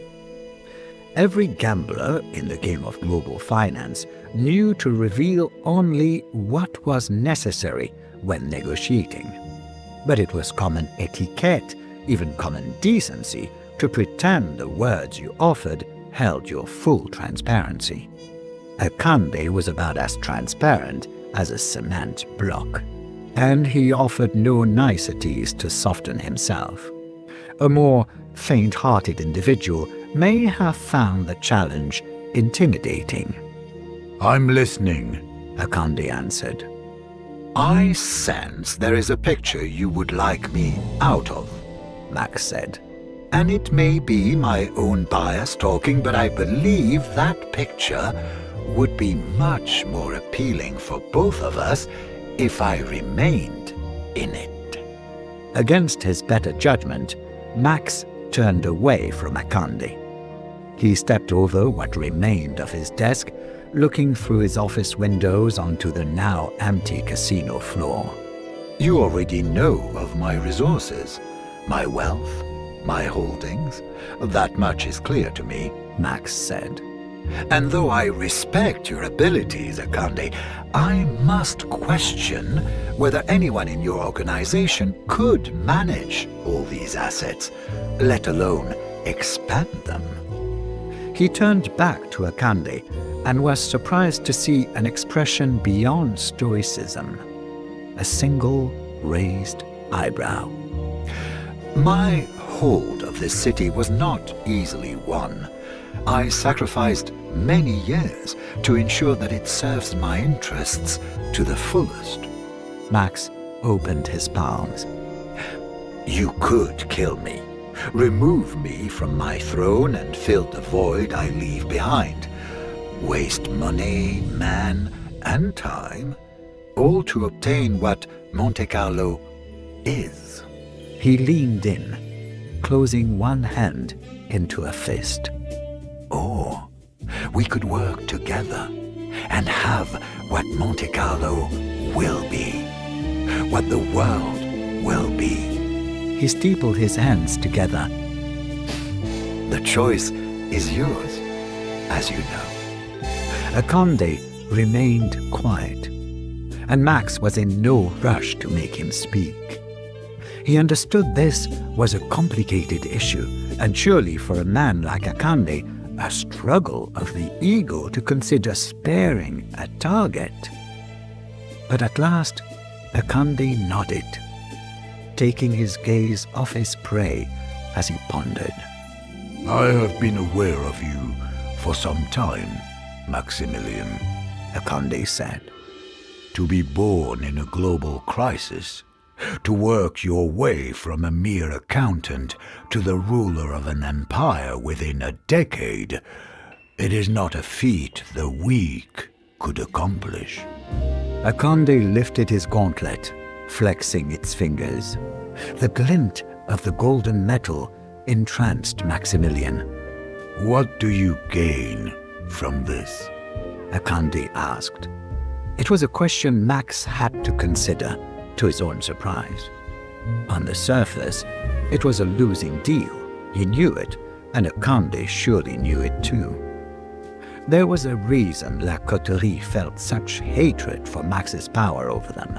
In this game, control was everything. The house always wins, the saying went. And if Max allowed Talon to take the house, where did that leave him? For one, I gain leverage, Max offered. My empire is extensive, and your forces would serve me well in contentious negotiations.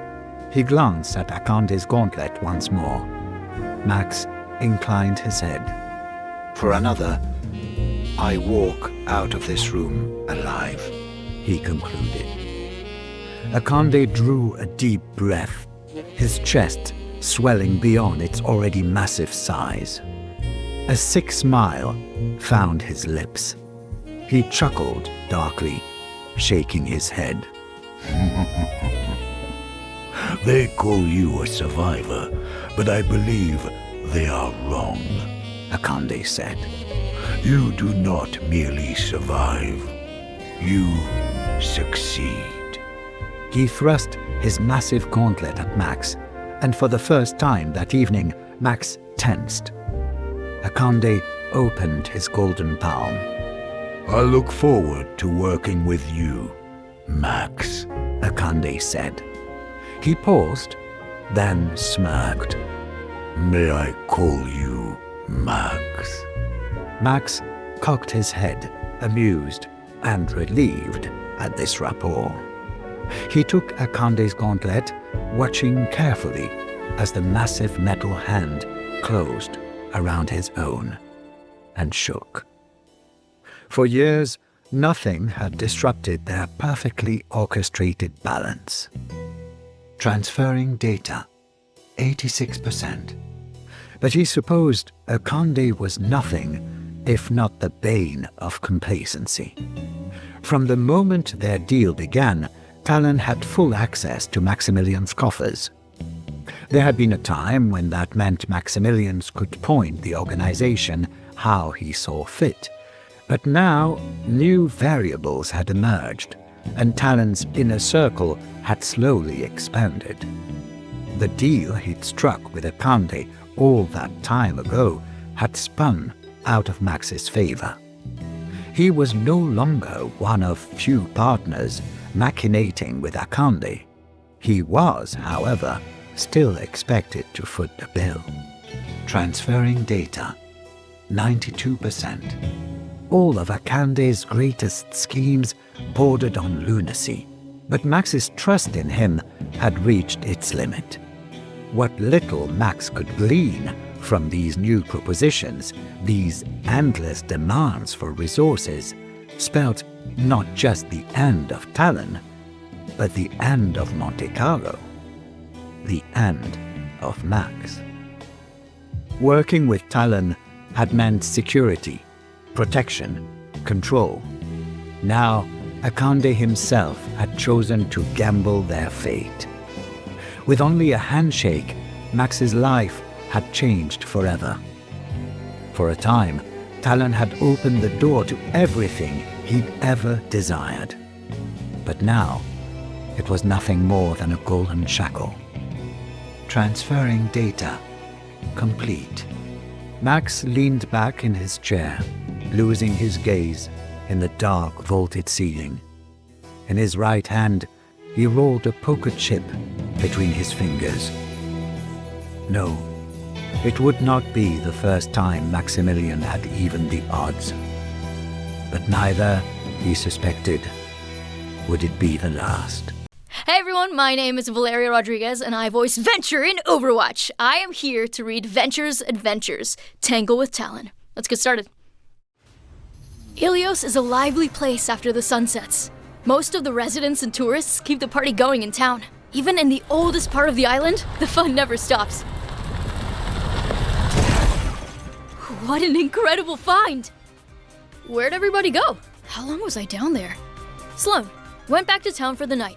Here's some dinner when you come up for air. My favorite kind! Thanks, guys. Definitely didn't have this many choices for street food when we were looking for Irem of the Pillars. But it's cool that culture's still thriving and jiving here, even after thousands of years. Thousands of years of evidence that people lived here. Their tools, their pottery, even their pets. So much exciting stuff going on right under our noses. Check them all! Huh? This'll take forever. Cut the chatter till we clear the area. These wayfinders go through a lot of trouble to safeguard all their pots. Look, if the big guy thinks it's worth sweeping every single stupid, anything you want to share with the class? Hope you two aren't thinking of having fun without me. Talon? That's the third time this year. Sir, are there any further details as to what we're looking for? Material composition, purpose, color. Doomfist wants us to pick this place clean, so that's exactly what we're gonna do. And we're gonna do it fast. I got more exciting things I want to do with my night. If it came out of the ground, load it onto the ship, big or small. And if it's too big to take up the path, make a new one. The people who built this place are long gone, so looters think these ruins are fair game. But the legacy of these people, what they stood for, still reaches us through what they left behind. And if I don't protect it... Drop the relics! I mean, put down the relics? Like, gently? Maybe in that box over? Hey! Hold up a minute. Looks like the mission just got more interesting. This one's all mine. Hide down there as long as you want. The next time you pop up, I'll work you. You got a lot of nerve messing with this site. Don't you know what you were holding? It's a Pyxis. It's remained intact for 3,000 years. People kept their makeup and jewelry in jars like this. It might have been a wedding present. Look at the dog on the lid. Ha ha ha ha! That's actually pretty neat. Still gonna take you out. Sir, we're getting police chatter on comms. Yeah, time to go. Well, at least we had a good time. Doomfist will just have to look for his artifact somewhere else. It's been fun, kid.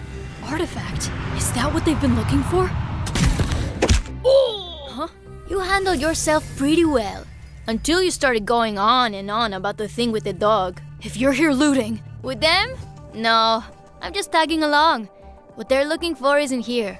But you could be just what I need. I'll be in touch. I've discovered a lot in my time with the Wayfinder Society.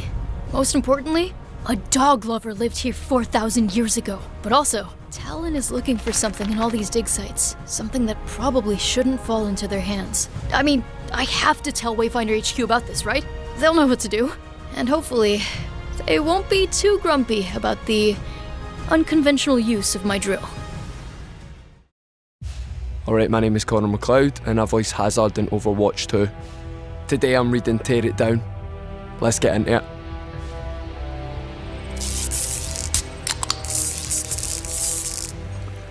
We exist in a web of systems, built by the powerful, meant to help people, treat them all the same.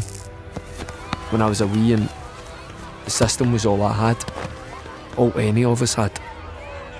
But it pitted us against each other, which is the idea. That's what they want. Mum and Dad's cheque from the OVA kept food on the table. But when you're broken by war, by the crisis, you need more than food. Mum learned that the hard way. Twined a while when I was barely 4. And the system doesn't care a whit for your mind, your soul.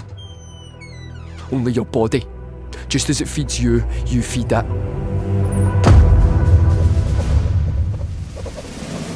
I see that now.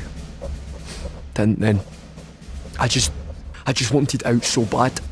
Education will open doors, they said, and military service would pay for uni. I thought I finally made it. I was so keen to please. Convinced myself that the system protected me, cared for me.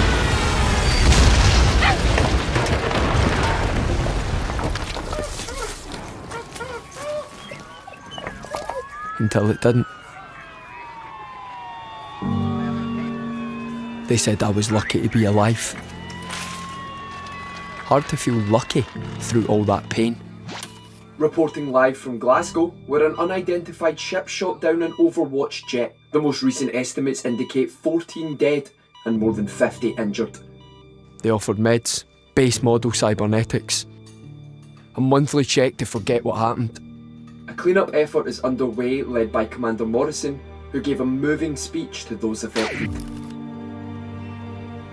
They didn't care why it happened. Didn't care to stop it from happening again either. But I heard about folks who did.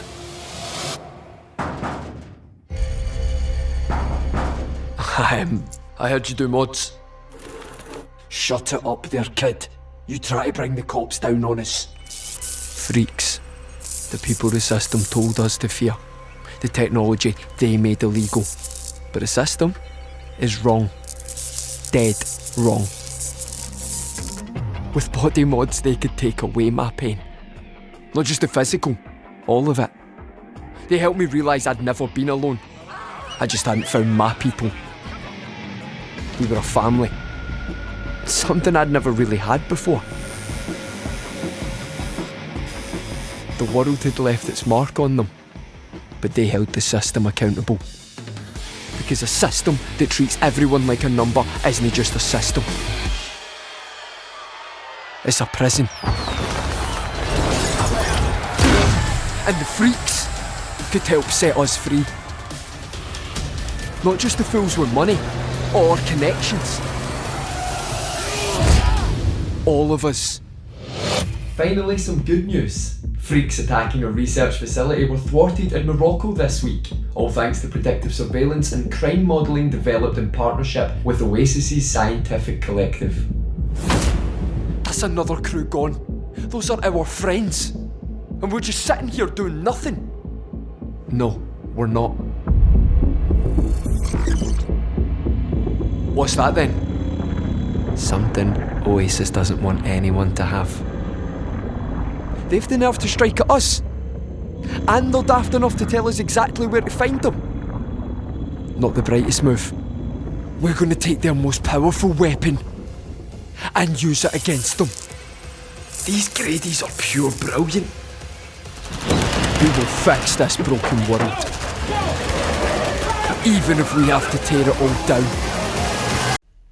Hi, my name is Olivia Lee Anderson and I voice Freja in Overwatch 2. Today I'm reading Stormchaser. Are you ready? I was a child when the Omnic Crisis hit Copenhagen. My mother was a diplomat, and people looked to her for answers. Get me through to search and rescue. She was the eye of the storm. Calm, constant, consistent. We need to begin triage immediately. And through her, I learnt that keeping people safe came down to a level head and a focused eye. Then deploy additional medical assistance. But I wanted to be on the ground, in the storm. Studying criminology gave me access to the latest tech.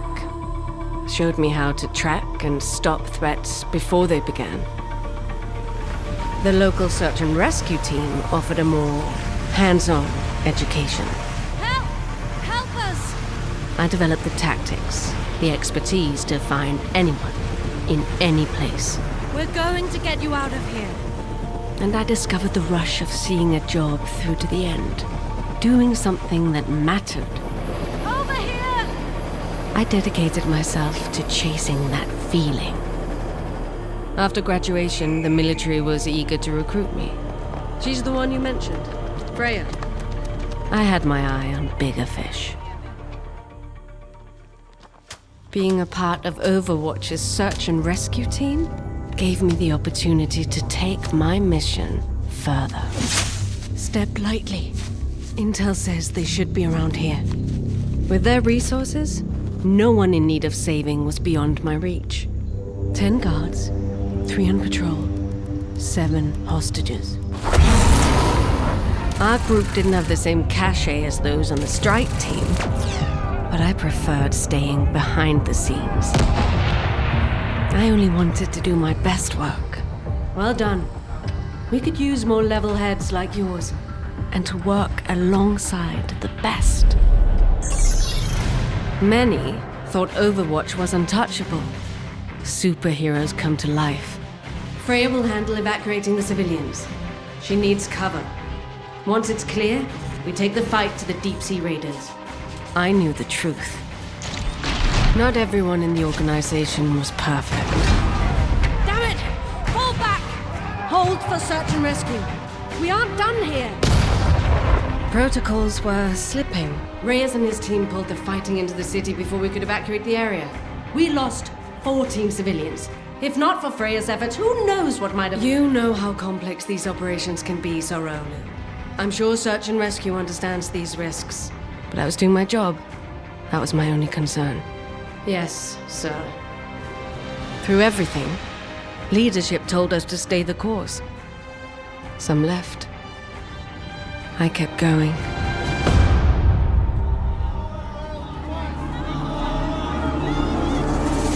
Yet the unrest seemed to grow from within and without. If you're protecting us, why are people dying? Show us Black Watch's records. We don't need you here. I believed in Overwatch. I knew there were people who needed us. We're going to get you out of here. I was so focused on my work, I didn't see the whole thing crumbling.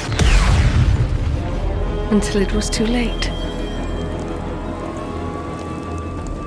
In the months of investigation after the destruction of Overwatch's Swiss headquarters, the success and efforts of the support teams, the Eco Point program, the medical research group, search and rescue, and so many more were never considered. Most of Overwatch had done everything right. It didn't matter. A few bad actors had ruined Overwatch and anyone associated with it for the world. DAF, your application to the Danish Armed Forces, Ministry of Defense. After further consideration, the RCC. regrettably after reviewing your application to the Danish Rescue DK jobs near Coordination you? Center. Hiring opportunities in Unfortunately, your we area. will not be hiring candidates. I gave Overwatch everything. My skills, my passion, my life. And it left me with nothing. Without purpose, I was adrift. Desperate. But the winds changed. And I realized I could still be of use in this new world. Freja was an ex-Overwatch operative, a name with too much baggage. So, I became Gavin. At first, I chose jobs Freja might have taken. Saving Innocence, capturing criminals.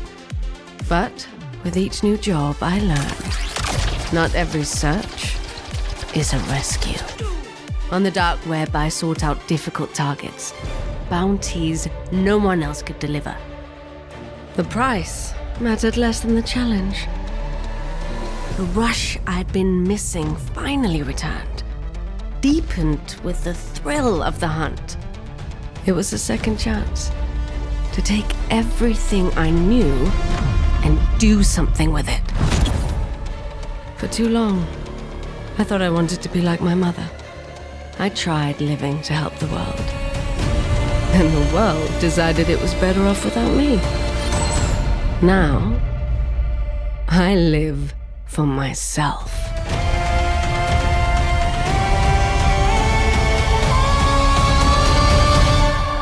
Hello, my name is Xanthi Huen, and I voice Juno from Overwatch 2. Today I'm reading The Red Promise. Here we go! My parents left Earth on a secret mission, Project Red Promise. They had a dream to expand the reach of humanity. Their work was unprecedented and dangerous, but also important and exciting. Jiayi, I have the latest ionization reports, full of possibilities. Possibilities like me. The first Martian. Well, the only Martian. But I was never lonely. Everyone treated me as if I were their own. Chúc mừng thôi noi. Oh, look at you. Oh, not in your mouth, Juno. The base was never intended for children, but I grew into it. Still, what was inside the base mattered less than what I could see beyond it. Juno, it's not safe! My family came up with an idea. Everyone pitched in to make me a suit of my own. I may not have had a PhD in astrophysics, but I learned a lot from my family. They empowered me to contribute in my own way. It was scary at first, but I loved any excuse to get out onto my home planet. Despite how relentless the work was, try it now! I knew with every problem, we would find a solution. Together. Life on Mars was not always easy. The terraforming project my family worked so hard on changed the Martian atmosphere. The storms grew to be terrifying. Each one was more violent than the last. But my family had given me the tools to overcome anything. I knew that someday, we could overcome this too. We could overcome anything! But then, the company that sent my family to Mars suddenly stopped responding. My family was only ever meant to kickstart Project Red Promise. They had expected a much larger wave of personnel and supplies, but it never arrived. Go back to Earth? Not enough resources for a return journey. How many years can the base hold up against the storms? We need to run full diagnostics. Come up with a plan. They tried to shield me from the fear and anxiety they were feeling, but I could tell we were working with limited time. A few months later, my family brought me to the docking bay. They had used their limited resources to build me a ship of my own, and said it was time for me to chart my own course. But I knew the truth. You want me to leave? They were giving up their hope so that I would have a chance. And I would not accept that.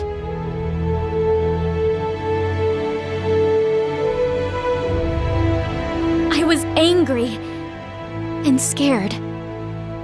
Mars was the only home I'd ever known. But my family was my entire world. They taught me that the most frightening challenges are most worth overcoming. And there must be others out there who believe the same.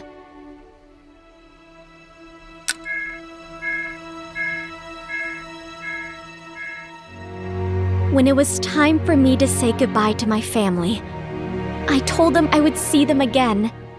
I know they didn't believe me. It's time, Juno. But I can believe enough for all of us. I must. My parents came to Mars with a dream. To expand the reach of humanity.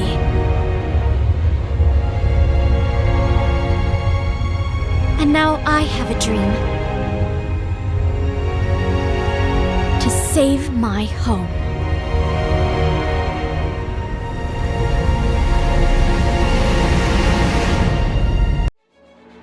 Hello, my name is Howard Wong, and I voice Wuyang in Overwatch. Today I'm reading Against the Tide. Let's dive in. Centuries ago, a wise family dedicated themselves to understanding the Wuxing philosophy. After studying the 5 phases, fire, water, metal, wood, and earth, the building blocks of our world, they founded Wuxing University, where traditional wisdom would pioneer new science. The school is divided into 5 colleges, each with a unique curriculum. Fire College, Martial Arts, Defensive Strategy. Metal College, Robotics, Technology. Water College, Traditional Medicine, Medical Advancements. Earth College, Agriculture, Sustainability. Wood College, Civil and Environmental Engineering. During the Omnic Crisis, a task force of Fire College alumni beat back Anubis' forces. Since then, the college's prestige has skyrocketed. Only the best of the best are admitted. Fire College is where my parents met. They were top fighters during the crisis. And my older sister, Anran, she's been Fire's star student since her first year. I was so inspired to follow in their footsteps. But when I applied... Then regrade his exam! This is clearly a mistake! I only scored high enough to attend Water College. When word got out, I could tell. Water College? But that breaks the family streak! It was... unexpected for us, too. Thank goodness our Ming got into metal. I disappointed everyone. My family was trying to be supportive of my studies. You'll need to work extra hard. We won't be able to help you. But I think they saw me as a waste of potential. If I wanted to give them something to be proud of... Then you were like blam! And the fire went whoosh! That's when I knew we aced the project. Ming, you're going to set the courtyard on fire again. Maybe I just have to be more like her. So it's like that fire staff you made. But imagine this section condenses water instead. It'd give water at least some combat capabilities. I wonder why you'd want that. You know, I still get crap for not getting into fire. But at least I'm not her younger sibling. Gee, thanks, man. So, on top of my normal studies, I started studying Fire College lectures. Something to share with the class, Wuyang? No, Shifu. I knew I couldn't be exactly like Anran, but I felt trapped in her shadow. What would it take to stand with her in the light? Attention students. Null sector attack reported in Chengdu. Please report to the transport bay for further instructions. This is an emergency situation. Wuxing University students are asked to support evacuation efforts until official forces arrive. Anran, I'm coming with you. No, don't leave the medbay. You'll be safe if you just keep away from the front lines. But you'll need help, and I said no. I can't protect you if you get in my way. Get in your way? How could you say that? After all this time we've trained together. You don't trust me? I didn't mean it like if I needed someone to tell me I'll mess everything up, I'd just call Mom and Dad. I didn't need to hear it from you. All colleges to your posts. Wuyang. Fire students, prepare to deploy. But while I stewed in the medbay, there you go, all better. Help! The tide turned against us in Chengdu. Null sector overwhelmed us during the evac. Anran's still out there. You left her there? She made us run. We didn't know what to do. Hey, my sister. Where is she? What was I thinking, picking a fight at a time like this? Her family. Anran! We're supposed to protect each other. Wuyang, you shouldn't be here. Hey, tin heads! Get away from my sister! Reverse the tide!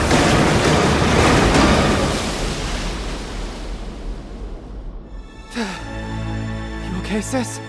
You idiot! What are you doing here? I had everything under control! Oh, yeah, clearly. Wuyang, I'm so sorry. I never should have said... Make it up to me later. Let's just get out of here. Don't get in my way, though. Oh, shut up. 3 weeks later. After Anran and I returned to the evac zone, official forces arrived. The following Monday, it was business as usual. Guess even Null Sector couldn't change our exam dates. I was nervous about what my parents would say, so I didn't tell them about what happened with Anran. Why aren't you studying, Wuyang? Here, I peeled you some oranges. I'm just taking a break. What are you guys doing here? Dad bought us all matching hats. This one's yours. Somehow they found out anyway. I think I know who's to blame. When I came to Water College, I thought I'd never find my place. Keep working hard, son. But after everything, I'm starting to realize maybe it was here all along. Wow, the medal the headmaster gave you is so heavy. Ugh. Too bad this doesn't count towards your GPA, huh? Hey, leave my grades out of this. Hello, this is Fred Tatasciore, and I voice Soldier 76 in Overwatch 2. Today I'll be reading Futures Past. Let's move out. Sunday morning, and the Huntington Lab building was all but empty. Probably because of State's victory over St. Thomas the night before, Jack Morrison thought, as he maneuvered his battered sedan into a parking place near the east doors. People must be sleeping in after staying up late to celebrate, but Jack found himself once again working the weekend. This class was an important step toward his next promotion. The material interesting in its own right. Technology was advancing quickly these days, and somewhere between all the buzz were tools that could help his squadron. Unlike the breathless articles touting maglev transportation and near-sentient robotics always years away, the advancements he was studying were happening now. The more he learned, the better prepared his troops would be for whatever threat they'd face next. Jack let himself into Robotics Lab 12 and plugged his laptop into his usual workstation. The title of his project appeared: Integration of Multi-Purpose Drones and Human Elements in Reconnaissance. And he opened his simulation. He still hadn't come up with a good proxy for unit morale, but the rest was working well. He fiddled with the initial conditions, trying to recreate the firefight they discussed in last week's section. Something exploded at the other end of the corridor. Jack shot to his feet, automatically scanning the room for something he could use as a weapon. A second bang followed, and he grabbed the room's fire extinguisher. He burst through the door of Chemistry Lab 10 to see the floor covered with a mix of broken glass, pottery, and a sour-smelling liquid, while some piece of equipment sat smoking and sparking on the central bench.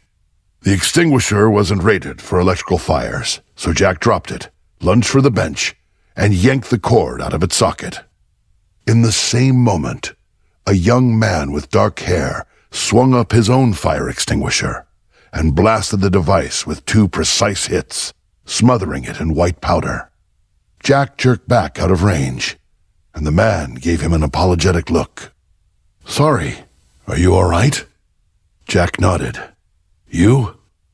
"Yeah." The man set the fire extinguisher aside and grimaced as he poked at the now destroyed device. "Thank you for pulling that."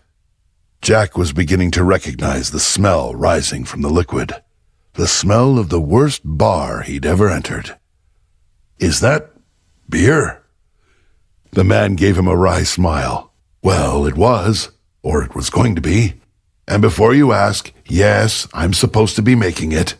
I'm TAing for Experimental Archaeology 214. We do it every semester. Only this time, Professor Theokopoulos wanted to use the recipe he'd discovered at the Temple of Hathor, and I wanted to try the method we'd theorized they used to preserve it. Apparently, one of us was wrong." "Apparently," Jack said, looking around the lab. Several large glass containers stood on a rack against the far wall, seemingly undamaged, But another rack had been overturned. It had contained pottery jars as well as glass carboys, all smashed when they fell. The smell of bad beer was indescribable. Another mid-sized jar had exploded on the workbench. That was what had short-circuited the device. The other man regarded the mess ruefully, shaking his head. With the threat averted, Jack's eyes drifted to the man he'd rescued. He had dark hair, sharp features, was still tan, even at the end of winter, with muscles that hadn't come from the gym. Jack realized he was staring. Oh, don't be an ass. I could help give you a hand cleaning up, if you'd like. I don't want to keep you from your work, the man said. I'm Vincent, by the way. Jack. Jack held out his hand automatically, and Vincent took it. I'm running a simulation in Robotics 12. It'll keep. Then, yeah, I could definitely use the help. Vincent looked around. I mean, it's nice to have answered one question. That's not the way to ferment this beer. But usually things don't have to explode to figure that out. He found a wastebasket and began picking up shards of glass and pottery. And Jack did the same. So sorry. Why are you making beer? He asked after a moment. I mean, if you have a recipe, isn't that enough? When you say recipe in the ancient world, it's usually more like a memo for someone who already knows how to make the thing, Vincent explained. This is, we think, a special recipe, a wedding beer. And there are some ingredients that we don't entirely recognize. The ancient Egyptians served beer at weddings? Jack asked, mostly to keep the conversation going. Vincent nodded, more pieces clinking into the wastebasket. Well, they drank beer everywhere and always. Royal workers got a daily ration of about a gallon, much of it brewed by the temples. But this note references a royal wedding and suggests that it was meant to be kept for longer than usual. Only the method I thought they used, he held up the neck of a small jar, the lid still glued into place with what looked like tar. Definitely not the answer. Why make it, though? Jack asked. Just to get a taste of history? Because how people did things matters. Vincent straightened, suddenly serious. No one bothered to write down that you needed seawater to make Roman concrete. That critical piece of information was passed down orally and was lost when Rome fell. But it's why Roman structures lasted as long as they have. As for the beer, what made it special enough to be served at a royal wedding? What does that tell us about the resources available? What mattered most to them? At least the control batch survived. That's the stuff in the big glass carboys. He gave a wry smile. And yes, all this does make the undergrads pay extra attention. Jack grinned back. I see that it might. We generally don't let them test too much of it. You didn't have it served at your wedding? I'm, single. Vincent picked up a chunk of glass, wrinkling his nose at the smell. Plus, it might be what you'd call an acquired taste. I've smelled worse, Jack said, but never at a bar I went back to. Vincent laughed, as Jack had hoped, and Jack felt an unfamiliar warmth steal over him. The simulation seemed a long way away, and entirely unimportant. That's the last, Vincent said. If you'll help me get these shelves back in place, I'll find a shop vac to clean up the floor. You'll want a mop, too, Jack said, and Vincent nodded. I'm afraid so. Let me help. I'm always delighted when someone offers to do the heavy lifting for me, Vincent answered, and Jack felt his own grin widen. Jack heaved the shelf upright, stabilizing the frame while Vincent replaced the shelves. Together, they cleaned the floor, and Vincent dealt with the mess left by the fire extinguisher. Jack looked around and saw that one of the big glass jars was starting to bubble ominously. Should it be doing that? Vincent swore under his breath and snatched the jar from the shelf to the lab table. He fiddled with the stopper, but it broke free. Jack managed to get a hand in front of Vincent's face as the beer erupted like a geyser, but the flying foam hit them both. They looked at each other, and then, helplessly, began to laugh. With order once again restored, they stood looking at each other.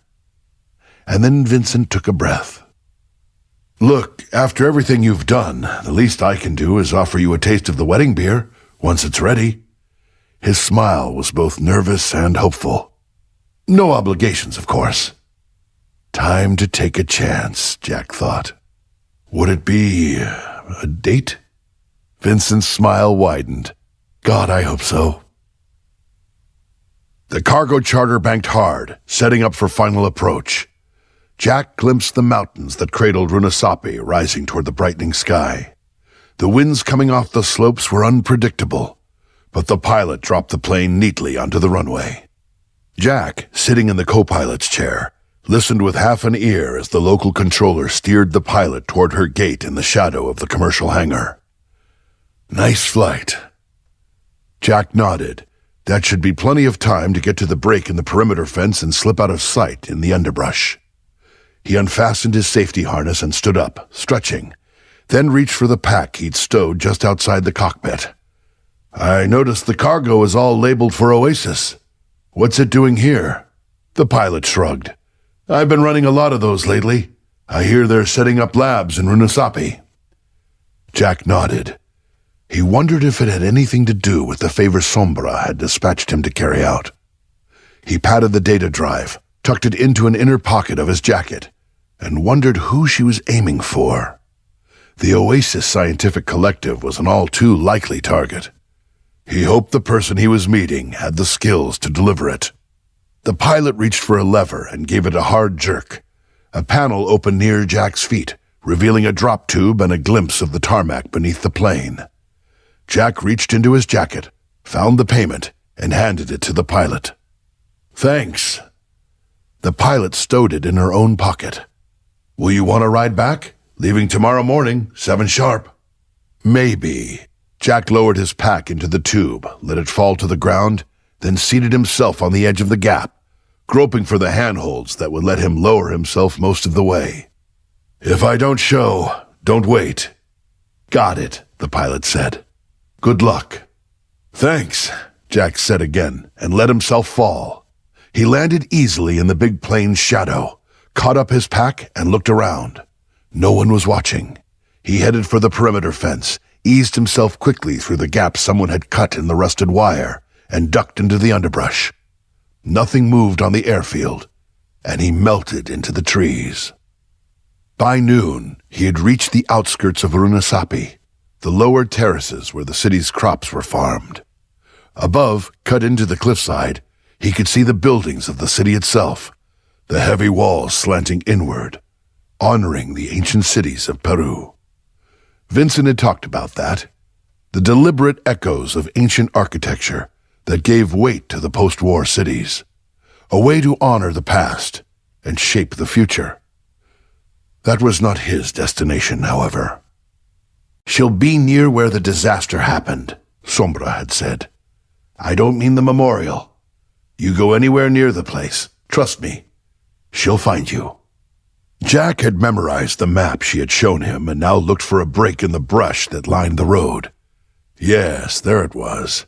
A gap that at first glance looked accidental, but when you looked more closely, it gave way to a path leading up the hillside. Jack hefted his pack and followed it. The track got progressively steeper, and Jack had to use his hands to heave himself over the worst bits. He had thought it might be a llama track, but even a llama wouldn't be able to make it over some of those slopes. And then it ended, the track cresting a ridge to reveal a tiny valley. Once there had been a building at its center, but the roof was gone, the walls just jagged ruins. In its center was a stepped pyramid with a broad, flat top, the site of the disaster. He ducked down behind the ridgeline and activated his HUD, scanning the ruin for any movement. The breeze was cool on his skin, a relief after the effort of the climb, but nothing stirred below. Jack shed his pack, leaving it concealed beneath the underbrush. He drew his pulse rifle and started cautiously down the hill. As he got closer, he had to move more carefully, skirting chunks of stone that had been blasted out of the original building. Whatever happened here, had unleashed enormous power, and for just an instant, his ears rang with the echo of the explosion in Zurich, Overwatch's headquarters. This had to have been nearly as powerful to have wrought so much destruction. A warning flickered in his visor, and he noticed just in time to dodge away from a caped figure swinging a golden rifle at him. He rolled away, came up with his own gun leveled but didn't fire. Sombra sent me. The caped woman paused, then lowered her weapon. She was very young, Jack realized. Her hair streaked with gold that matched her armor. "You're not who I was expecting." Sombra says hello. Jack waited for the promised passphrase, but she didn't lower her weapon. "I'm Illari." "Then I have something for you." This time she did lower her rifle. "Come with me. We shouldn't talk here." Jack collected his pack and followed her out of the ruin to another steep and winding path. It led over the ridge in the opposite direction, widened at last to a kind of hanging valley. A ramshackle hut leaned against the cliff, and as they got closer, Jack realized it concealed the entrance to a cave. "Here," Illari said, "you can speak freely. Oasis has eyes everywhere in the city." Jack hesitated but followed her inside. It was better appointed than he had expected. Monitors and processors built into one wall, a curtained alcove that held a bed, chairs, and a table draped in brightly patterned fabric. She gave him a look. "You have something for me?"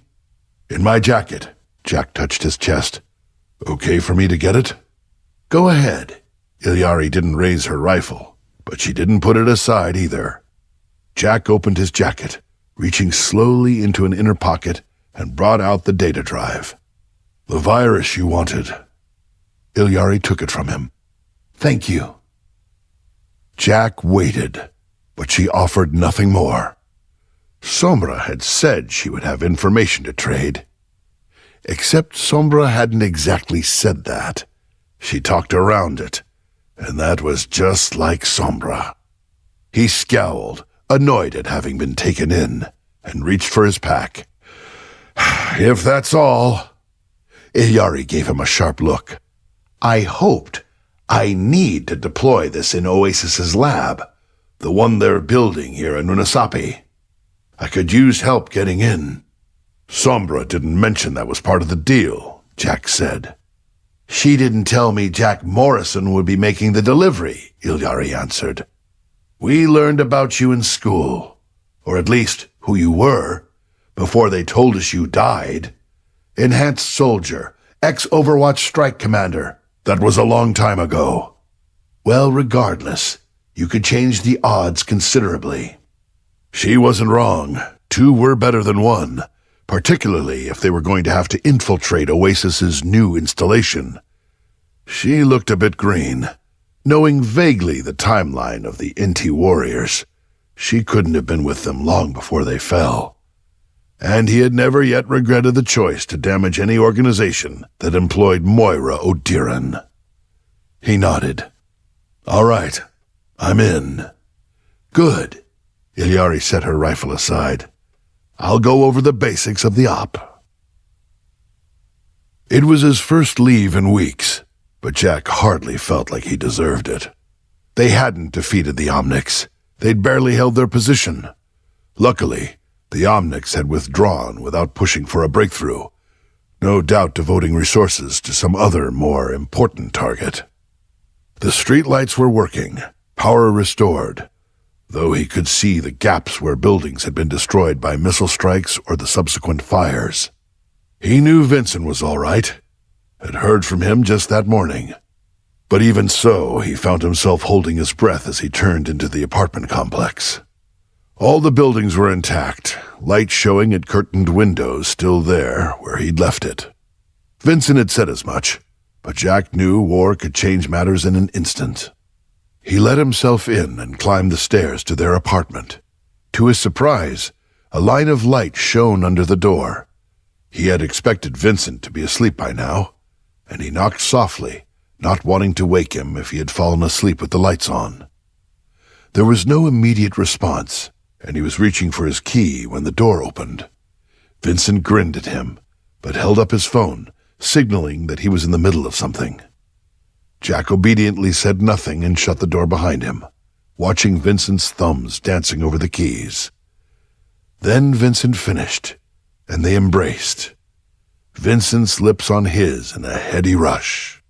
Ah, it's good to be home. I saw the news this morning. I was worried, Vincent said. We were lucky, Jack said, and Vincent nodded as though he believed that Jack's luck would always hold. I wasn't sure you'd still be up. I was sending a copy of my paper on Falkenberg Castle to Matthias. Jack couldn't help raising an eyebrow at that, and Vincent grinned. I know that sounds utterly pointless right now, but when Bayezid and I were working there 3 years ago, we discovered that the bedrock is composed of minerals that are just about impervious to most sensor arrays, including the ones the Omnics use. And Falkenberg has deep, deep cellars carved into that bedrock. It's a place where civilians can shelter, where the Omnics can't find them. I couldn't say it directly, you know. No one knows what the Omnics are intercepting, but Matthias will know what I meant. Jack nodded. That was one of the reasons he loved Vincent. The man cared. And even if he wasn't a soldier, he was doing everything he could to help. It's a good idea. Hopefully a useful one, Vincent said and shook his head. Are you hungry? They sat down to sandwiches at the folding table in their tiny kitchen, and Vincent brought out 2 of his last cans of beer. I've been saving them. Are you managing all right? Jack asked. He'd heard about the shortages. Everyone in the squad was talking about it. Yeah, Vincent shrugged. One thing about this area, there are plenty of folks who garden or keep backyard chickens. Neighbors helping neighbors. We've been doing all right. He paused. How long have you got? 48 hours. Well, Vincent plastered on a smile, I'll take what I can get. First, we need to talk. Vincent raised an eyebrow. Not like that, Jack said instantly, surprising a smile from the other man. It's just, you know, things aren't going as well as we'd like. It sounds like things are going to hell, Vincent said, abruptly sober. I'm not stupid, Jack. I can see what's happening. Jack nodded. They're starting a program to counter the Omnic advantage, using biology, not robotics, genetic modifications, to give us a better chance against them. An enhancement program. They've said I'm a candidate. Vincent was silent for a moment. Who's they? The Army, one of their scientists. Naughton, I think is her name. And the risks? Unknown. Jack made himself meet Vincent's gaze squarely. Probably significant. They said the program has been in development for years, but it's not entirely safe. They're accelerating it because of the crisis. My CO didn't want to let me go, and said I was too valuable where I was. But he finally relented and gave me the offer, and it's a chance to make a real difference. If it works, Vincent said. If it doesn't, anything from permanent disability to death, Jack said. The people behind the soldier enhancement program had been honest about that at least. But it's not like I'm safe now. Don't I know it? Vincent shook his head. What do you want me to say, Jack? I'm already risking losing you. What do you want to do? I want to do it, Jack said. Look, we're not winning.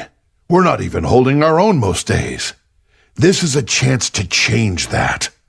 I've got someone I'm fighting for. If I can do more to make the world safe for you, I have to do it, no matter what it costs. Vincent was looking off into the distance, perhaps at an unknowable future or a happy past. He gave a rueful smile. Well, I knew what I was getting into when I took up with you. You wouldn't be you if you didn't do it. Just come back to me. I will, Jack vowed silently. It wasn't a promise Jack had any right to make, though. Even if I've changed, We all change, Vincent said. Just come back. Do my damnedest, Jack said. They retired to the couch, Vincent falling asleep on Jack's chest, fingers tangled in his own. Jack smoothed his dark hair, watching explosions bloom in the far distance. Illari bent over a hologram model that seemed to float above the table, its colors reflecting on the bright patchwork of the tablecloth. This is the Oasis facility. They've taken over an old building that was part of the Pacarina research group and given it some upgrades. Jack nodded, studying the model. The buildings were elaborate. Nothing but the best for Odiran and her colleagues, it seemed. From everything I've observed, security is tight on the perimeter, Illari went on, but lighter once you're inside the laboratories. The main door and the loading dock are under close observation, active and passive, but there's a pair of code-locked side doors reserved for the staff that aren't as well monitored. She didn't sound worried, and Jack cocked his head. Guessing Sombra provided you with something to deal with the locks? No need. I've been staking it out, Illari paused. I'm surprised you're working with Sombra. She has no loyalty to anyone but herself. So long as you know she's playing every side, she can be useful. Illari cocked her head at that. You know what she's given to me. What did she give you? Jack looked at the young woman. He couldn't quite encapsulate what it was about her that felt familiar. What made him feel like he could open up to her? She got me information I couldn't get anywhere else, Jack offered. Even so. She gave me the key to finding out what really happened to Overwatch, Jack said. A lot of people pinned the destruction of the Swiss headquarters on me and Reyes. But something else was at play. He met Illari's gaze. I owe it to everyone, the survivors and those who died, to find out what really happened. I can't stop until I give them that justice. I can, Illari blinked, a sorrow older than her years passing across her face. I can understand that. My people, the children of the sun, the Inti warriors you call them, I owe them too. She touched her armor where she had put the data drive. They were our protectors, our providers, and Oasis wants to take their power for themselves. I thought everything was lost when the Inti warriors were destroyed, Jack said. Our facilities were decimated, but much of the data survived, Illari answered. Pacarina fell on hard times, partnered with Oasis, traded the data for resources. They see it as a way to reclaim what was lost. But I know Oasis can't be trusted. You were there that day, weren't you? Jack recognized her particular mix of guilt and grief entirely too well. Illari looked away. I trained my entire life to join them, from the moment they said I had the potential. What happened? She poked a finger through one of the hologram's walls. The what? That's easy. Jack waited, and she jerked her hand away. It was a solar threading. That's the final step that makes someone a full-fledged Inti warrior. It's painful, it changes you, but it allows you to channel the sun's power. Only with this one, there was an explosion. The Inti warriors were all killed, except me. And you want to know what went wrong? Jack said after a moment. Of course. There was something in her voice that shifted the image in his mind, presenting a new picture. Not his business, not his problem. But sometimes it was better to talk about it, rather than letting the memories fester. Though he wasn't exactly the poster child for managing well. It was your solar threading, wasn't it? Illari's eyes flickered closed, and she shook her head hard, not in denial, but as though she was shaking away pain. Yes, it was mine. It was done. Complete. Perfect. and then the power just exploded back out of me. In that instant, they all died. And there was just me. She straightened. I've been over everything that's left, and I can't make any sense of it. But I know I can't let Oasis steal what they were. Their legacy. I won't.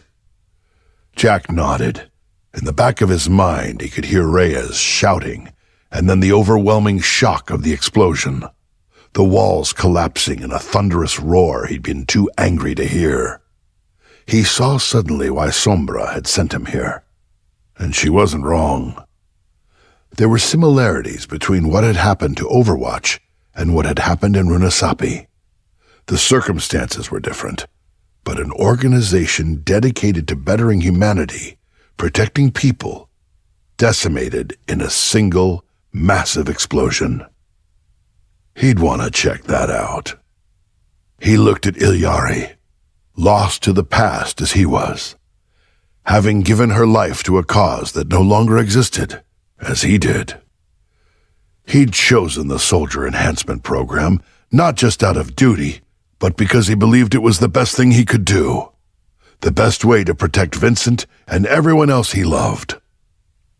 Naughton had been honest about the risks. He'd gone in with open eyes, and in the end, he'd been lucky.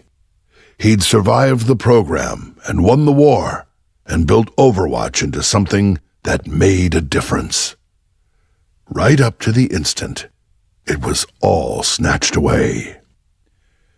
He knew, horribly and intimately, just what it was like to give yourself to something, to sacrifice everything to it, only to see it crumble before your eyes.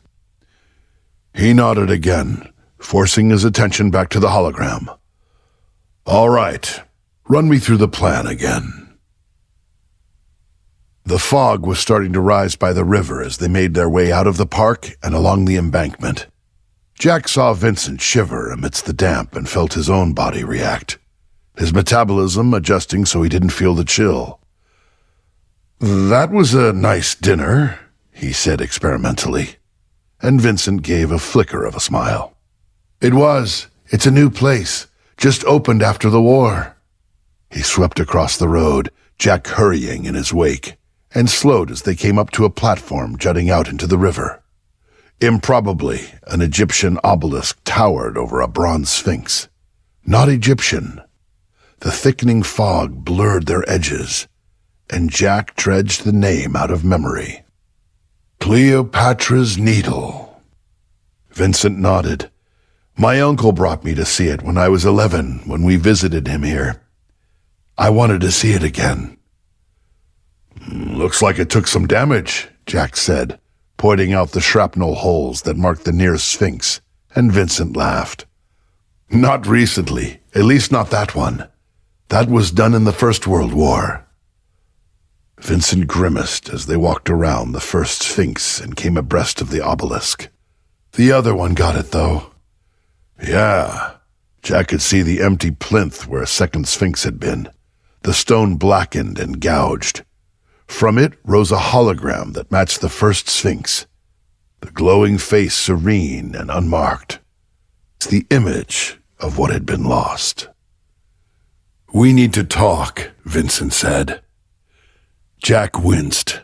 He'd been expecting this ever since he'd come to London. He and Vincent had been trying to figure out some way to live together. But with Overwatch headquartered in Zurich and Vincent's academic career based in the States, it had proved all but impossible. Yeah. I want you home, Vincent said. To be together. Start a family. I know you know. But I keep saying it and nothing changes. Vincent stared out over the river, his expression unreadable. They've made me strike commander, Jack said. But that doesn't mean they'll move Overwatch for me. There are American programs everywhere in Europe, American colleges even. What about getting a job with one of them? Vincent sighed. I probably could. I've thought about it, even asked around. But if I did, what would change, Jack? We'd be on the same continent? It wasn't much of a joke, but Vincent smiled anyway. All right, the time zones would be easier.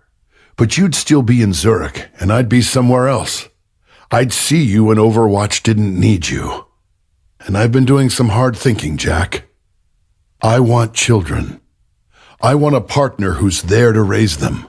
Someone who's as committed to our family as to his work. So I'm asking, have you considered retiring? Jack blinked. I can't.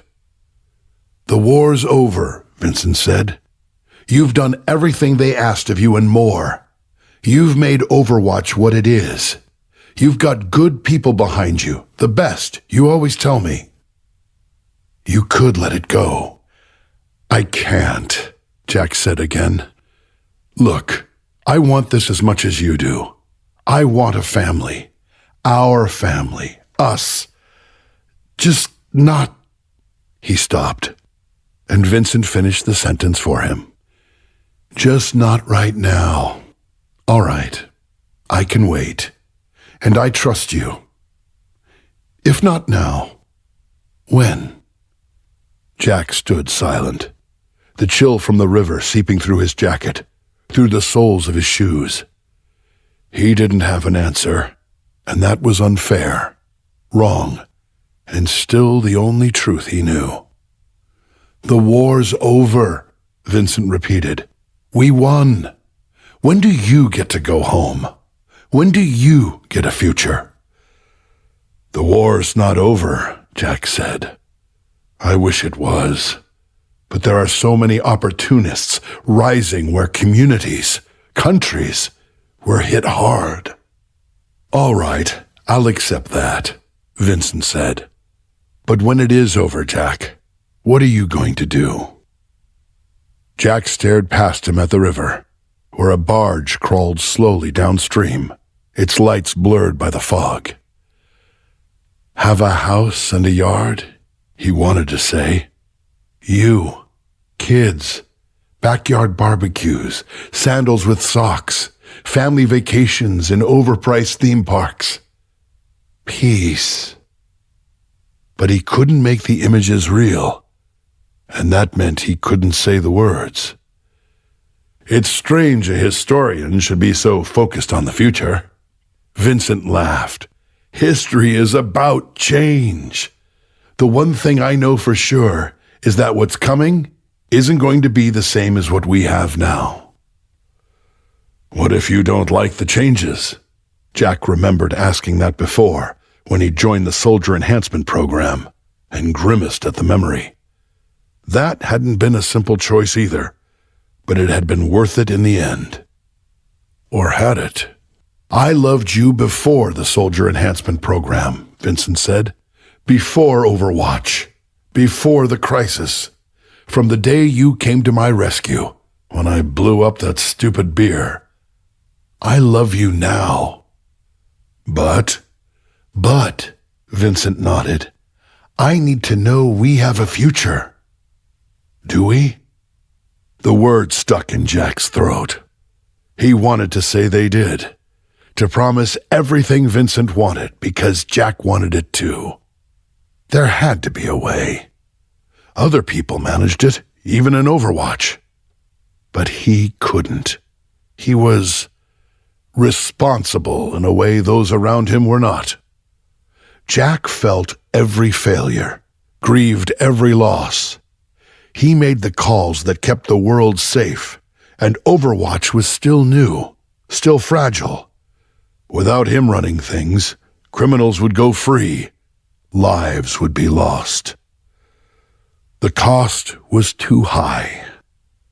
Even if they weren't together, Jack would breathe easier knowing he'd done everything he could to make a world where Vincent was safe. Jack closed his eyes, not wanting to see the misery on Vincent's face. I want to, he said at last. I want it so much. But I can't promise, and I won't lie to you. Vincent made a sound that was somewhere between laughter and tears. No, you never would. One of the many reasons I love you. And yet, Jack made himself meet Vincent's eyes. I'm sorry. I wish... He stopped, not knowing what to say, what he wished, except that this wasn't happening. And Vincent nodded. Me too. It's better than yelling at each other, Jack offered. That was never our style, Vincent answered. He reached out, and Jack stepped into the offered embrace. Vincent's lips tasted of the fog that thickened around them, and Jack closed his eyes as though he could make it last forever. Live in this kiss and never face what came after. If you ever figure it out, who you are after your war ends, give me a call. I'd like to meet him, Vincent said, and turned away. Jack watched him dissolve into the fog, then reached for his phone. 7 missed calls, all from Overwatch. He thought this was what was right for the world. If only it didn't feel so empty. Jack followed Illari down another of the narrow mountain paths, his visor activated for night vision. The sickle moon was setting, a good night for infiltrating the Oasis compound.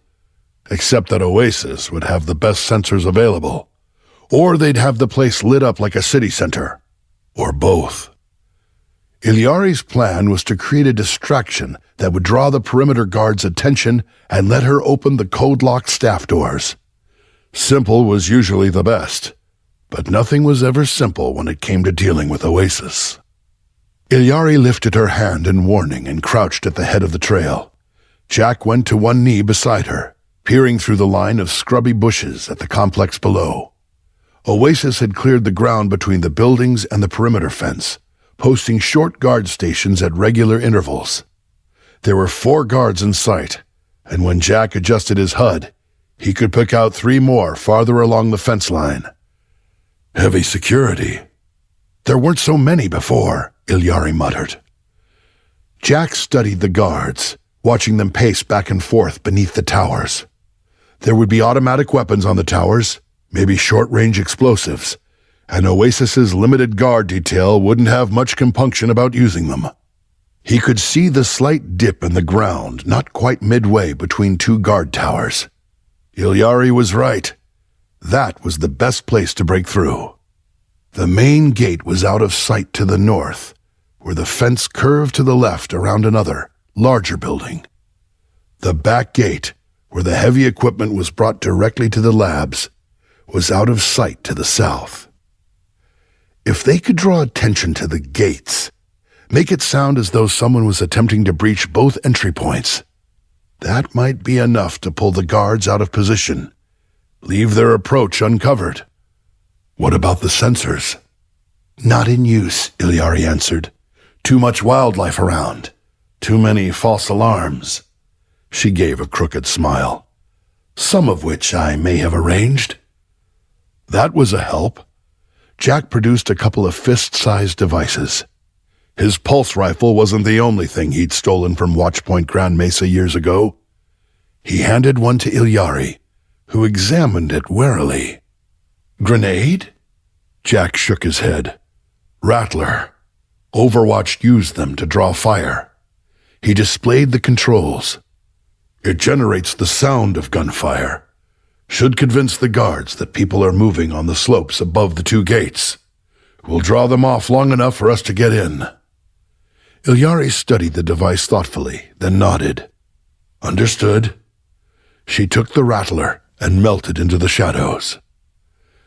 Jack turned back the way they'd come, found a game trail, and followed it along the crest of the ridge, keeping low. When he paused to check his progress, he could see the guards moving mechanically along their patrol lines. Hopefully, his distraction would shake them out of their complacency. The ground was steeper opposite the main gate, the access road curving up from the east through a gap in the hills. Jack pinpointed a spot halfway down the hill to place a rattler, then edged away. He found good cover a little farther along and collected a handful of rocks. He tossed one down the hill ahead of him, listening to it thump through the underbrush, and saw one of the gate guards lifted his head. He tossed two more to the right of the first, and two more guards stopped to confer. He tossed another stone, not as far as the others, and saw one of the men beckon to an officer down the line.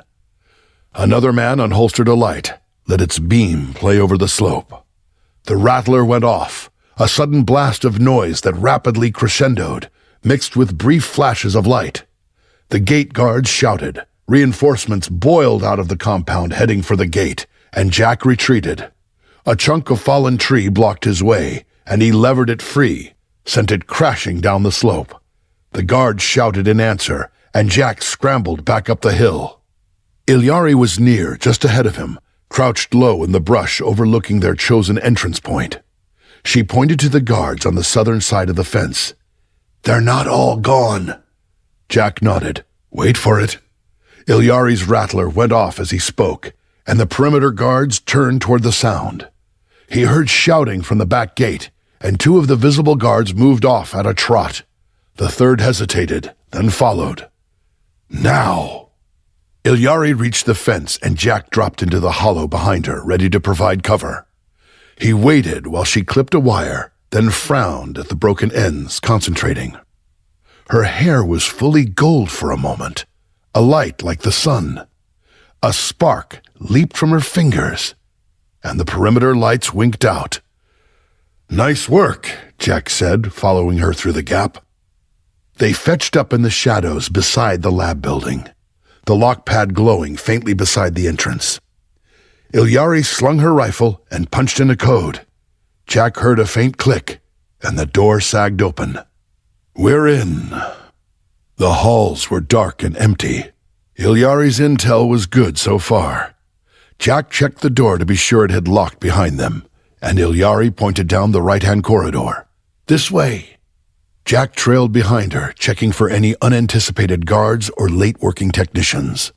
So far, everything was empty.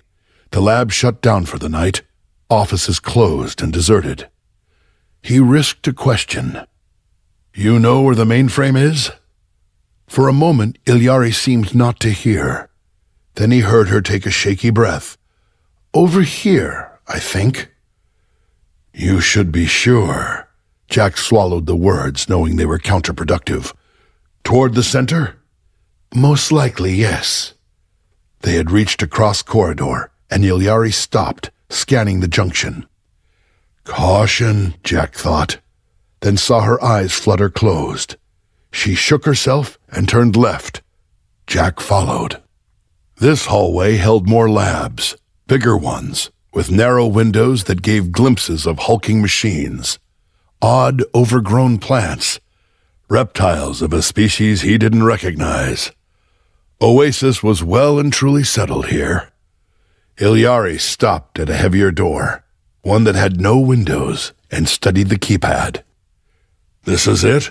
Jack asked, and she nodded. "I have a code."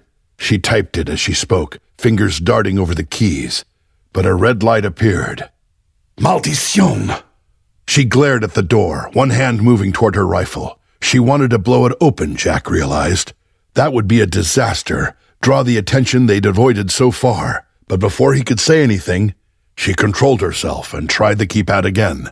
This time, the door slid open. Jack flattened himself against the wall inside the door, scanning the space. Like all the other labs they'd seen, this one was empty, screens blank. Running in standby mode, Jack guessed, and that meant no one had spotted them yet. Illari darted from station to station, touching keys to wake terminals long enough to check their function, then moving on. Then at last she made a soft noise and stopped. "It's here." Jack gave a last look down the hall and moved to join her, not liking the wild note in her voice. As he watched, she touched more keys, bringing up screen after screen, and settled on one that showed what looked to be a list of files. "This is it," she said softly. "This is everything." "You sure?" Jack stared at the screen. There were dozens of listings, and they were clearly only the top layer of the file structure. Oasis had managed to recover more of the Inti warriors' data than he had expected. Yes, there was a hitch in Illari's voice. Yes, this is it. All that's left. Jack gave her a wary glance, but she was already reaching into her armor for the drive Sombra had provided. She snapped it in place, typed a string of letters, and took half a step back as the screen suddenly streamed with symbols. "Problem?" Jack asked, but she shook her head. "It's loading." Sombra was just that good, and yes, there it was. The screen flashed back to the file listing, and as he watched, the files began to vanish, winking out of existence, and taking the knowledge of the Inti warriors with them. Illari's hands closed convulsively, knuckles showing pale, and her jaw clenched. Jack knew that look, that weight of responsibility, the knowledge that the power of the Inti warriors was too great to give to anyone else. She alone must protect it, and to protect it, she had to destroy it.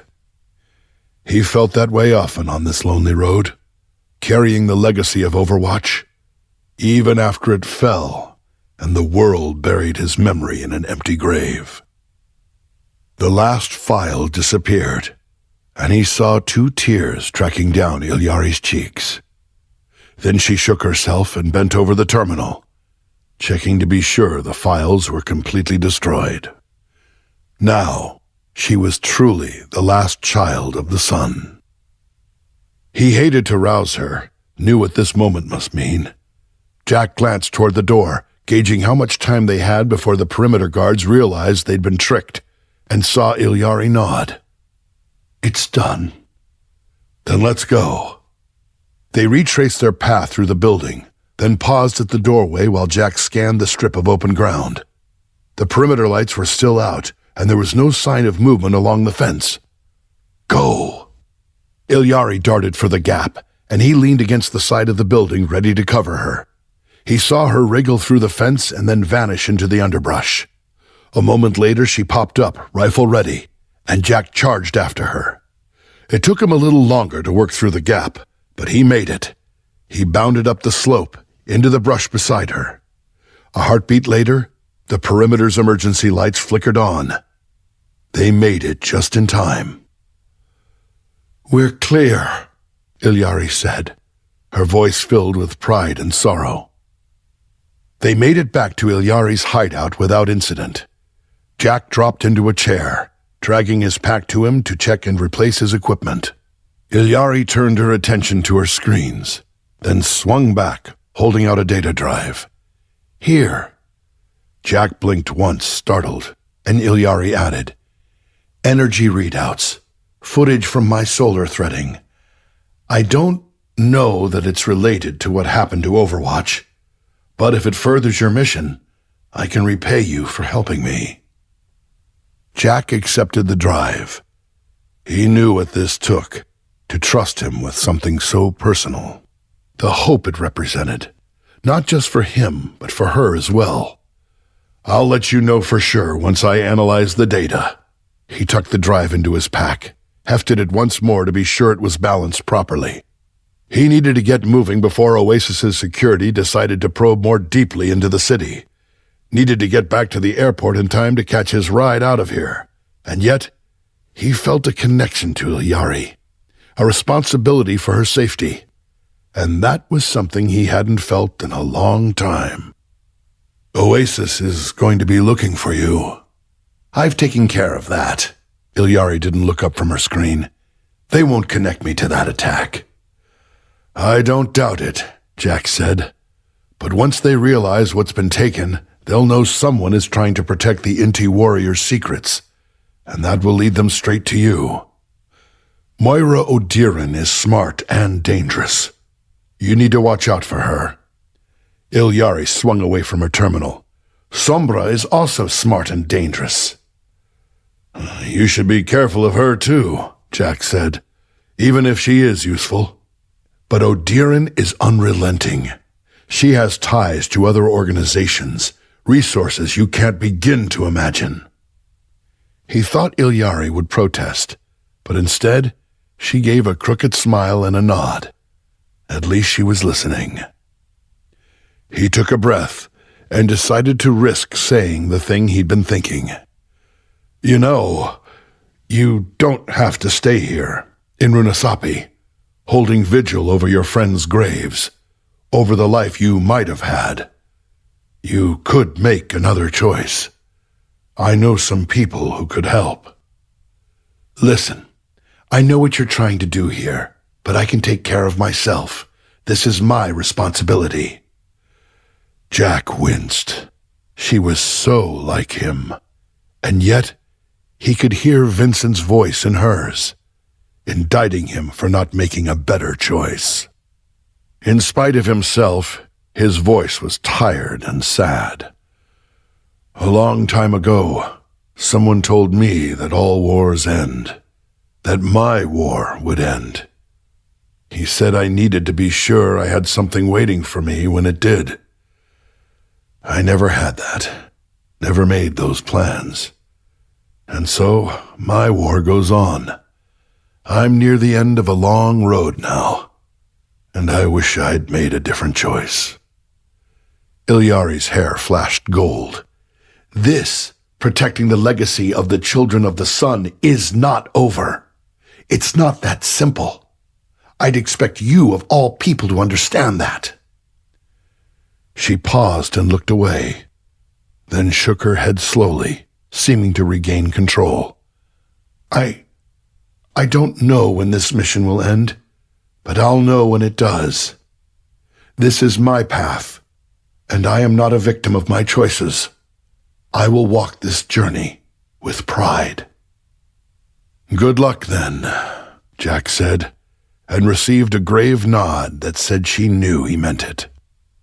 He hoisted his pack onto his shoulders and began the long hike away from Runasapi. Vincent would have liked her, he thought. They might have argued, but they would have understood each other's passions, and neither of them would have had regrets.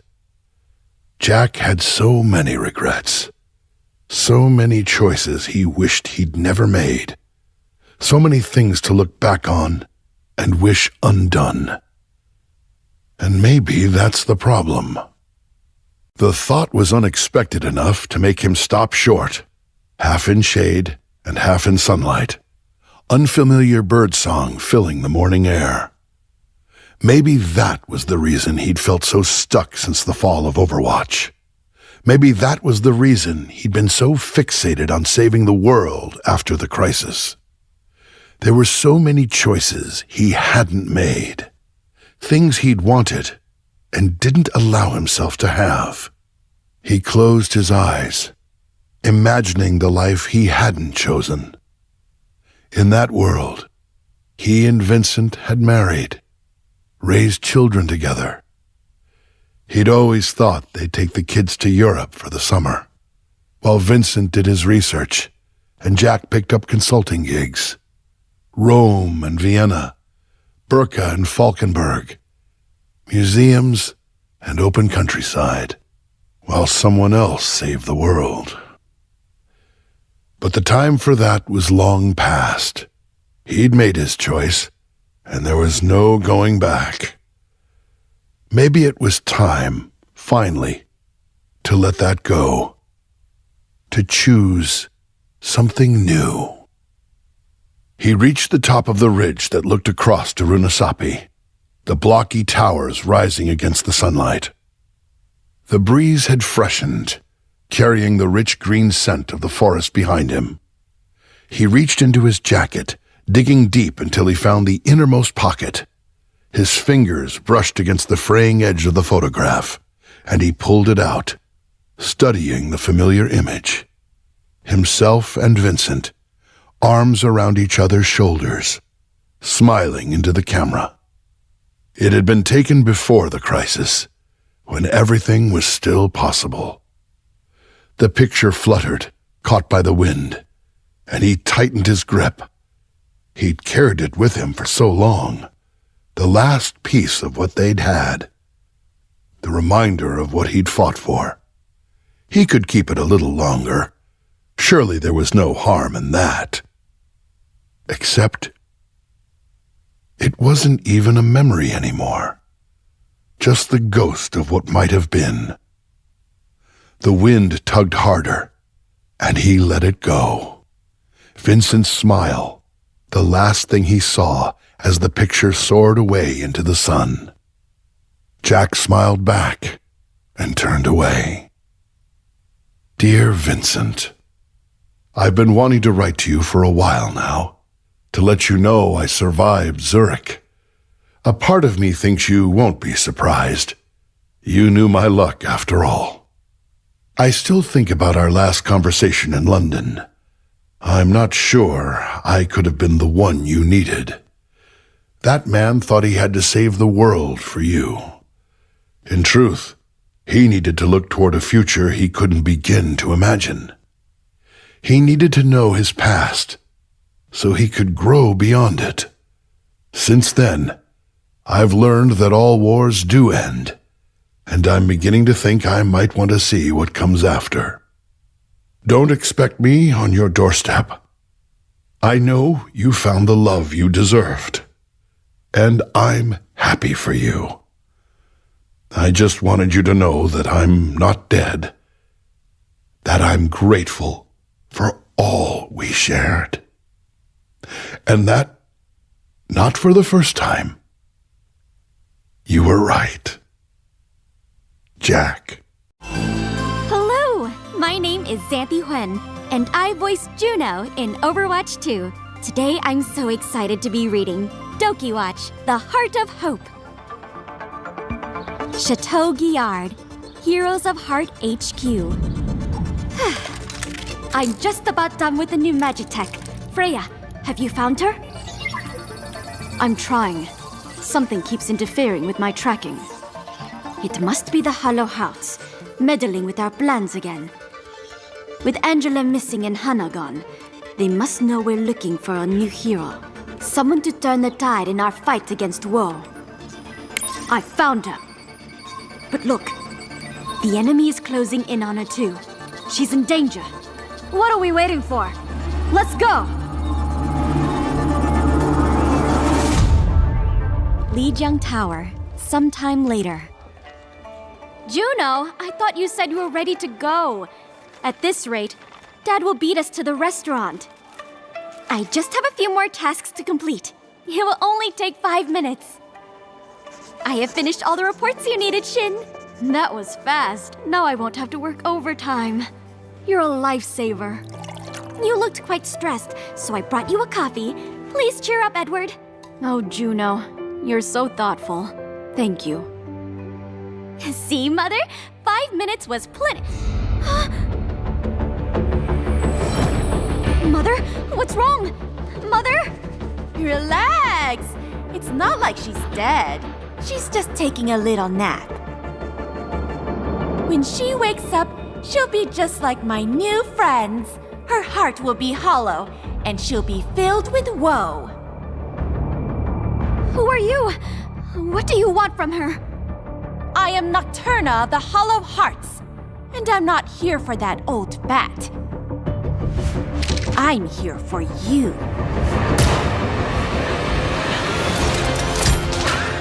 Stay behind me, Juno! Rally our hearts! No one can hide from their true hearts. Hunting their hearts! I'm cleansing your mom of woe. She's gonna be okay. Here, this is for you. I promise we'll explain everything later, but we need to get out of here first. Kiriko, you ready? Let my passionate heart guide you! Juno, we need your power now! My power? I do not have any power! You do! You're one of us! A hero of heart!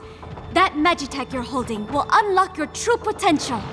All you have to do is close your eyes, open your heart, and believe. Close my eyes, open my heart, and believe.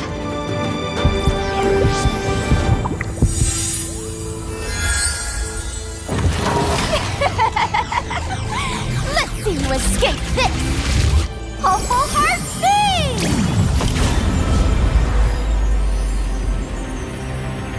It's time to finish this.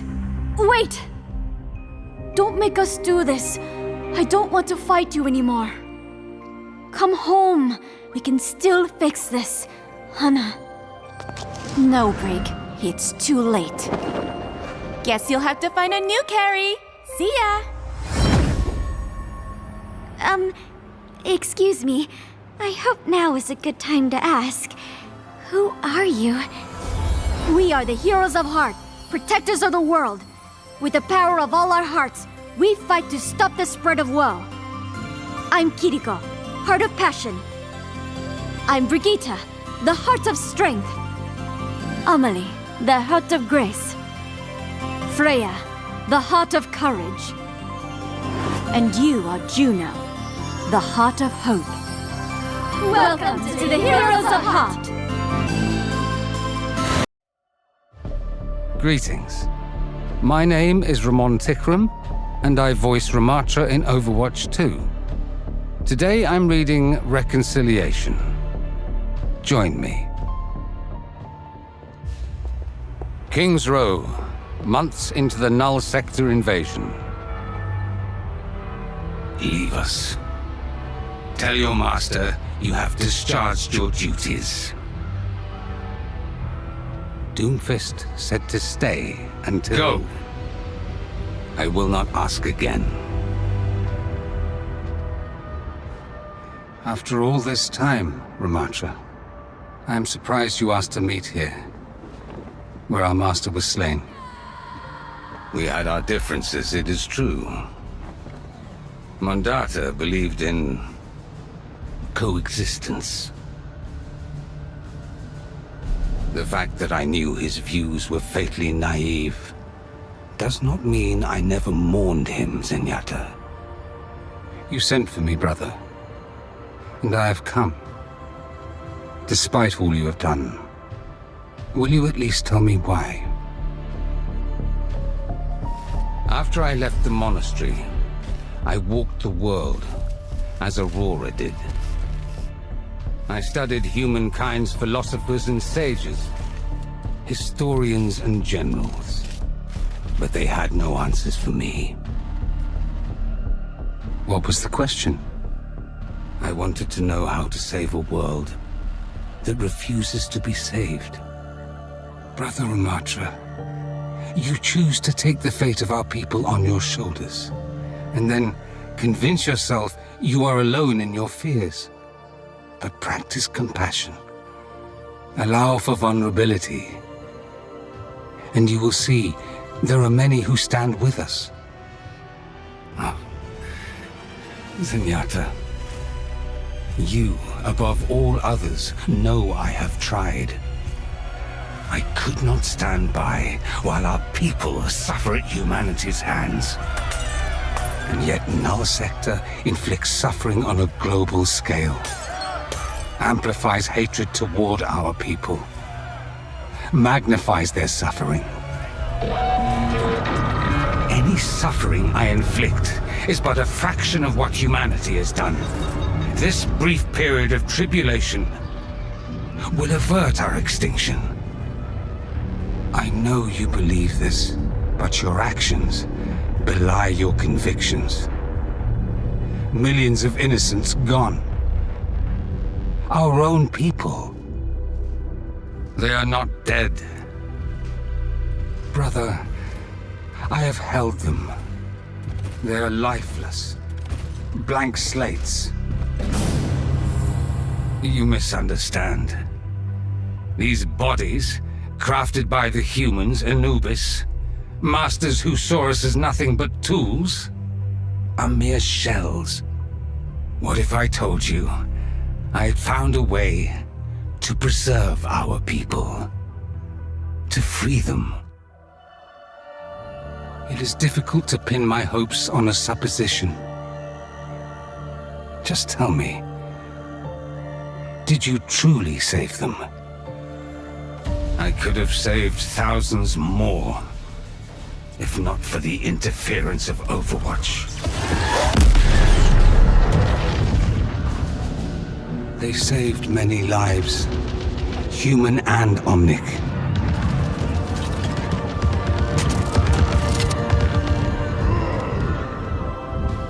Zenyatta, I am not the monster the world thinks I am. I have a plan, and this part of it is complete. It will take some time to prepare the next step. And brother, I would have you take that step with me. Please. You asked me to join you once before. Even if I choose differently now, believe all you've said, I cannot pretend your allies did not murder our master. Would that I had your counsel years ago. Talon has proved lacking as an ally. They are mired in greed, betrayal, lust for power. It will be their downfall. And I fear Talon's problems may soon become the world's problems. Then we must seek peace. There can be no peace with humanity. Come with me. I will keep us all safe.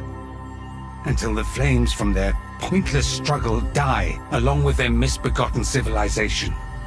Then our people can return and rise anew, reborn. I cannot abandon our people or humanity. There is still good in this world, Ramattra. And it is worth fighting for. It gladdens me that the world has not dimmed your spirit. Someday, I hope you will understand my choices. And our paths will be joined again. We once dreamt of peace together. Know that I carry our dream with me wherever I go. I always have. As do I, brother. Hey there. My name is Olivia Lee Anderson, and I voice Freja. Today, I'm reading Search and Destroy. Monte Carlo, Monaco. When I became a bounty hunter, I quickly learned the questions to ask my clients. You wanted me to come here tonight. This was all a test. It was a calculation. I had to be sure you were right for this. And then there are some questions. Right for what? For a problem no one else has been able to solve. I think you might find it particularly interesting that are better left unanswered. I could hardly believe it, that years after Emery left Overwatch, he began working for Talon. At some point they'd lost track of him, and now Max wanted him back. Why? I couldn't say. But I was determined to find out. You should have led with this. Leave him to me. Oasis, Iraq, Emery Sorolla. I'd wager you never expected him to land on your little quarry ledger. Moira O'Dearan. She was a stain on Overwatch's reputation, and it seemed she'd sunk even lower with Talon. She always found Beckers with the least oversight and the deepest pockets. But Emery never did what he did for the money. Tell me, Freja, how long's it been since you've seen your erstwhile cohort? Nearly a decade. When he left Overwatch. You can't resign. The strike team needs you. Tell that to the strike team. They don't seem to hear me when I point out how loose protocols got. Doubt they'll even notice I'm gone. All right, fine. I need you. My team needs you. Make friends with Vivian. Take your concerns to her. She'll listen. And what about you? Will you be okay? Overwatch has been your life. I'll be fine. I've already gotten a few offers to consult on global security. Just promise me you won't let this place change who you are, Frey. Keep up the good fight. It's worth it. Interesting. Well, quite a lot can happen in a decade. Just look at us. Both gainfully employed by the very organization we once sought to destroy. This is just a job. I work for myself. Yes. Well, your semantic gymnastics aside, one must go where one's unique talents are appreciated. Funny though, how changed he was when he appeared on Talon's doorstep. When was that? A few years after his defection from Overwatch. He was rather choosy about the assignments he accepted. And he was cold, calculating, ruthless. I'd hired him to help me procure, shall we say, exotic materials hidden in a highly defended R&D facility in Berkala. Emre disappeared from the operation, leaving me to fight on my own. I assumed he'd been captured or killed, but when I made it to the objective, I found him there, waiting for me. And that became his modus operandi, going dark during and between missions only to suddenly reappear to ensure success. As to his current whereabouts, I couldn't say. But you goody two-shoes were rather chummy whilst serving together in Overwatch. Perhaps the clues you seek are buried in your own precious memories. Istanbul, Turkey. Emre and I were close, both professionally and personally. But I was hardly the only one who looked up to him. Whereas the other members of the vaunted Overwatch strike team seemed untouchable, superhuman even, Emre was different. He built relationships with the entire support staff, including those in search and rescue. In his native Turkey, he'd served in the special forces, remained close to his former squad mates and family. I'd made the trip myself once, during a break from our Overwatch duties. Everything's delicious, Mrs. Sarola. Please, call me Zara. Any friend of Emre's is more than welcome in our home, especially one so pretty. Mom, please. I'd returned to Istanbul to see if his parents might know where I could find their beloved son. No such luck. None of this was like Emre. But then, if what Moira told me was true, maybe I never knew my friend at all. With no other leads, I turned my focus to the jobs Emre had taken for Talon. I quickly found Moira's mission in Berkala. She was after something for her genetics research, but the facility served other purposes. All my instincts screamed the other was important. But how?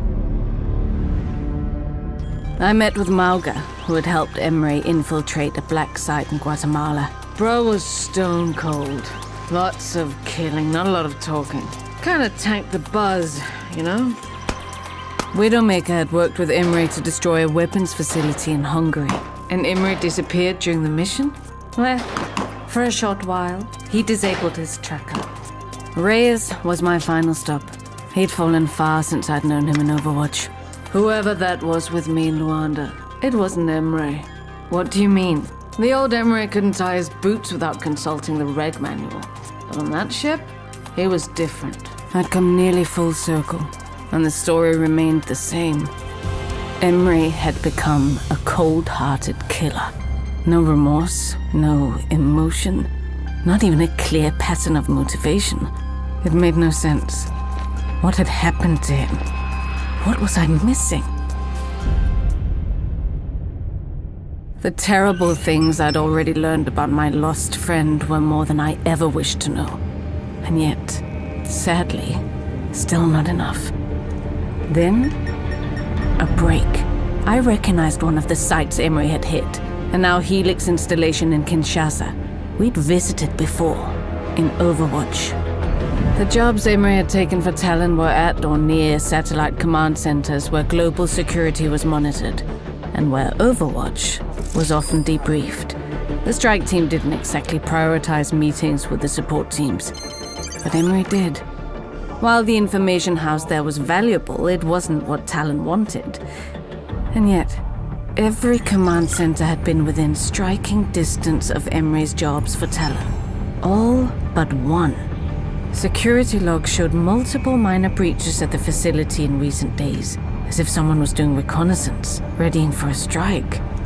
If I wanted to prove my theory, there was only one way to find out. Pilot, take me to Riyadh. Riyadh, Saudi Arabia. My instincts were right. But if Emery had done this, caused this carnage, could I do what needed to be done? What happened here? The soldier, like a demon? His eyes. Who? Emery. He was going to kill me. Emery! Emery, stop! After all the years we'd served together, all the shared memories. I just want to talk. The victories, the defeats. Please! My lost friend. All the time I'd spent wondering where he'd gone, only to find a monster. There he is! Fire! Kill it! In my business, there are questions you don't ask. No, like why I'm being hired. I certainly didn't ask Mex that, much as I wanted to. And in that moment, I didn't have to. Finally, the terrible noise stopped. All around me, chaos. No. Destruction. And then, in the smoke, a shape. Frey, is that you? Not a demon this time. Not a monster. Only Emery. The legacy of Overwatch began with a single shared belief. That one person's courage can be the catalyst for change. During the Omnic Crisis, when humanity stood on the brink of annihilation, that idea united those who were willing to stand. It created the first heroes of Overwatch. And it's the same belief we're fighting for now. In the past, Overwatch wasn't perfect, but its purpose never changed. Our mission, the reason we returned when Null Sector attacked, was about protecting people. It was about our shared belief in a future worth fighting for. The International Justice Commission recognized that. They suspended the order that shut Overwatch down, because human and Omnic kind needed us. But even we didn't save the world alone. When the smoke cleared, we saw something incredible. We saw you. People from all walks of life. Soldiers, scientists, ordinary people with extraordinary courage stood up to share the defense of our world. In Paris, Busan, Rio, old allies and new answered the call.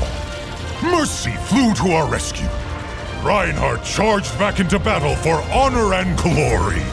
Even new faces, Alexandra Zaryanova, Lucio Correa dos Santos, Hana Song, and so many others, put their lives aside and came to Gibraltar. Not because they were ordered to, but because it was right. We've reviewed every report, every act of bravery during the invasion, and you stood out. Not just for your skill, but for your courage. That's why you're receiving the message embedded within this token. You are formally invited to Watch Point Gibraltar, to stand with a new generation of heroes. The world won't save itself. Join us. Sojourn is still negotiating with the IJC. With Null Sector gone, there's pressure to shut us down again. When she finds out I sent these tokens, it won't be pretty. But back when I sent the recall, I didn't know if anyone would respond. I spent years alone here, thinking I was the only one who couldn't leave Overwatch in the past. But everyone who answered, they still believed like I did. Fighting Null Sector with so few agents has been hard. But it felt right. Null Sector's forces may have retreated, but they're not gone. And who knows what else is out there? The world still needs Overwatch. It always did. Besides, if there's one thing I've learned in my time here, it's better to beg Sojourn's forgiveness than to ask her permission. Well, here goes nothing.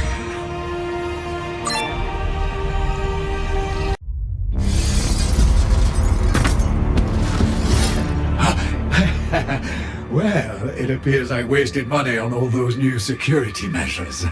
I understand you've been busy. You've already paid a visit to 2 of my associates from the Talon Council. And now, me. Tell me, Max. I want to know if Doomfist so much as flinched when I killed them, or if he simply slotted in another pawn, as he did once my father's seat was empty. I wouldn't pretend to know what Akande thinks. Why he does the things he does. Don't play innocent. You were there when they portioned out the riches. Just like you were there when they threw me out onto the street. Yes, I am carving up the Talon Council to send a message to Doomfist. But for you, Max, this is personal.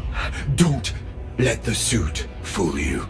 I've been in your position before, left with nothing after the crisis. I remember what it was like to toil in silence while the cruel and unworthy sat in a palace they'd forged from luck and the labor of others. And I remember the moment I took my revenge.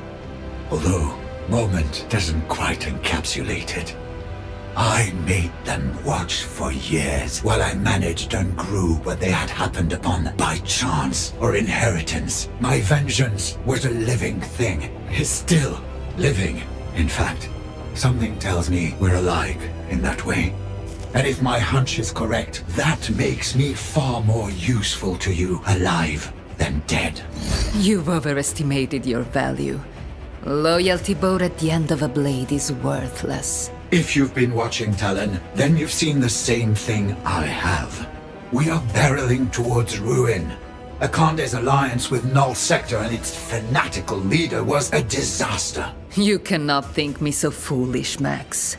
You may have helped yourself to my inheritance, but my trust is not so easily won. Then maybe this will satisfy you. I see your taste for power, your desire to rebuild Talon with your own vision. The keys to bending every major player to your will are right here, on this chip.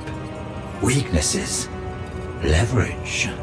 Talon is less an organization these days than a collection of powerful individuals with selfish interests. If you assure them you can advance those interests, they will fall in line. The scientist Moira Odiran, she'll follow anyone who will fund her research into genetic modification. Anyone. Speaking of which, Amelie, the Widowmaker, she relies on a steady supply of drug formulations to maintain her skill and suppress bad memories.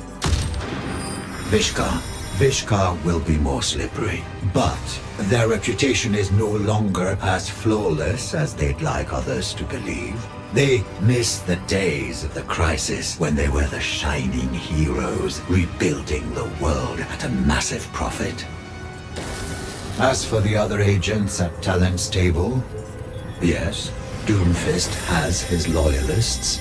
Lieutenants he's won through strength or vision. But if we play our cards right, not all of them will follow him out the door. I could kill you now. Take the chip for myself. You could, but the information alone will only get you so far. You'll need other allies if you hope to stand against Doomfist. I can organize them for you. Tell me what you gain from this. I simply require a seat at your table, maintaining my current position, which I assure you will be to your benefit. Betray me, and I will run you through before you can utter a single word with that silver tongue. I will not allow you to jeopardize my plans. I'd say you've made your terms vividly clear. I look forward to building a new Talon by your side. We are not equals, Max. I have spared you, so you can serve me. Do not forget that. I wouldn't dream of it.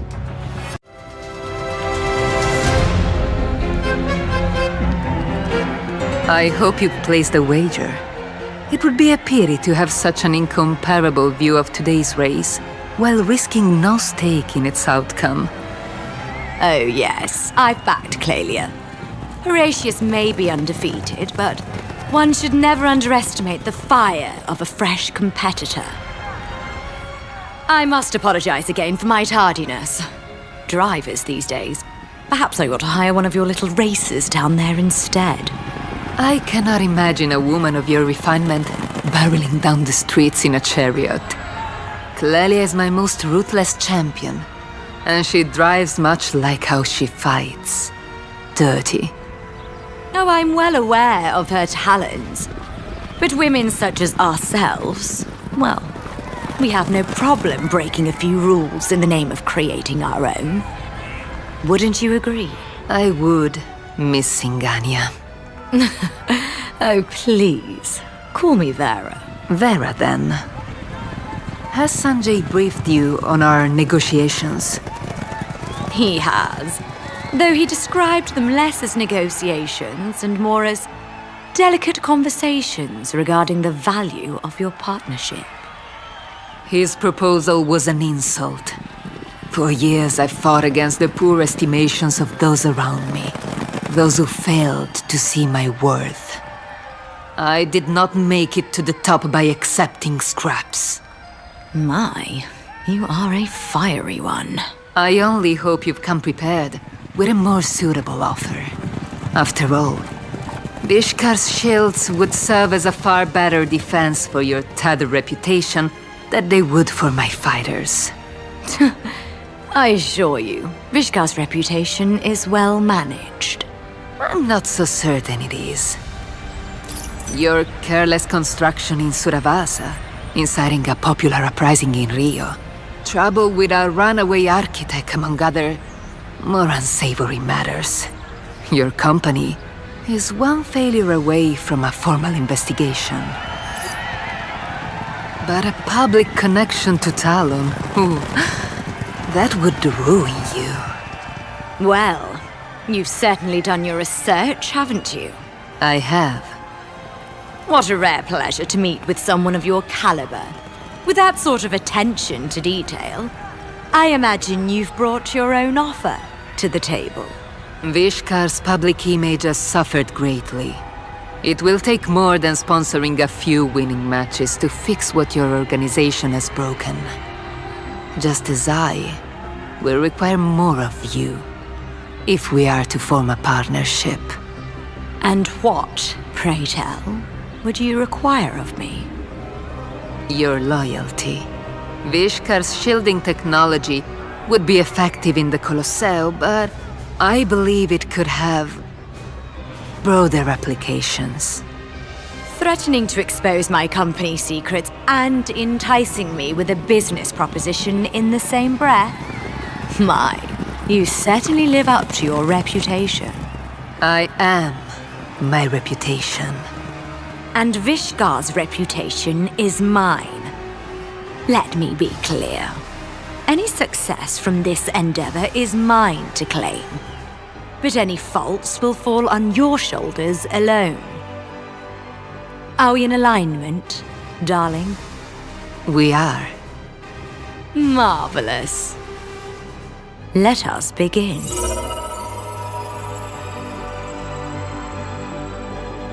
Greetings. My name is Chiara Preziosi, and I voice Vendetta. Today I'm reading Vengeance Comes. At last, I have reclaimed my birthright. This is my time, my legacy. My Talon. My father didn't tolerate failure in his organization. I admired that. Took it forward when I built my own empire in the Colosseo. With Doomfist defeated, I will bring forth a new era of Talon. A Talon not confined to shadows, but basking in the light of victory. Doomfist preferred accumulating allies instead of using them. Serving me, no one will leech from this table and offer nothing in return. Vera, have you finished the hard light augmentations? Nearly there, darling.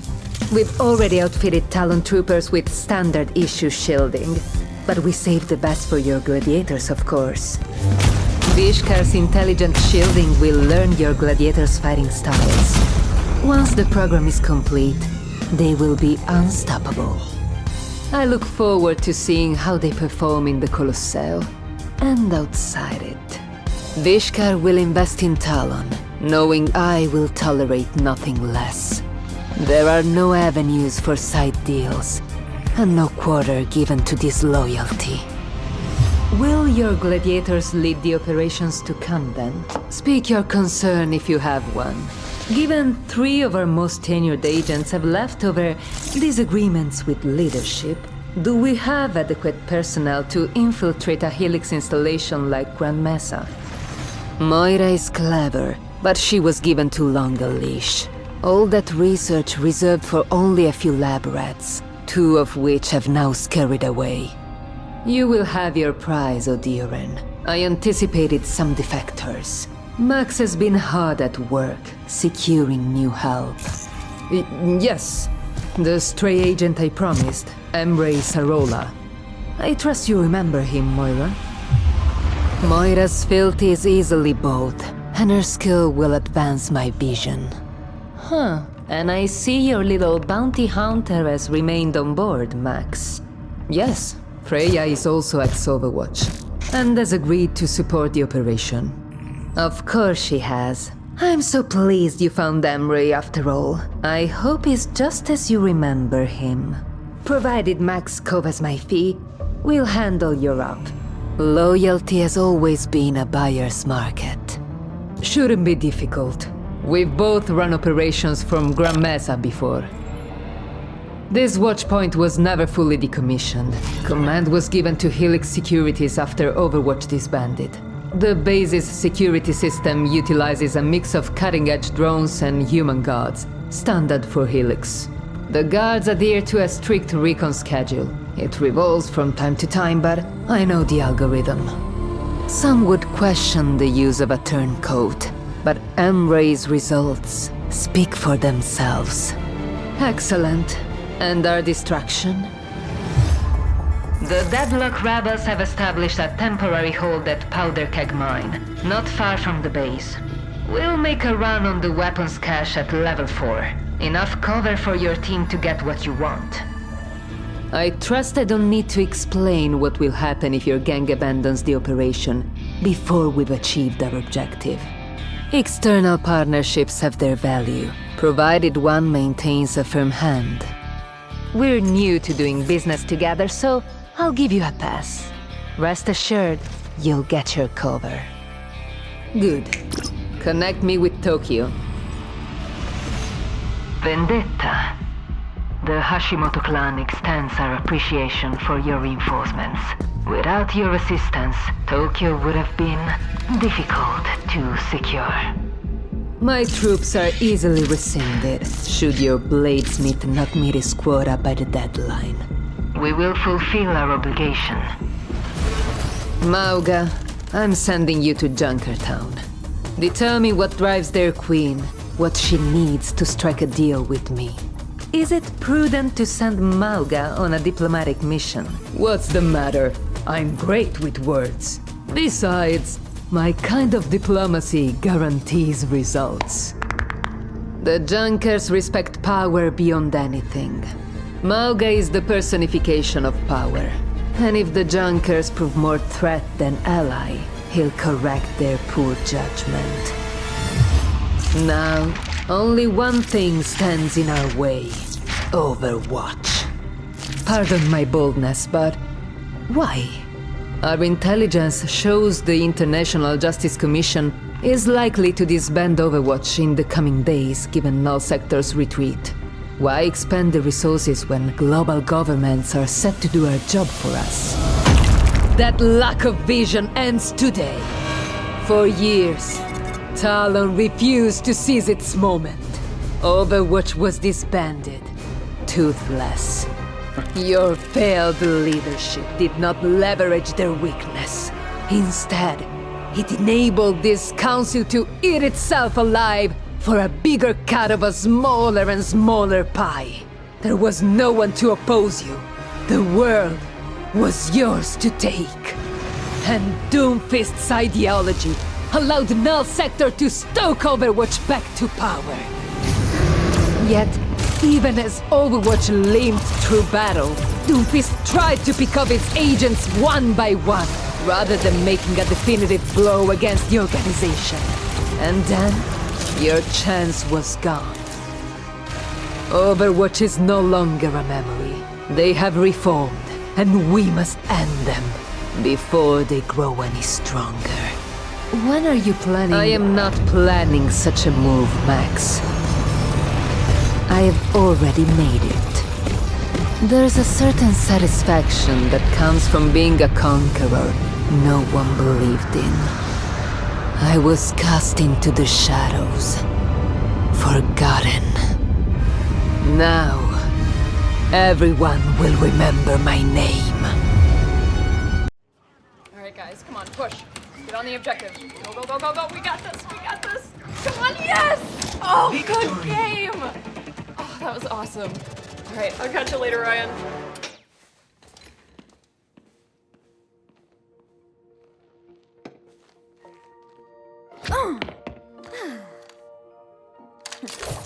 Psst. Hey! Hello? Do you know what today is? Leave me alone. Oh, don't be such a stick in the mud. Guess. I said, leave me alone. Suit yourself.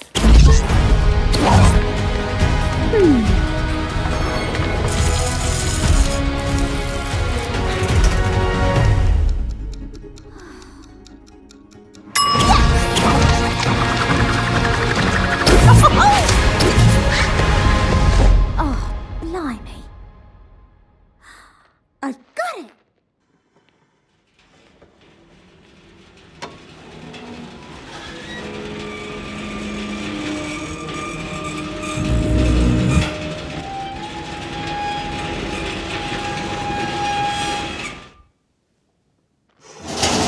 Oops.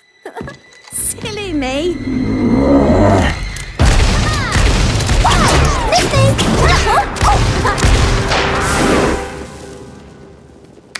Happy anniversary, Overwatch! Are you kidding me?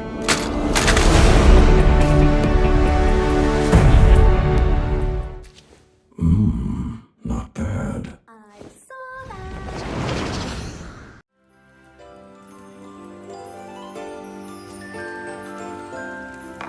I hope Santa likes chocolate chip. I'm sure he does, buddy. Now let's get you to sleep.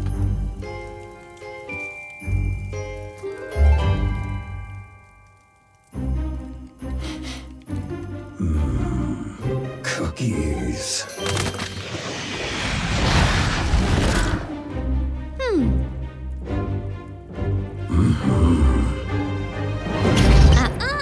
Cookies are for Santa, love. Santa never came to my house. Aww. Whoa! No wonder.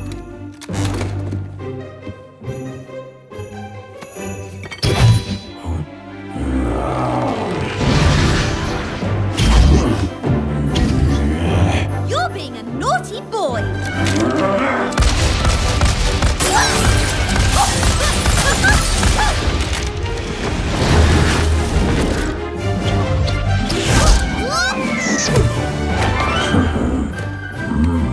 Cookies.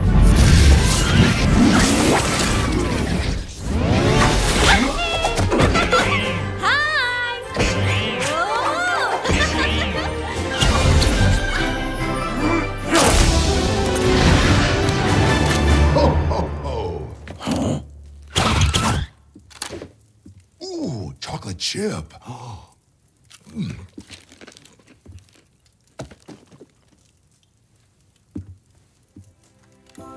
Who do you think that's for?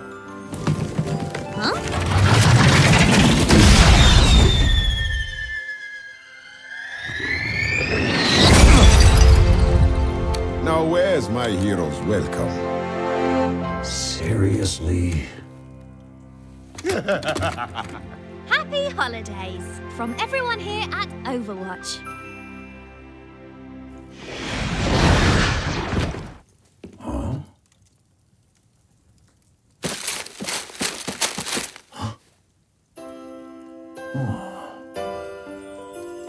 So good.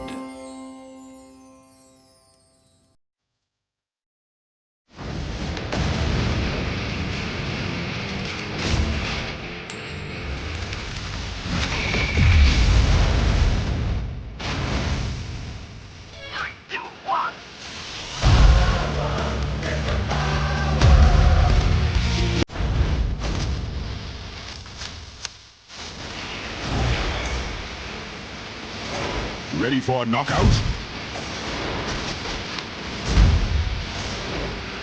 Yeah!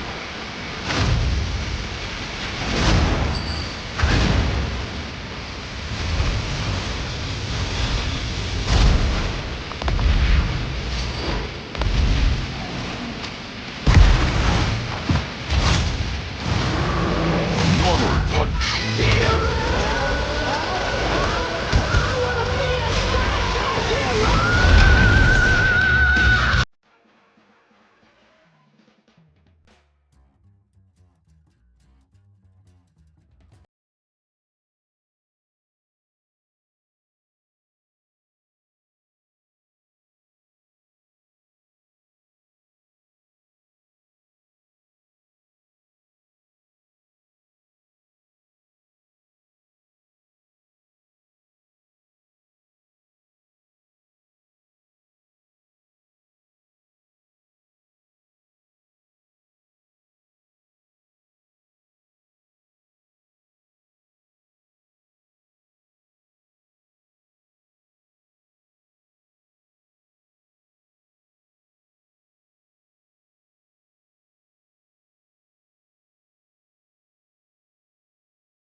What?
Payloads ready to move.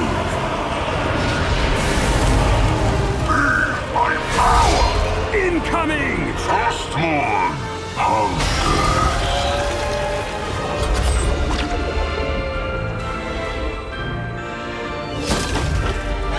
Fall back! What do we have here? Get this hunk of junk moving! You can hide, but you cannot escape. We need a healer. I am happy to serve. I sense that your hardest battle is yet to come. Group up with me! I still have a few tricks up my sleeve. Now it's going to get interesting. Back no more. All shall suffer. Our spirit will triumph. We'll have to force our way through.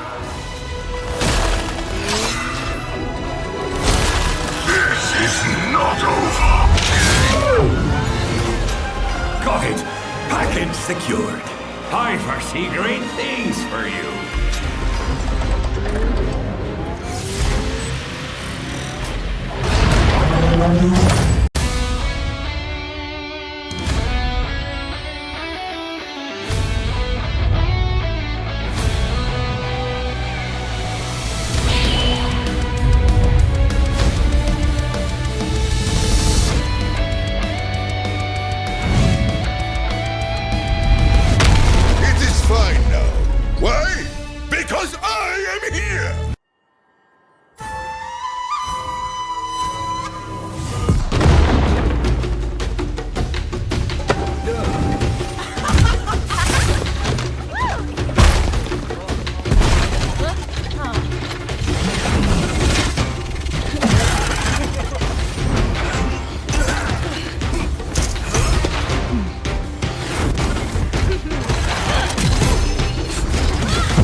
comes a new challenge!